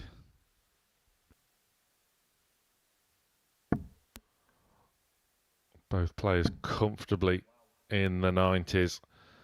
Can't afford any loose starts at this stage of affairs. Croft eyeing a 1-4-1. 28. Owens. Joe, you require 141. In danger of making a bit of a mess of things at the worst possible moment. He will get a chance at a 1-5-4. 95. But Croft Jamie, will be you there require ready to pounce. 154.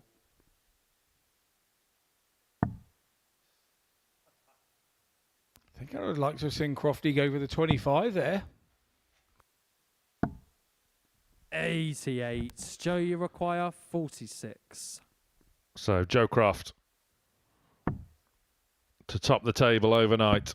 Game shot. And He does so. Joe Croft. Joe Croft is your early leader of Week 7 of Series 12 here at the Modus Super Series. Jamie Owens has more than played his part on day one.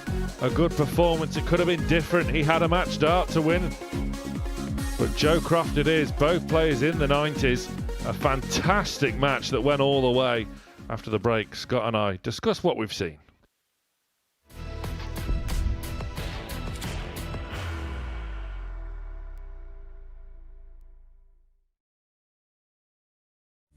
He will be disappointed with that. He wanted to have Graham one dart. requires 20.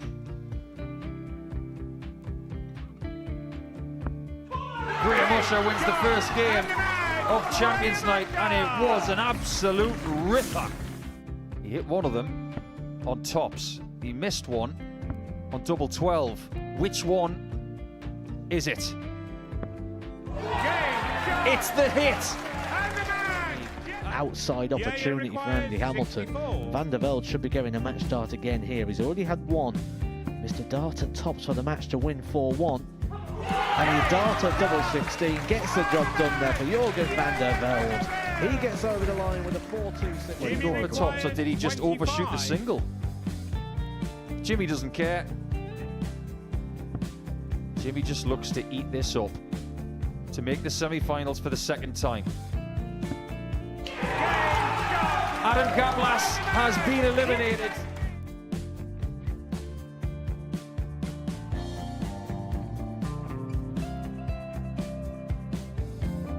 Keep us guessing. This time he's trying to leave double 18. He knows best, and he takes the lead. He's 2 darts away Jeff requires 86. from a Super Series final. He's 1 dart away. He doesn't need any more darts. Jeff Smith makes the Series 11 final.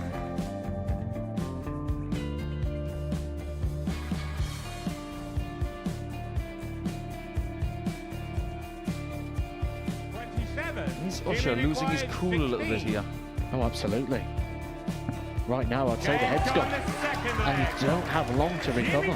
It is very, very short format darts. Van Skeet's halfway to victory. He only needs one more. Jimmy Van Ski is yet again into a Modus Super Series final.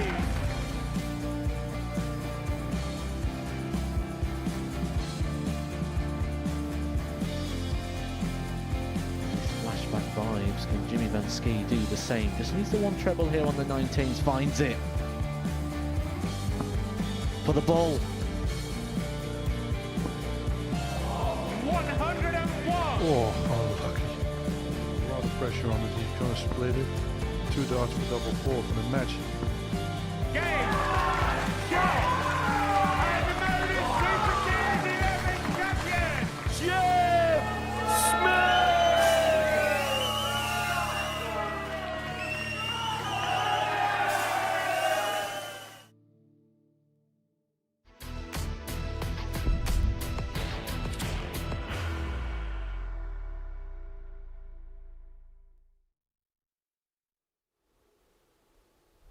Welcome back at the culmination of a really entertaining day one of Group A It's Joe Croft that scrapes home against Jamie Owens, who missed a match start himself. Jason Heaver also got his first win of the day in late dramatic fashion against Connor Heneghan, and Jeff Smith got better and better and better as the day progressed. A 4-1 win over Zereso Zeverboom. Looking at the table overnight then, and it is Joe Croft sitting top of the table by just a singular leg difference there from the reigning champion Jeff Smith. Jamie Owens just off the pace there, 2 points behind.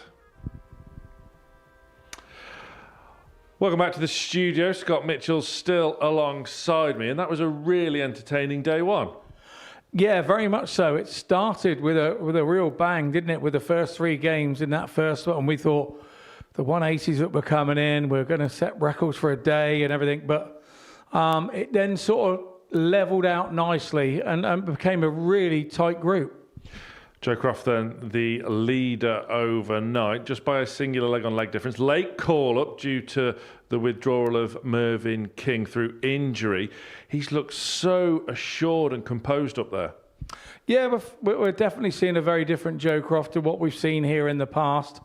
Probably when you've been a couple of times, you know more what to expect and know probably that it's not all over in one game. You can panic with one game when you haven't been here many times and lose it, and then take a couple of games to get over it.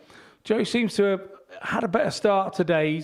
He's playing at a level that's a lot higher than he's been here before. His consistency is a lot higher, and so that makes the game an awful lot easier to maintain. So if he can continue to do that, you know, he's just got Messrs. Smith and Owens to worry about, because it looks like those 3 are going to beat each other backwards and forwards over the next couple of days.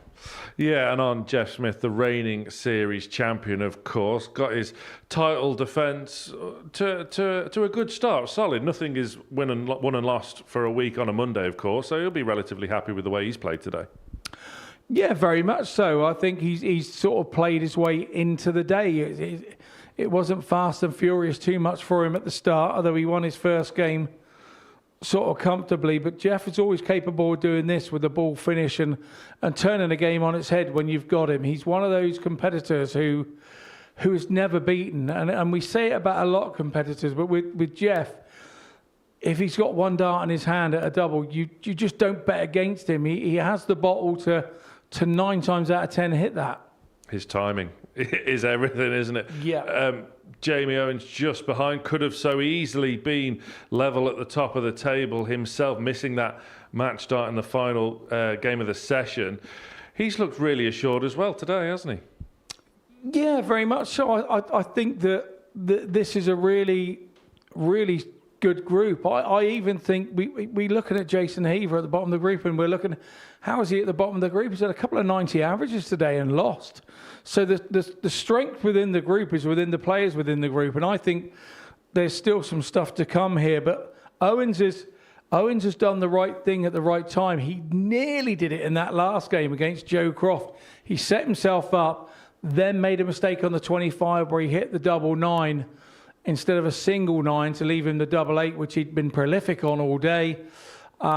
Seemed to make his head go a little bit squirrely for the throw. Didn't finish it off. Joe Croft got back in. But I think that's probably the only mistake you could actually say that he's made. I think the others have forced the situation against him for the couple of losses that he had.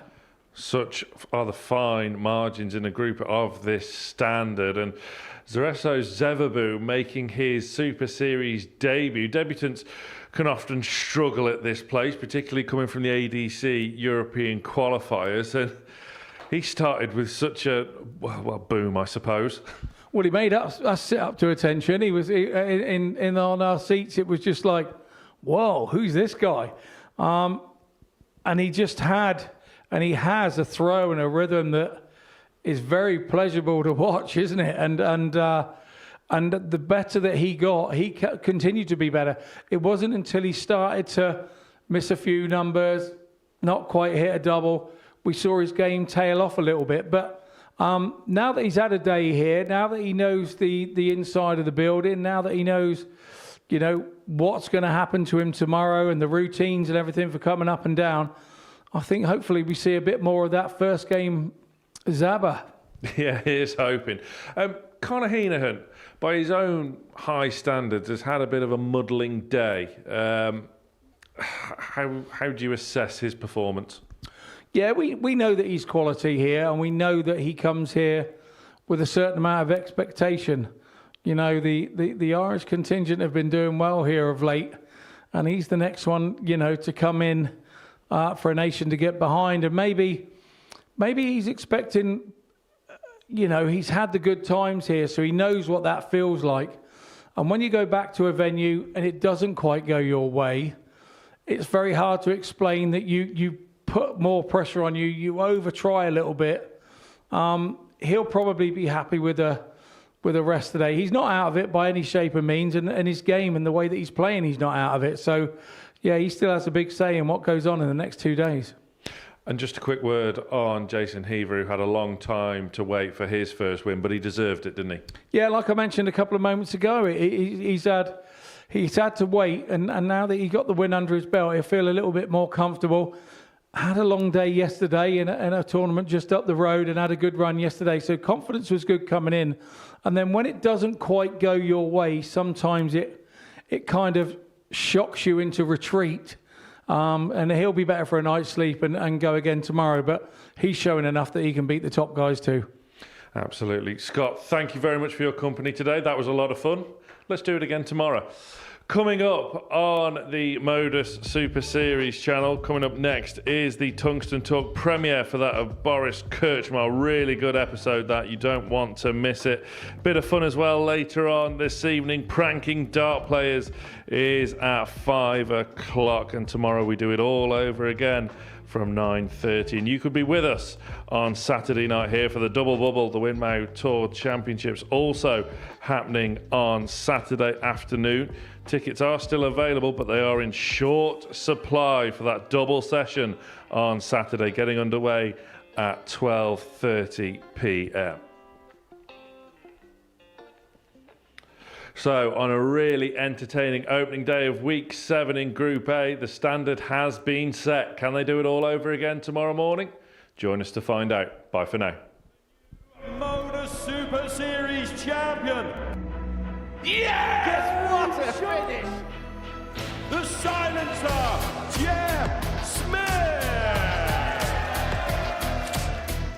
And it is! That shot wins Week 6! Maximum checkout. He's done it!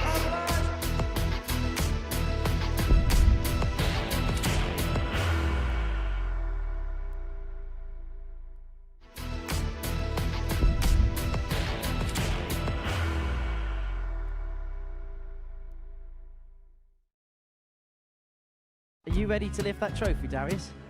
Yeah. Let's do it then. Ladies and gentlemen, your Modus Super Series 9 champion is Lucky D, Darius Labanowski!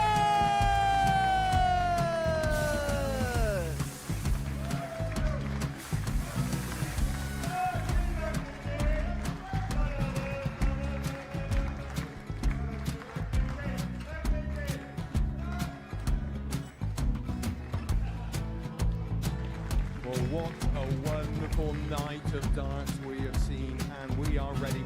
Our champion is ready, and it's trophy time. So receive the trophy.